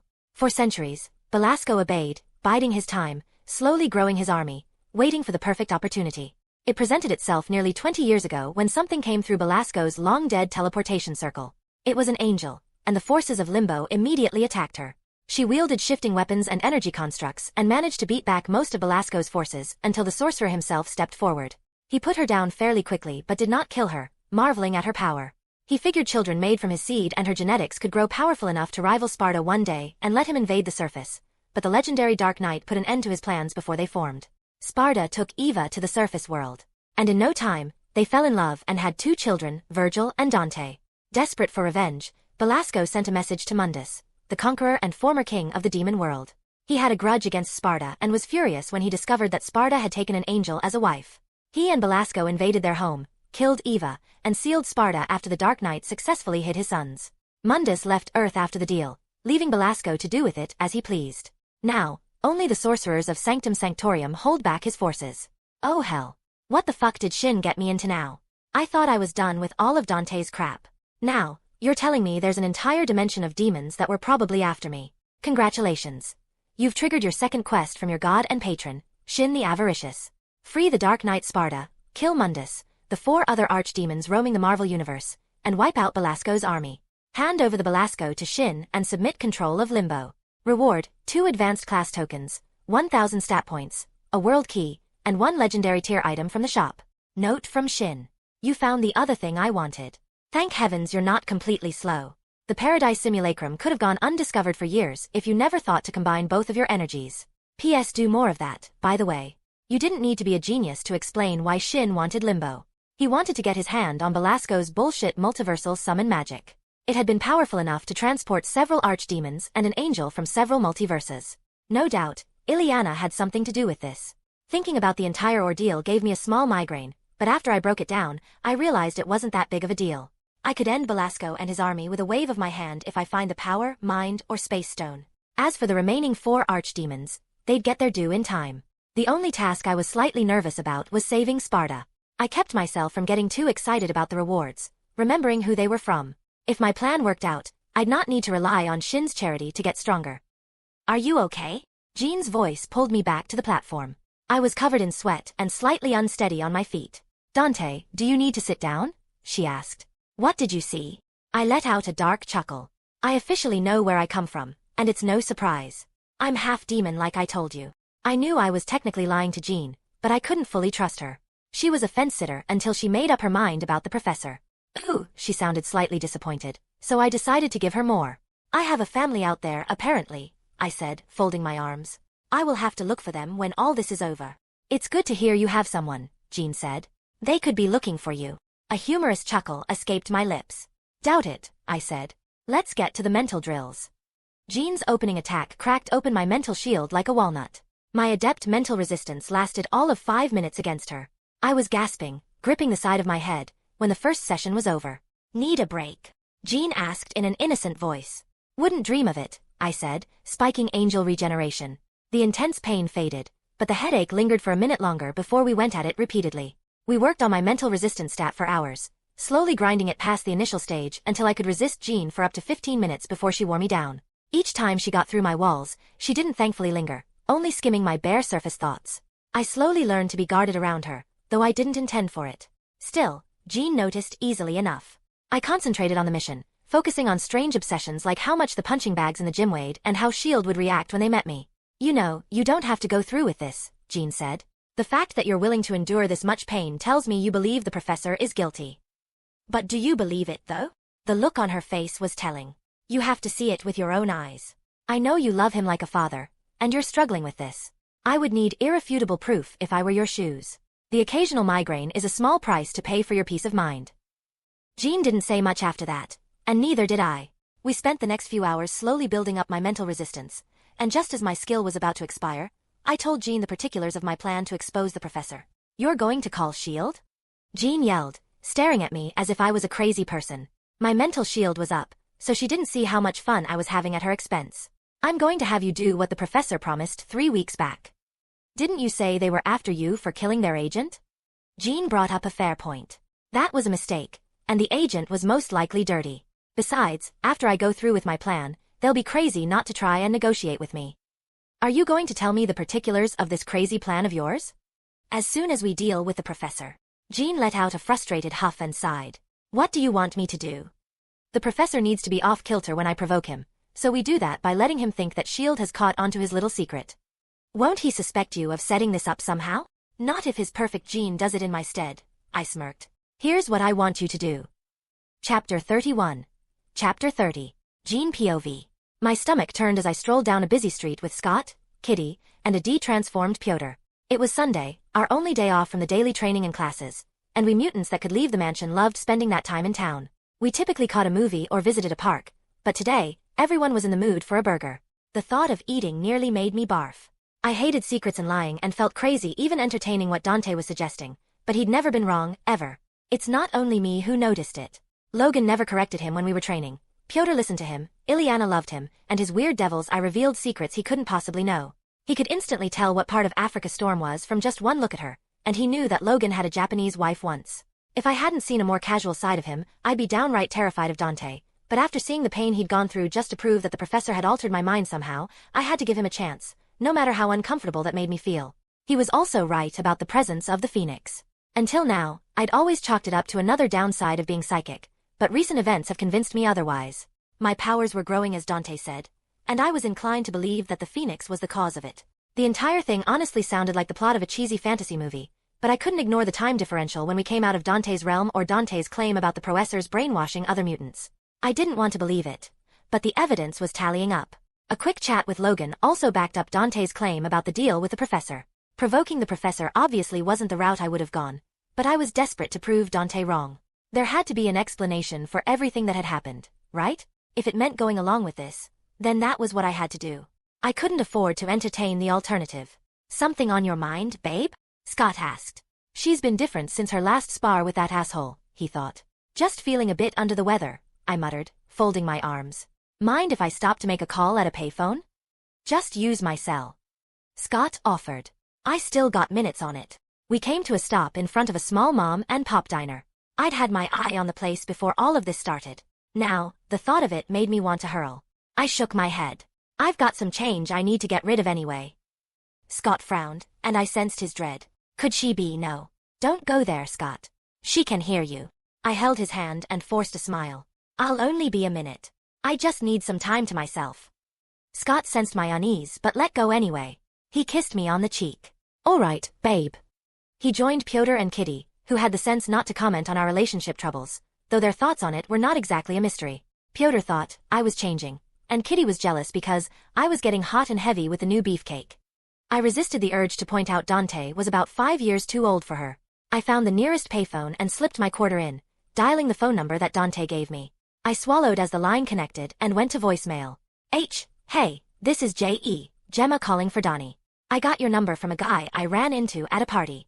He was a little drunk, but he swears you make the best IDs in the States. I need to take a long vacation. Can you help me? My hands were shaking a little when I hung up. Vague enough to arouse interest but not obvious enough to clue in whoever came looking that they'd been lured here.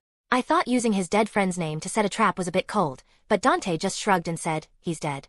He might as well be useful. By the time I made it to the diner, the knot in my stomach had grown even tighter. After the meal, Dante wanted me to pick up a few things at the convenience store, which made me nervous. Some rope, a ski mask, and some heavy-duty worker gloves. I did as told, despite the weird looks I got from everyone.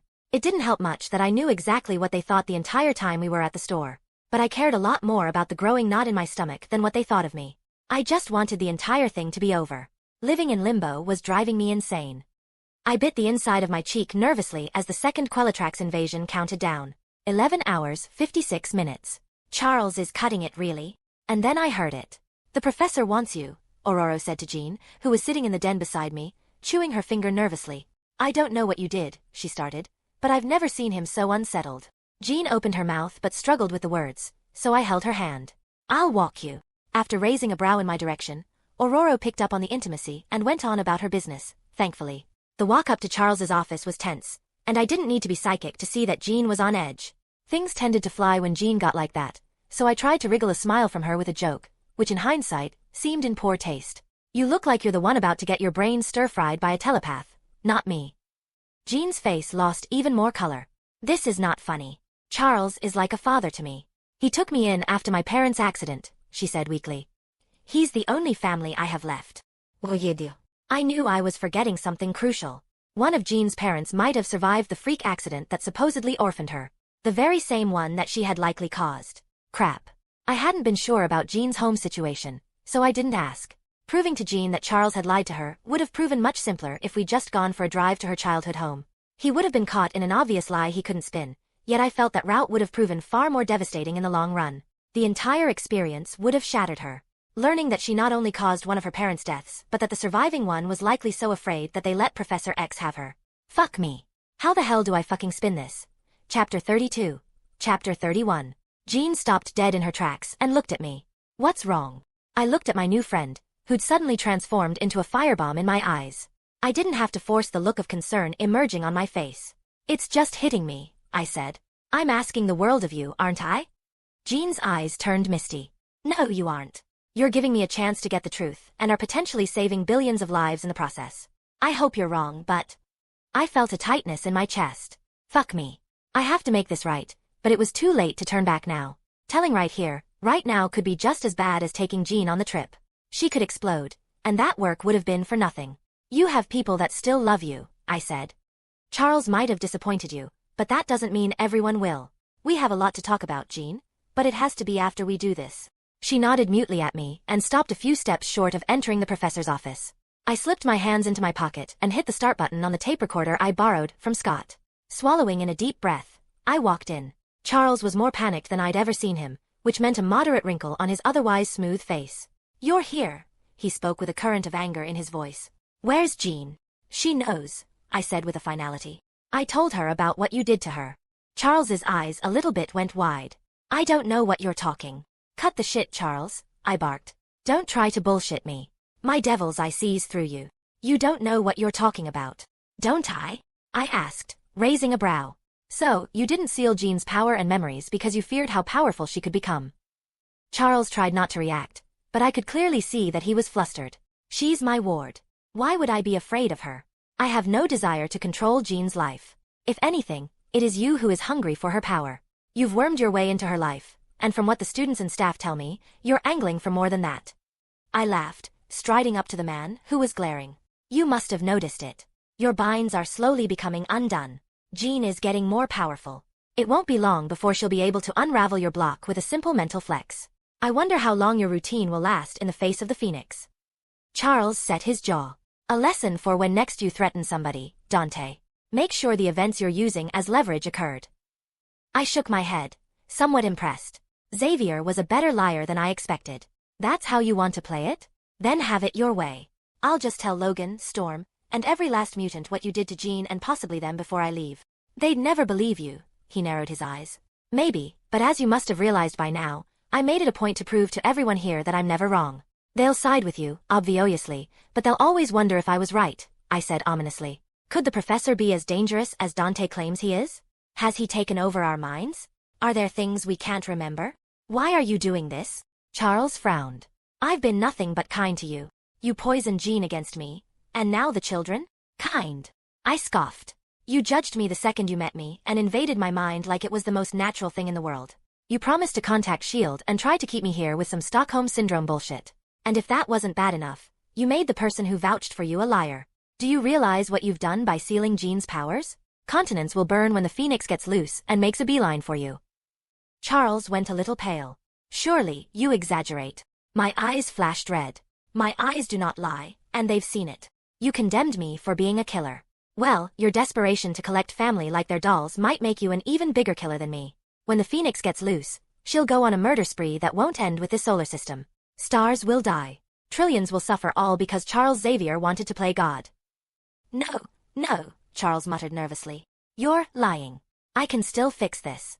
I got her under control once before. I will do it again, Charles said, suddenly finding his courage. And you're every bit as dangerous as I thought you'd be. The S.H.I.E.L.D. call, it was your doing, wasn't it? I shrugged. I wasn't going to lose my chance to negotiate from a position of strength. I foresaw your betrayal. My eyes see all, I said, playing deeper into the mystical red ice bullshit. You couldn't help yourself, could you? It's no wonder how you grew up alone and afraid. You've been desperate for love your whole life. Oof. I may have gone too far using comic knowledge on him like that, but I really had to push the demon angle, and that did it. Charles shook in his wheelchair, seething. He stared straight at me. You had no right to go looking in my past. His rage was a quiet one, his voice barely above a whisper. I fell to one knee, gasping out in shock as his alpha-level mind slammed into mine. You claim to see it all, he said. Tell me, did you foresee your paltry defense will stand up against the might of the most powerful mind on Earth? I writhed as Charles slowly drilled deeper, savoring every mental twist as he penetrated my mental fortress, inch by inch. It was hell. Charles was on another level. Jean's mind simply did not compare. Blood started pouring out of my mouth, eyes and ears. You will say nothing, he growled, because you are nothing. I considered only sealing off your demonic abilities, but now I see that I was too kind. Charles wheeled himself forward until he was looking down at me. I gasped, choking down blood, barely able to think clearly to manage an action I'd done so many times it was practically second nature. Summon my guns. This was far worse than anything I could have fucking imagined. Where the hell was Jean? Chapter 33, Chapter 32. Where the hell was Jean? As the seconds dragged on and the pain mounted, I came to the only conclusion that made sense. Jean had made her choice, and she chose Xavier. I will lock you up in your mind and hand you over to them as an apology, Xavier growled. They'll slice you open and put you back together just to see how you work, and no one will come looking for you because they won't remember you, he said. See, I might surround myself with people because I want a family, but you'll never find one because of what you are. Dante, a sniveling, hideous creature pretending to be human. Something within me broke, and demonic energy surged forth, filling every inch of my body with rage and energy. Fuck you. I roared, summoning Ebony, and pointed it at Charles's head. It wasn't the threat of fucking dissection that ticked me off, no. It was the other thing. He was a fucking dead man. No two ways about it. I willed energy into the chamber of the gun, and it obeyed. The barrel gained a golden crimson light that slowly started to glow brighter.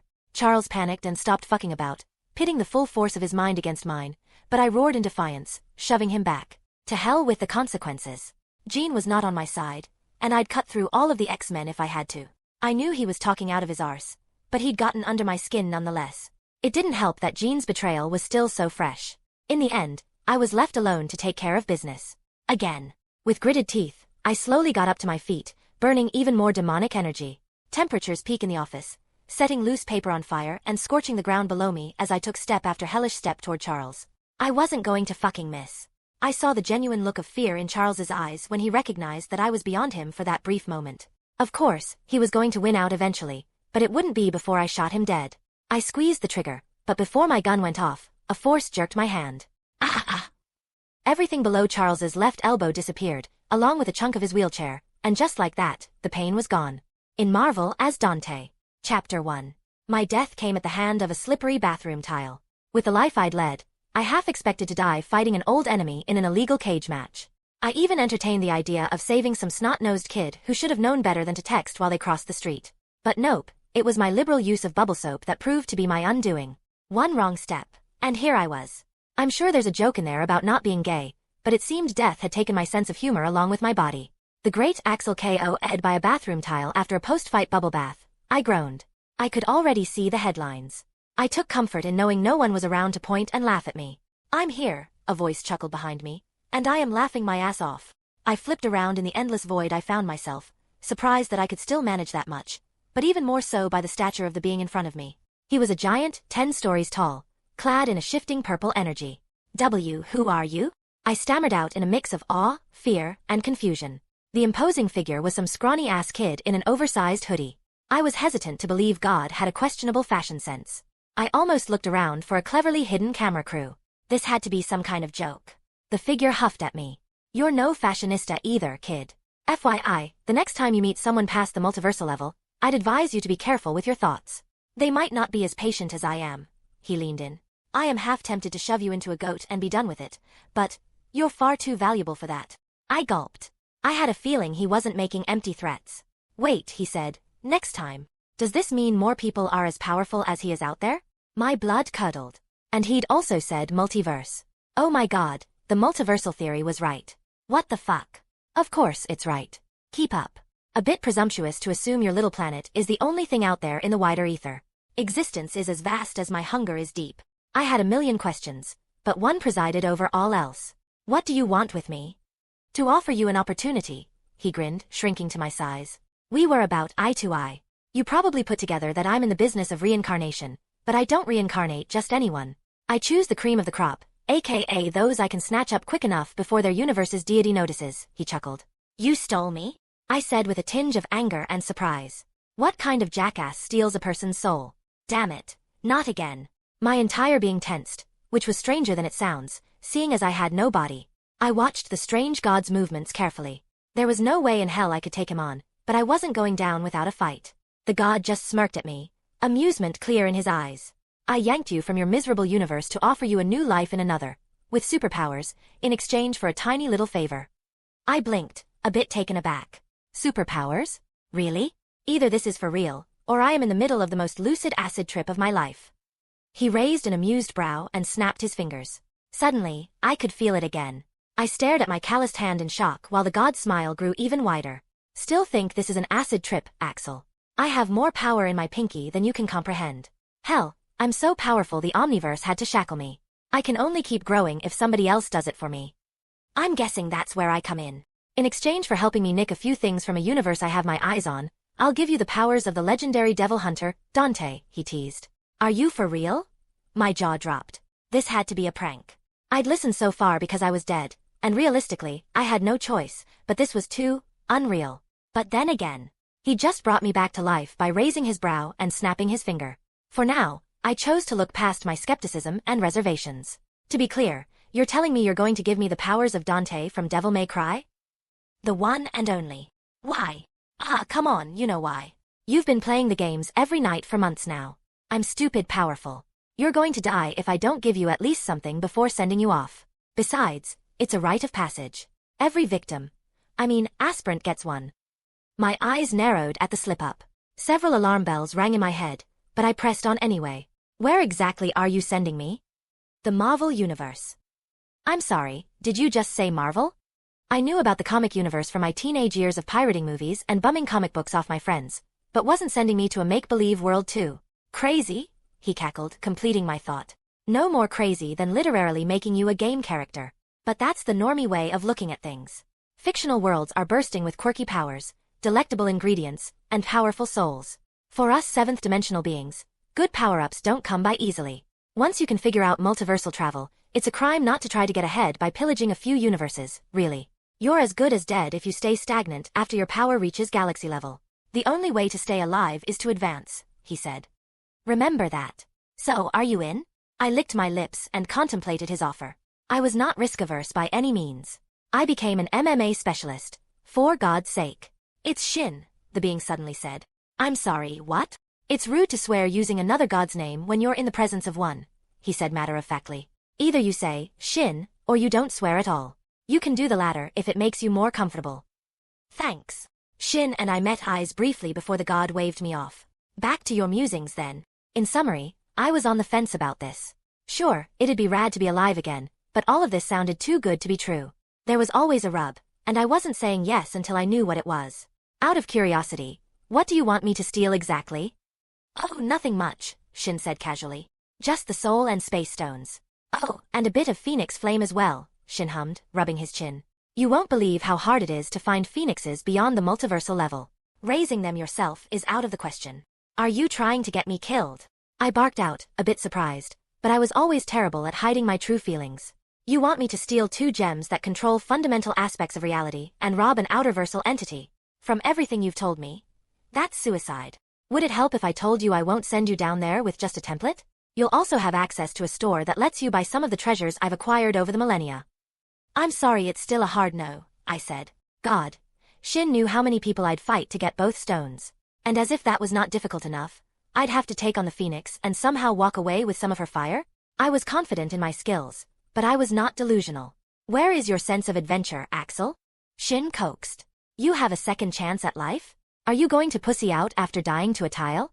It's just another fight. Just another fight? I balked. You're asking me to go up against the source of all life in the multiverse. Her fire can burn reality, and I'm a bloody video game character. The god narrowed his eyes. All I hear is bitching. With a snap of his fingers, my body evaporated. It had been so sudden.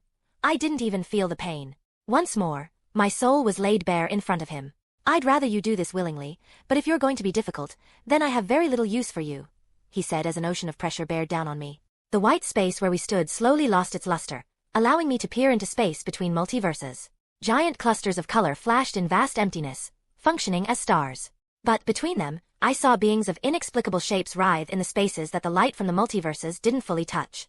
One of the closest turned its single eye at me, and I felt its mind approach mine. I froze, even as I mentally screamed my lungs out. Before its mind touched mine, however, Shin restored the white. I fell to the ground, my soul shivering as I tried to shake off the horror of what had just happened. Take my deal or take your chances with them, Shin said plainly.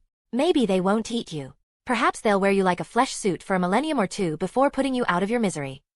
With gritted teeth, I met Shin's imperious gaze. I'd been foolish to think Shin was a decent guy. He wasn't even human. He was probably as warped as those things I saw outside in the void. Another piece of rope also went around his mouth to ensure he didn't call any unwanted attention. I dropped down to the street level and swaggered into the bar. My mask was still on, and all eyes swiveled in my direction. Good.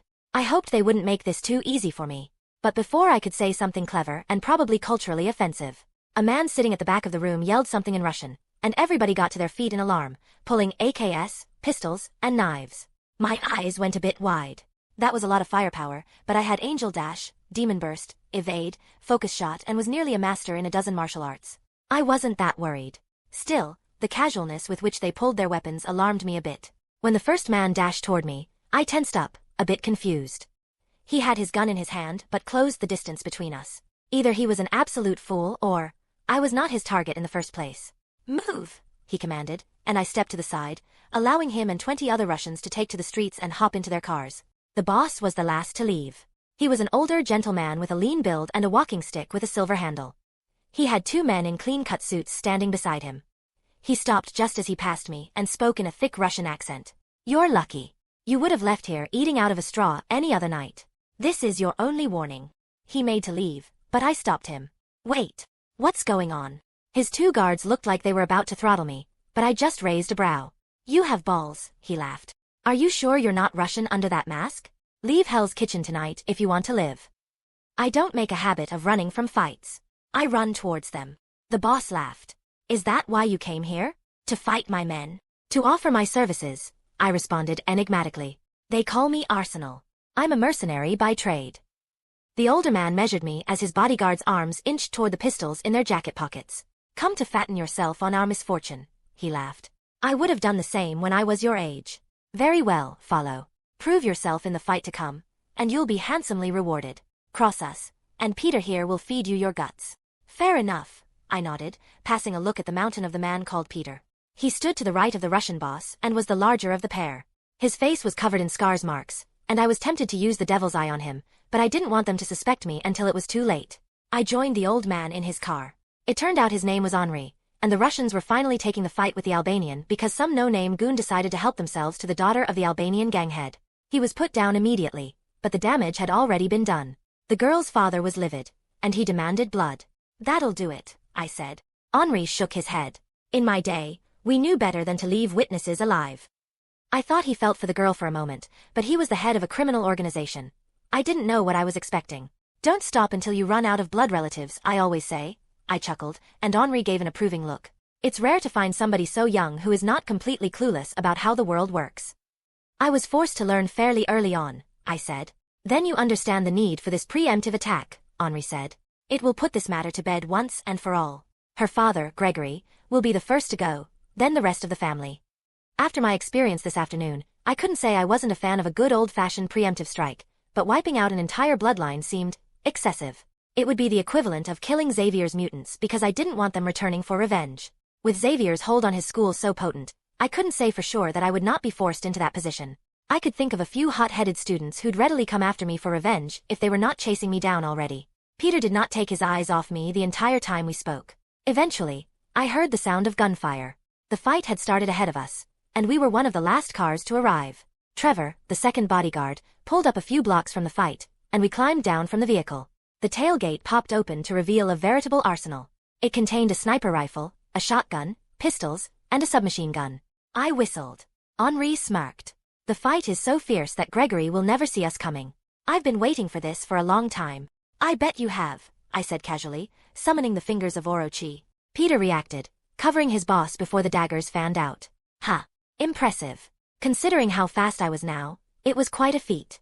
Trevor went down immediately, writhing, and Peter dropped to his knee, shaking and growling as two daggers stuck out of his back.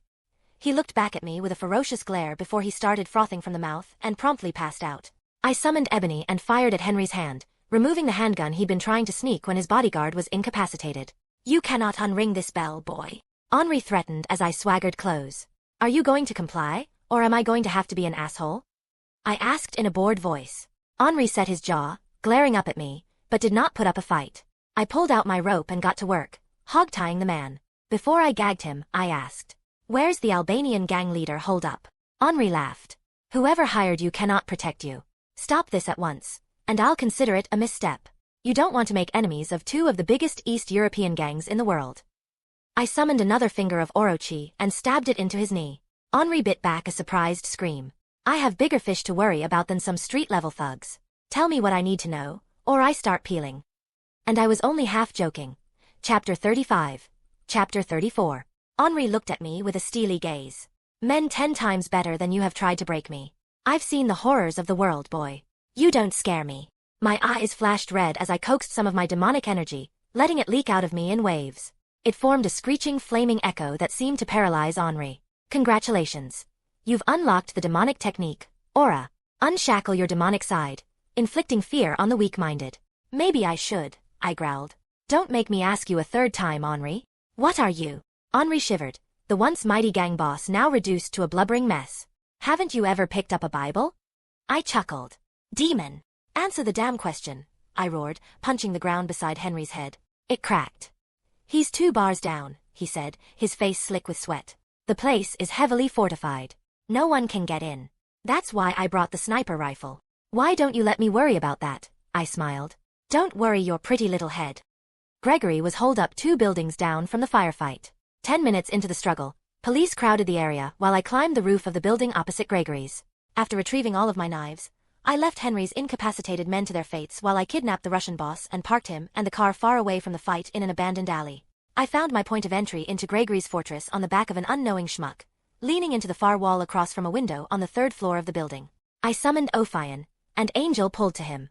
Glass shattered, and he was jerked forward suddenly, but the goon's body held until Ophion carried me into the building, knee first. I kneed the Albanian into the wall, knocking the air out of him.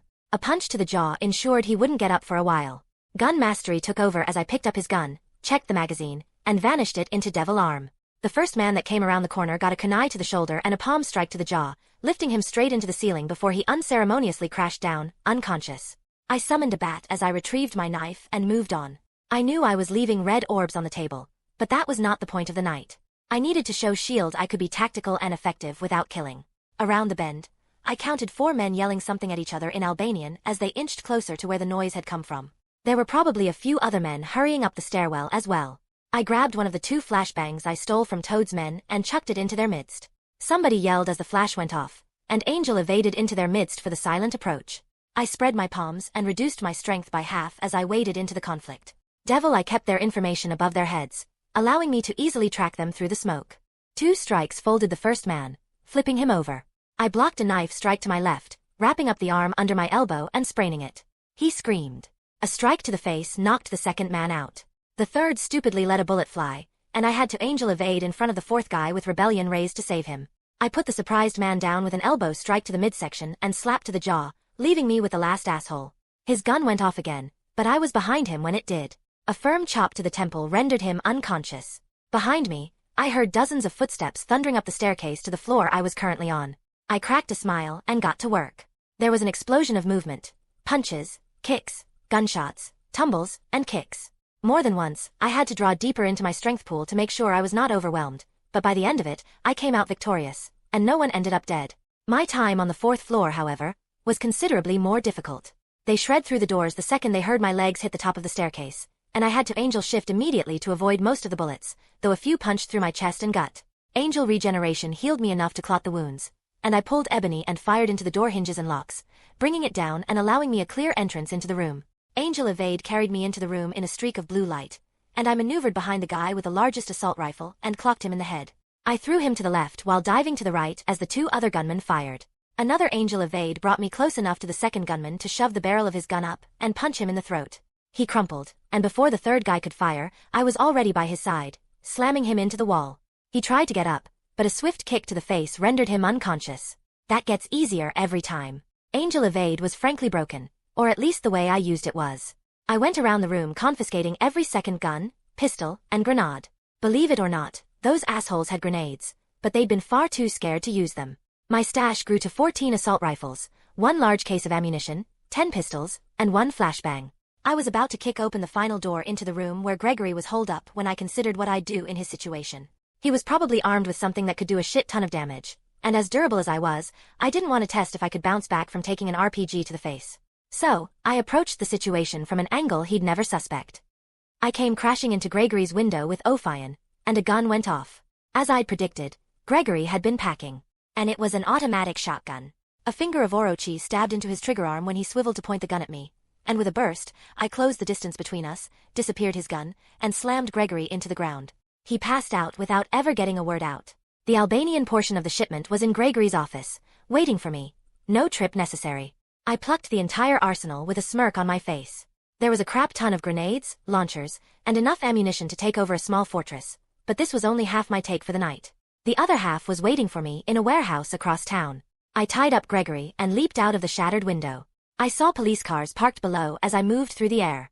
I gave myself a second boost to get me over the ledge of the building I'd just come from and landed with a stumble. It was a small miracle that Gregory didn't fall from my shoulder. Quite the jump, I hear somebody say behind me. With a confused frown, I turned and came eye to eye with Natasha Romanoff. She looked nothing like her MCU counterpart, but her striking red hair, killer beauty, and hand-mounted stingers were a dead giveaway. They were both pointed at me. "I'm afraid I'm not quite ready for our face-to-face yet, Agent," I said. "Drop the body." "I'd rather not do that," I said. "Besides, Gregory doesn't look like he'll like it much. He's already sore and unconscious from the jump." "I'm taking you in, Dante Sparda," she said. "The director would like a word." "I'm sure Fury would," I said, earning a surprised look from Romanoff. "How do you know the director's name?" Natasha warmed up her stingers. I smirked. "That wasn't in my file, was it?" "I said drop it before I drop you," she repeated. "You're not getting a third warning." I raised a brow, scanning the building around me. In the distance, I noticed somebody with a bow and arrow on a high perch staring at me. I activated Devil's Eye and immediately identified him. Clint Barton, aka Hawkeye. Clint Barton is an expert bowman, combatant, and one of the deadliest agents of S.H.I.E.L.D. With a smile, I lowered Gregor's body, holding it directly in the line of Barton's shot. I'd think you'd prefer a sniper, but a bowman also works. Natasha froze for a moment before she spoke. I don't need backup to bring you to your knees, Mr. Sparda. If you've heard about me, you certainly know the stories. Natasha Romanoff was infamous in the spy scene in this world. She carried out thousands of assassinations as a brainwashed drone before being rescued, and then going straight and narrow. She, of all people, should be the most sympathetic to my cause if she dared to go against Fury. I've heard bits and pieces, Romanoff, I said, and you don't scare me. Tell your director I look forward to seeing him. Don't dash, Natasha started, but I was already moving. I chucked Gregory's unconscious body over the edge, startling her, and chased after him using Angel Evade. Chapter 36. Chapter 35. Don't dash, Natasha started, but I was already moving. I chucked Gregory's unconscious body over the edge, startling her, and dashed after her using Angel Evade. I landed just in time to catch him and burst to the side to avoid Clint's arrow. It let out a sonic burst that ruptured one of my eardrums, preventing me from Angel Evading again.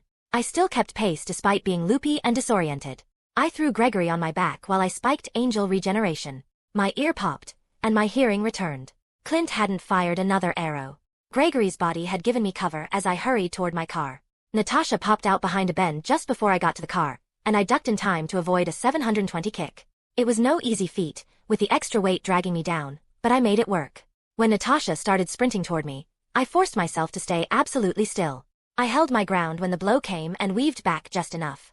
Her fist nearly grazed my jaw as I spiked Demon Evade, filling my body with violent crimson energy that I immediately put to use by grabbing Natasha by the arm. She tried blocking me, but I just yanked her to the side, destabilizing her, and tossed her into the air. Considering she was under 120 pounds and I momentarily had the strength of 7 elite men, she went pretty far up. See you around, Black Widow, I quipped as I continued my trip.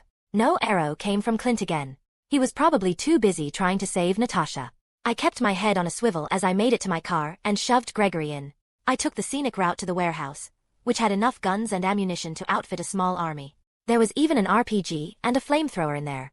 I took the best goodies. It made me wonder what madness they had planned. Whatever the case was, the new heroes of New York would probably handle it. In the meantime, I made my escape, walking past 2 unconscious men I disabled with my daggers. 8 hours, 22 minutes. The drive back to Xavier's place was tense.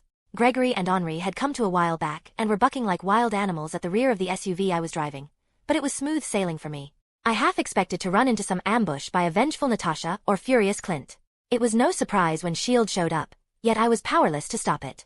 An arrow speared through the hood of my SUV, killing the engine immediately. Cars rolled out of the forest around the wooded path up to Xavier's, and 2 heavy-duty transport cars blocked my front and rear exits.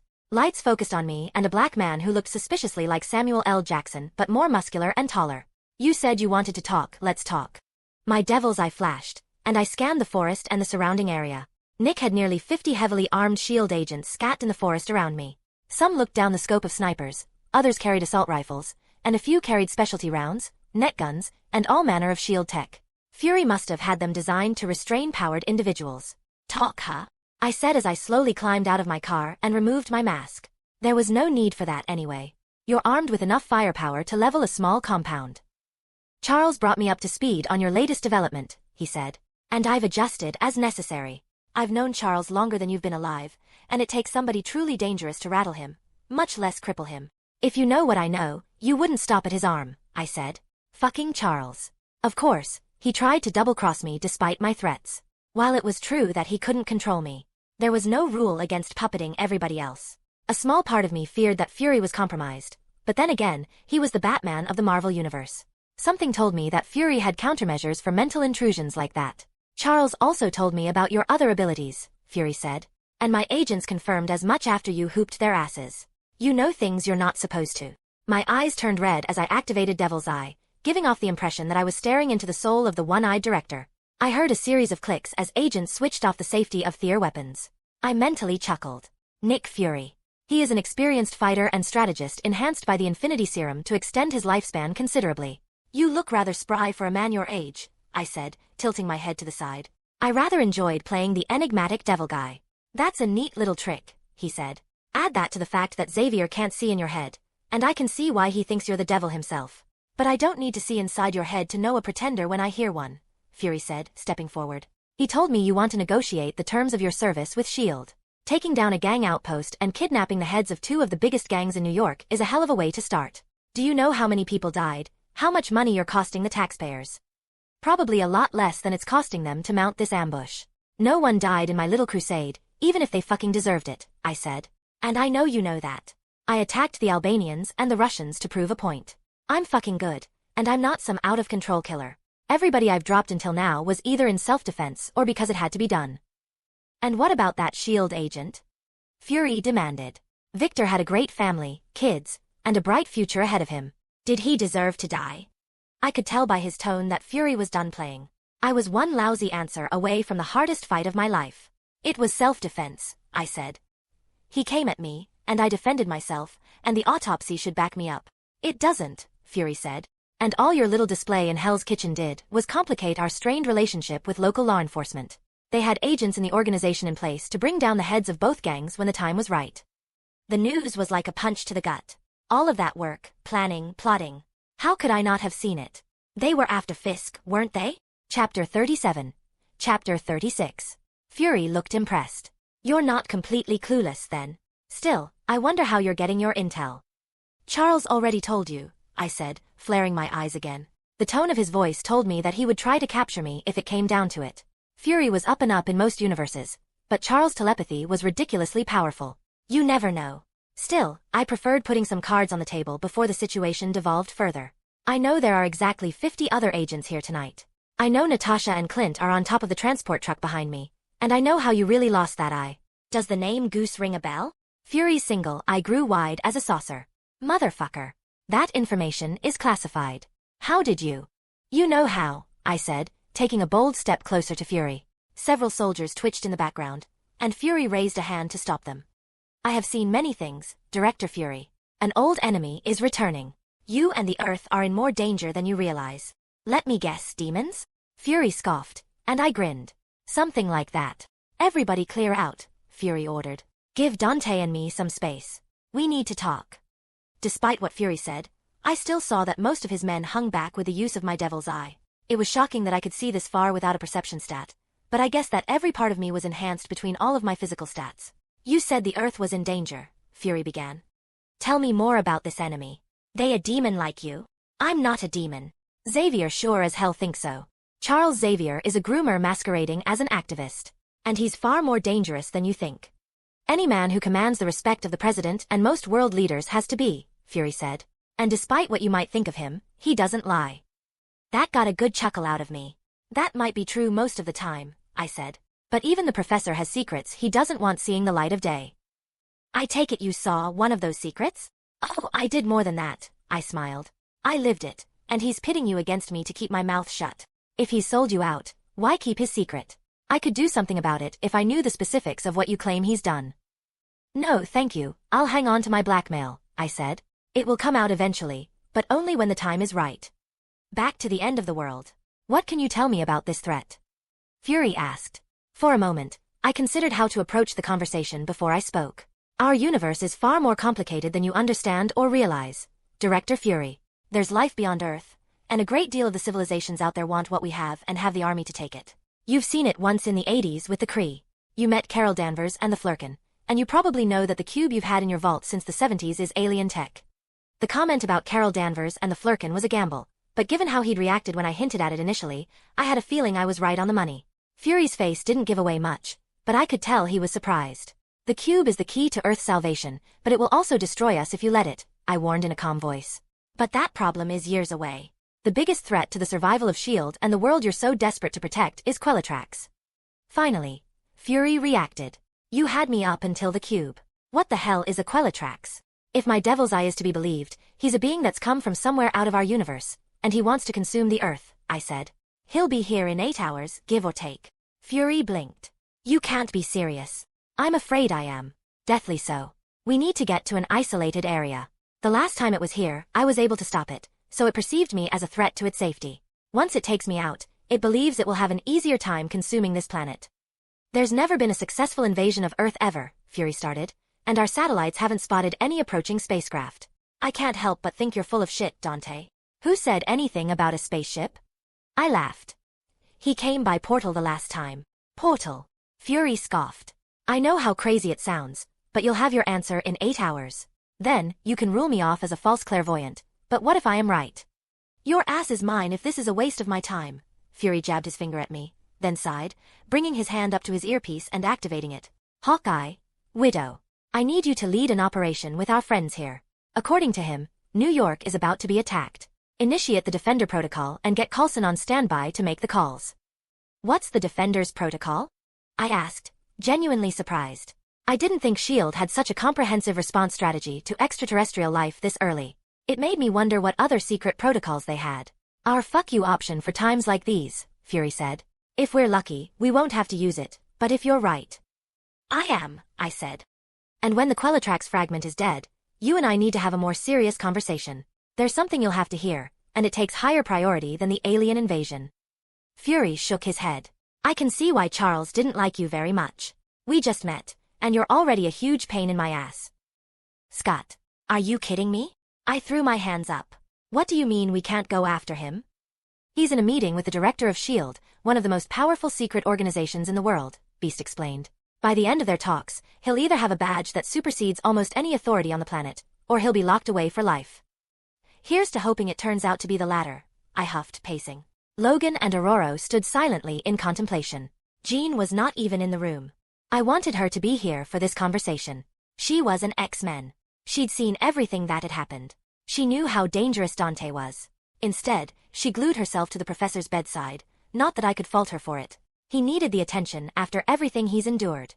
Still, I couldn't help but fear that Dante was forcing her silence somehow. I balled my fist. I could never forgive myself if that asshole hurt her in any way. He should have never been in the X-Mansion to begin with, I said. We should have just turned him over to the police when we had the chance. The police couldn't hold him, Logan grunted. He'd have ended up on the cutting table being poked and played with. At least he'll be out of our lives, and Jean and the professor would be safe. Scott. Aurora snapped. You are still a child, so you don't quite understand what you're saying. Being experimented on is one of the greatest injustices our kind have ever faced. To wish it on somebody, even if they're our enemy, is unfeeling. I was used to Aurora yelling at me, but this was beyond that. She was genuinely upset, and I was unsure if I could fix it or if I wanted to. He just makes me so angry, I growled. Thankfully, Beast came to my rescue. You should go and see her, he offered. Jean and the professor will need you when they wake up. Chapter 38. Chapter 37. Dr. Hank. That boy, Storm began, looking at Scott's retreating form. He means well, but his anger blinds him. I fear he's far too rigid to lead the X-Men. The kid just needs time, Logan grunted. The prof babies them, but eventually, they'll have to see the ugly side of the fight. Dante's their first real look. I looked down at my tablet and up at the room, my night vision chasing away the darkness of the night. I frowned. Still, Dante went too far, Logan said. I wonder what set him off. Last I knew, he and the prof were getting along just fine. The professor didn't call for him exactly, Storm said. He followed Jean up. Maybe the professor said something, or he learned about the plot to keep him here. Hardly reason to blow off somebody's arm, Logan argued. Despite what Scott might think and tell people, the kid has been pretty reasonable. 4 weeks and no complaints of violence or misbehavior. I think I might know what set him off, Beast slowly said. The professor struck first, I said, pointing to the splotch of blood in front of the professor's table. Notice Xavier's blood is fresher. Jean hadn't even finished the tourniquet when we rushed in. Why would he attack him? Storm questioned. Maybe the kid pulled his sword? Logan hazarded, but I doubted it. I'd watched Dante train for weeks. I knew how fast he could move toward the end. 83 miles per hour faster than the human I could track. Good thing I wasn't entirely human, and neither was Charles, but he was perfectly ordinary everywhere except his mind. I was rapidly arriving at the undesirable conclusion that Charles had struck first, unprovoked. Logan likely suspected as much as he sniffed the air and stared at the blood spatter, but I elected to delay the conversation until I spoke to Xavier himself. Only Jean and the professor know what happened for sure, I said. We will ask them when they're ready. Logan, however, seemed to have missed my hint and continued talking. The prof is no slouch, but there's no way I see him wounding the kid unless. You're not thinking the professor attacked his mind? Storm suggested. It would explain the blood, I muttered, thinking out loud. All of the blood vessels in his head must have ruptured dozens of times. I've never seen the old man take down somebody that hard, Logan said. Not even Magneto got this sort of treatment. He must have been really pissed off, or he was that afraid. Dante has mental resistance, Storm said. When you consider his healing factor, the professor might have had to push that hard to stop him. But it didn't keep him down for long. I pointed at the scorched wooden floor and the finger-sized hole in the wall behind Xavier's chair. If even Xavier cannot stop him, Dante is more powerful than any of us realized, I said. We need to prepare for that during our next meeting. Logan grunted in agreement, but squinted. Still, something doesn't feel right. Logan had no idea. I suppose we'll find out soon enough, Storm concluded, then turned to me when she noticed my turmoil. Are you okay, Professor? I'm not sure, I said truthfully. I need some time to think. I stood far away from Clint and Natasha in what they called Defender gear. Next-generation body armor used a proprietary blend of metal, Kevlar, carbon fiber, and reactive materials that instantly went stiff when impacted by blunt force trauma.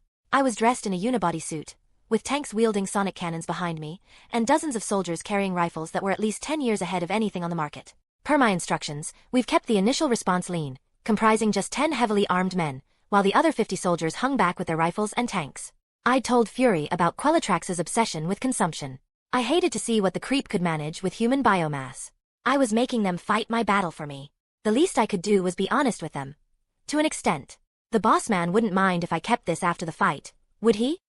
I asked Clint, who kept his head on a swivel, surveying the valley we had set up at. Each suit of armor cost taxpayers over $2 million, Clint yelled back. So, that's a yes? Don't let the director catch you making plans for his property, Natasha said. He's likely to trust you less than he already does. I looked at Natasha and made my eyes turn red. This is coming from the ex-Russian spy? Natasha didn't react. That doesn't get any less creepy, Clint commented, and I heard Fury's voice buzzing in my ears. If you're done with your parlor tricks, tell me how long we have till they show up. 10 minutes and 45 seconds. I heard Fury's voice boom over a speaker in the background. Set your watches, gentlemen. We're 10 minutes out. The following 10 minutes were the longest of my life. The outcome of this mission would determine the course of my life moving forward. I'd either spend it as an asset of S.H.I.E.L.D. or a murder-robo fugitive dropping bodies left and right. On the bright side, I had enough ammunition in my weapon vault to level a small town and would come out of this deal with multiple new weapons. S.H.I.E.L.D. will not be detaining me today, even if that means killing Fury and every soldier here. I hefted the grenade launcher S.H.I.E.L.D. had given men and double-checked it, waiting patiently for the timer to hit 0. The second it did, a dot appeared in reality, and slowly, it grew like an ink splotch of pure darkness. A wave of nervousness swept the rank. Most soldiers were understandably freaked out, but they hid it better than I'd expected. Even Clint and Natasha, expert spies, looked out of their depths. When the dot grew to the size of a window, Fury roared, "Fire!" I was already launching a grenade at it from a distance. For smoking pellets dropped on the dark spot, exploding as dozens of rifle fire and explosions ripped into the darkness and the landscape around it. It continued to grow regardless, and finally slowed down when it reached the size of a door. A laugh carrying 1,000 voices echoed from the abyss. Its voice was like nails on chalk and caused our communications to wig out momentarily. Amusing, it croaked. You cannot stop what is to come. I will savor the taste of your souls. An unnatural chill swept the morning air even though it was noon. And I could tell some agents were shitting themselves. Clint and Natasha were terrified, but you wouldn't know it with their poker faces. Dozens of tentacles rushed out of the rift, reaching for me and the row of agents closest to it. Son of a... An expedient demonic burst carried me far back enough to grab Clint and Natasha and toss them back. They were the only two that escaped out of 10, and the transformation occurred immediately. The tentacles bore into their orifices, filling them with darkness until their eyes turned black. Thankfully, the surviving S.H.I.E.L.D. agents didn't just wait until the body snatcher finished. Natasha was the first to fire her rifle, drilling a hole in an ex-agent's head. An arrow from Clint followed after, and that opened the floodgates. Fury gave the order, and everybody fired, shredding the agents from afar. Their bodysuits held on longer than I expected before exploding from the pressure. Entire limbs disappeared, and brain matter was spilled. I contributed to the chaos with 2 shots of my grenade launcher, thoroughly scattering what remained of the agents, and I got a notification. Without even reading it, I instantly knew something was wrong. Don't let your guard down, I yelled. There's not all dead. Congratulations. You've defeated a lesser eldritch propagator. You've earned 30 red orbs. This breed of eldritch monsters differed from the brutes and spawn I faced. Quell was beefing up his army. I activated Devil Eye, peering through the smoke, and spotted 5 propagators darting into the forest behind us, their speeds almost twice as fast as ordinary men. The remaining 2 did something I did not quite expect. Black tentacles oozed out of their barely put-together bodies, and they began to merge, pulling in the dirt, discarded weapons, and spare body parts. Jesus Christ, I muttered as I aimed my grenade launcher. Fire where I fire. There's something in the smoke. We're fucked if we don't put it down before it completes its transformation. I did not hold back. I kept shooting until I was out of ammunition, and when that was done, I summoned an AK and continued ripping into it. Our attack sent it stumbling and spinning, but it did considerably less damage than our initial volley.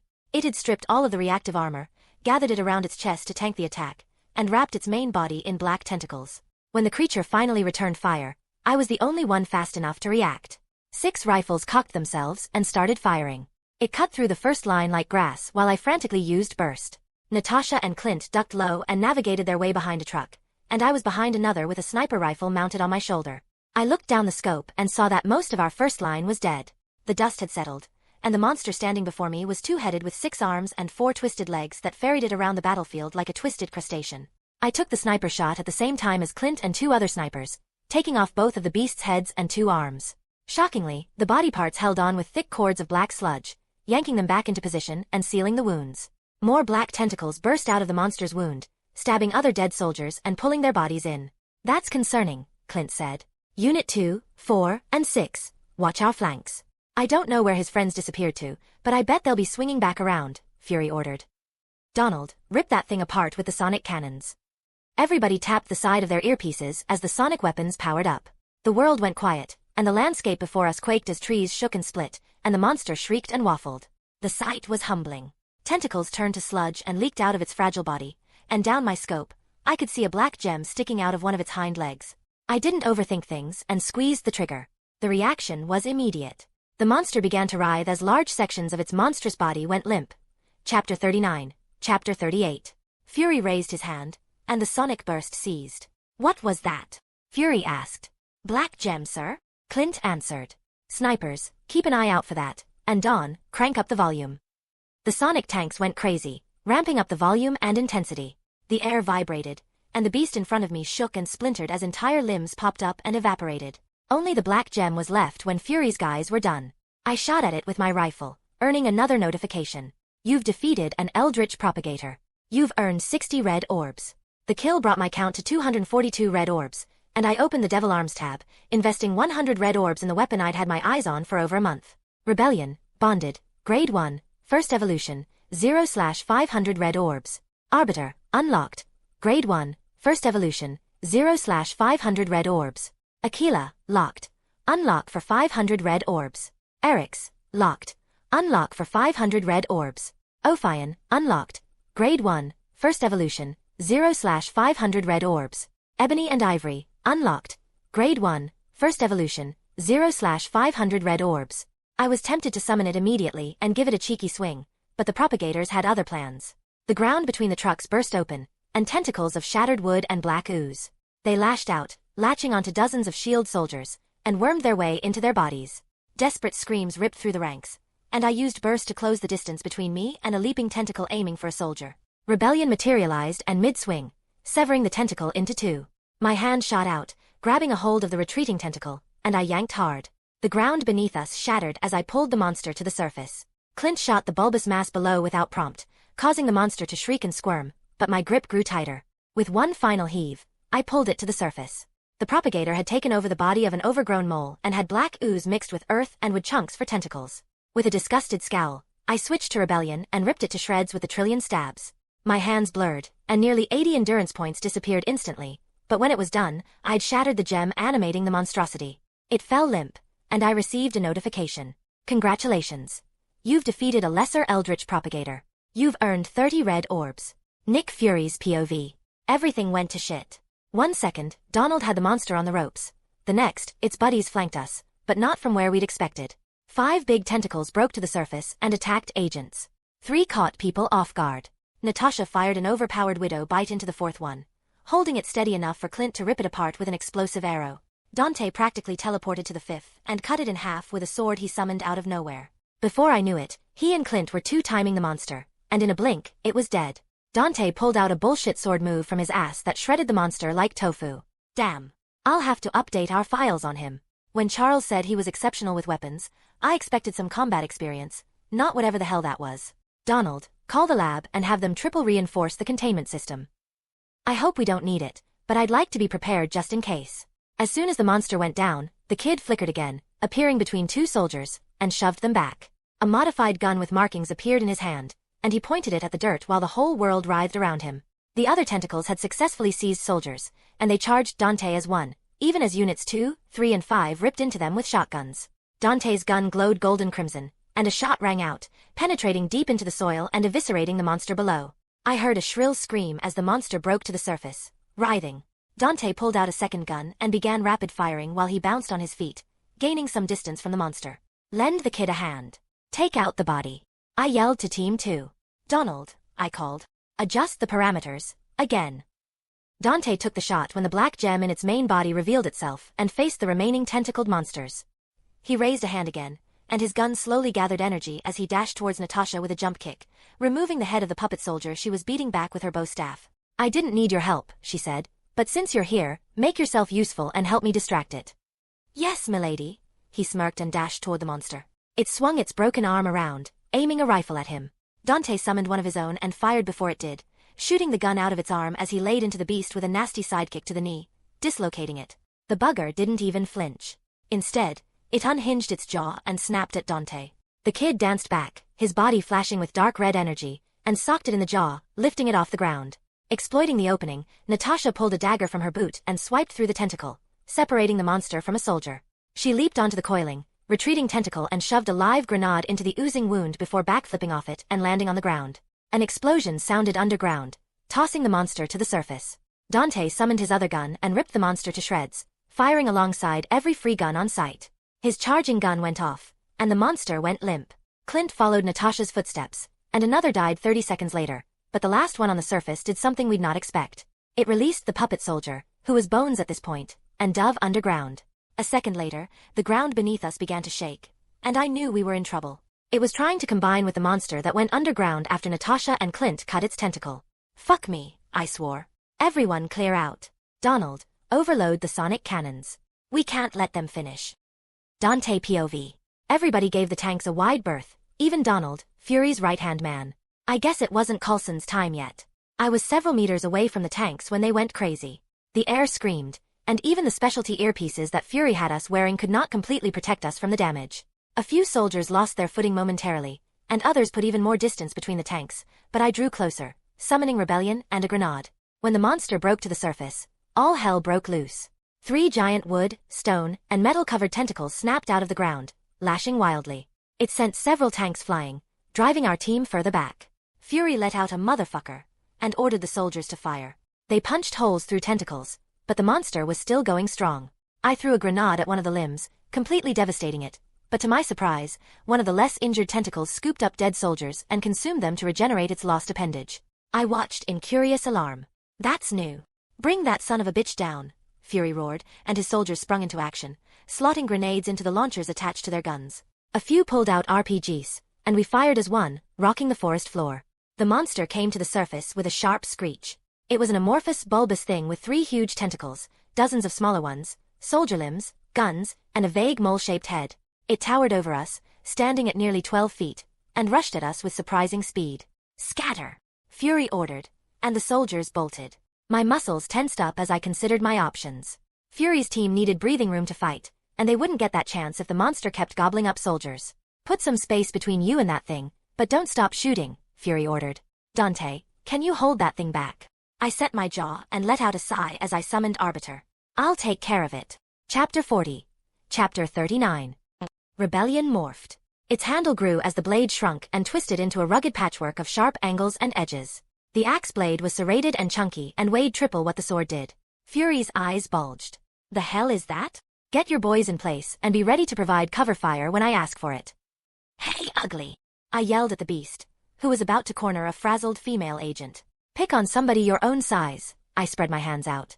The monster paused, and its mishappened head snapped in my direction. It hissed, bucking as it slowly grew long and agile quadruped limbs and lunged at me. I took off in a flash with demonic burst and packed Arbiter with so much energy that the rusty axe head sizzled. I raised my axe high, the weight damn near tripling, and came down on the thing's head. An explosion went off. It jerked the monster's head down, throwing it into the dirt, and I came down with another explosive strike, splitting its head in 2. I heard a screech, and 3 tentacles lashed out, but I was faster. Arbiter turned to Rebellion and parried 2 strikes while an explosive arrow diverted the 3rd, opening the beast up for a stinger strike to the face, followed by 2 quick licks. Angel Evade carried me behind it as it swung out with his claws, screeching in pain. I filled my blade with demonic energy and swiped at the base of a tentacle, cutting it clean off. A shriek and a body check sent me flying.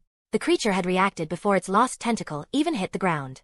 I reacted equally fast, switching to Ophion, and Angel lifted myself back to the monster's body. I slammed into it with a stinger and twisted my blade, opening a deep wound. I summoned a live grenade with my free hand and chucked it inside the open wound. I used Angel Evade seconds before the retaliatory strike came. 2 tentacles packed with stone, adaptive armor, and would phase through me as I rematerialized on the ground. The explosion went off a second later, throwing the monster's body to the side, and I ran up to it, arbiter glowing red, and slammed into its second tentacle, shearing through stone, metal, wood, and ooze. The body check followed before the tentacle touched the floor, but this time, I was ready, leaning out of reach while I had a demonic energy coat around me. My clever maneuvering earned me an instance of double damage that was quickly fading. So, I set out to use it with extreme prejudice. I dashed at it and lopped the 3rd tentacle clean off. A mess of black tentacles came at me next, but I dodged them all with quick footwork and a demonic burst, earning myself another demonic evade bonus. The eldritch monster rapidly began to pulse and change, shifting to accommodate the lost biomass. It tried reaching for its down tentacle but could not reattach it, the demonic presence of Arbiter still lingering. While it was still panicking and reacting, I decided to end this fight and jumped into the air using burst. I propelled myself into the air a second time before I started filling Arbiter up with energy. I flashed downward, just as the propagator looked upward, slamming into it with the remainder of my freshly triggered demon evade bonus stacked on another burst. The results were explosive. The impact shattered the ground and reduced the monster to putty. The front half of its body was caved in, and it struggled against my burning demonic energy, wriggling, desperate to pull itself back together. Even though I was out of breath and disoriented, I noticed all of its movement and energy was coming from one singular bulge at the center of its back. I summoned Ebony and fired, shattering a huge black gemstone the size of a large apple. The propagator's body sloughed immediately, losing all form. It was still a bit startling that the combined propagators could get that big. It was probably because the hiding propagator had enough time to gather mass. Note to self. Never let those slimy fucks hide away. You've killed a matured eldritch propagator. You've earned 200 red orbs. Quellatrax is not amused. Well, I'm not amused either, Quell. I snorted. There were a few other notifications, but Fury approached me before I could look at them. Is it over? Yeah, I panted, checking my resources. Name: Dante Sparda. Species: Nephilim. Class: None. HP: 580/620. SP: 230/610. AE: 306/400. DE: 240/400. Strength: 36. Dexterity: 40. Endurance: 61. Vitality: 62. Angelic energy: 40. Demonic energy: 43 + 2. Fury stood at the lip of the crater with Natasha and Clint. They all looked taken aback by the sight. I saw naked fear in Clint's eyes, and Natasha hid hers so well you almost couldn't tell. The professor sold you short, Fury said. I chuckled. That's the understatement of the century. Now, do you believe me when I say I'm here to help? We'd be in deep shit if you're not. The battle had taken less than 10 minutes, but all New York heard the explosions. Government vehicles, helicopters, and agents were called on site to push back the press and curious New Yorkers. Officially, the noise was caused by a localized weapon testing that got out of hand. Most didn't buy the story, but Fury left them little choice. I was led to a private trailer while paramedics attended to the injured. The fight had been brutal, and I was starting to feel bad about dragging Fury into this. Sure, I could have handled it alone, but those propagators were nasty. It wouldn't have come out of the fight without a few bruises. They would have overwhelmed me regardless of how many bombs and rifles I had in my weapons vault. If I was forced to retreat for whatever reason, I had a feeling Quell wouldn't stop. It might have been sneaky, but my decision to involve him ultimately benefited everybody. Quell's rift closed seconds after the last propagator died, and so did all traces of them. The black ooze they were made up of practically evaporated, leaving Fury nothing to work with or examine. Needless to say, that frustrated him quite a bit, almost as much as realizing that he had no real measure of my strength. Xavier gave him old information, and I've only ever cut loose a few times in the X-Men's presence. Thanks to my training, I was nearly 4 times as strong as a peak human athlete, putting my effective lifting strength at well over 1,000 kilograms on the bench press. My speed was even more impressive, and I was about to reach another stratosphere with my rewards. Congratulations on completing the second of 5 incursions. You've earned 1 key to Shin's multidimensional emporium. The store was finally open to me, and between all of the killing, I ended up with 402 red orbs. I wanted more, but I didn't get any orbs for that propagator that Clint killed. As eager as I was to spend my new red orbs, I couldn't help but take a look at Shin's store. The system interface turned golden when I entered it, and I swore I heard a trumpet sound in the background. The store was a lot more organized than I expected. Shin's wares were divided into classes, weapons, potions, skills, artifacts, tools, enhancements, bloodlines, abilities. Shin's list. I spent hours scrolling through each section, and my brain would have shorted out at the sheer possibilities were it not for how bloody expensive everything was.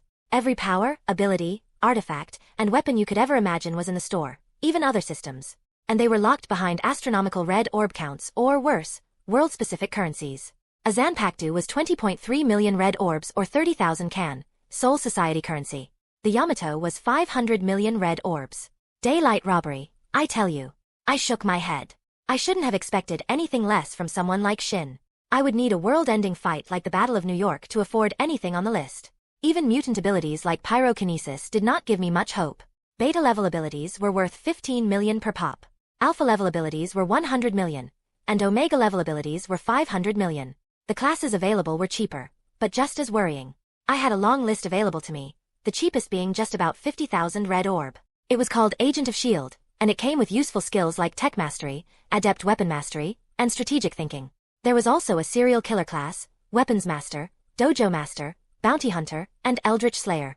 The last one was intriguing because it granted me a flat damage boost of 10% on all Eldritch monsters. Many other choices were grayed and unreadable with an interesting tag. Does not qualify. Others were even more expensive than the weapons, with price tags reaching the billions.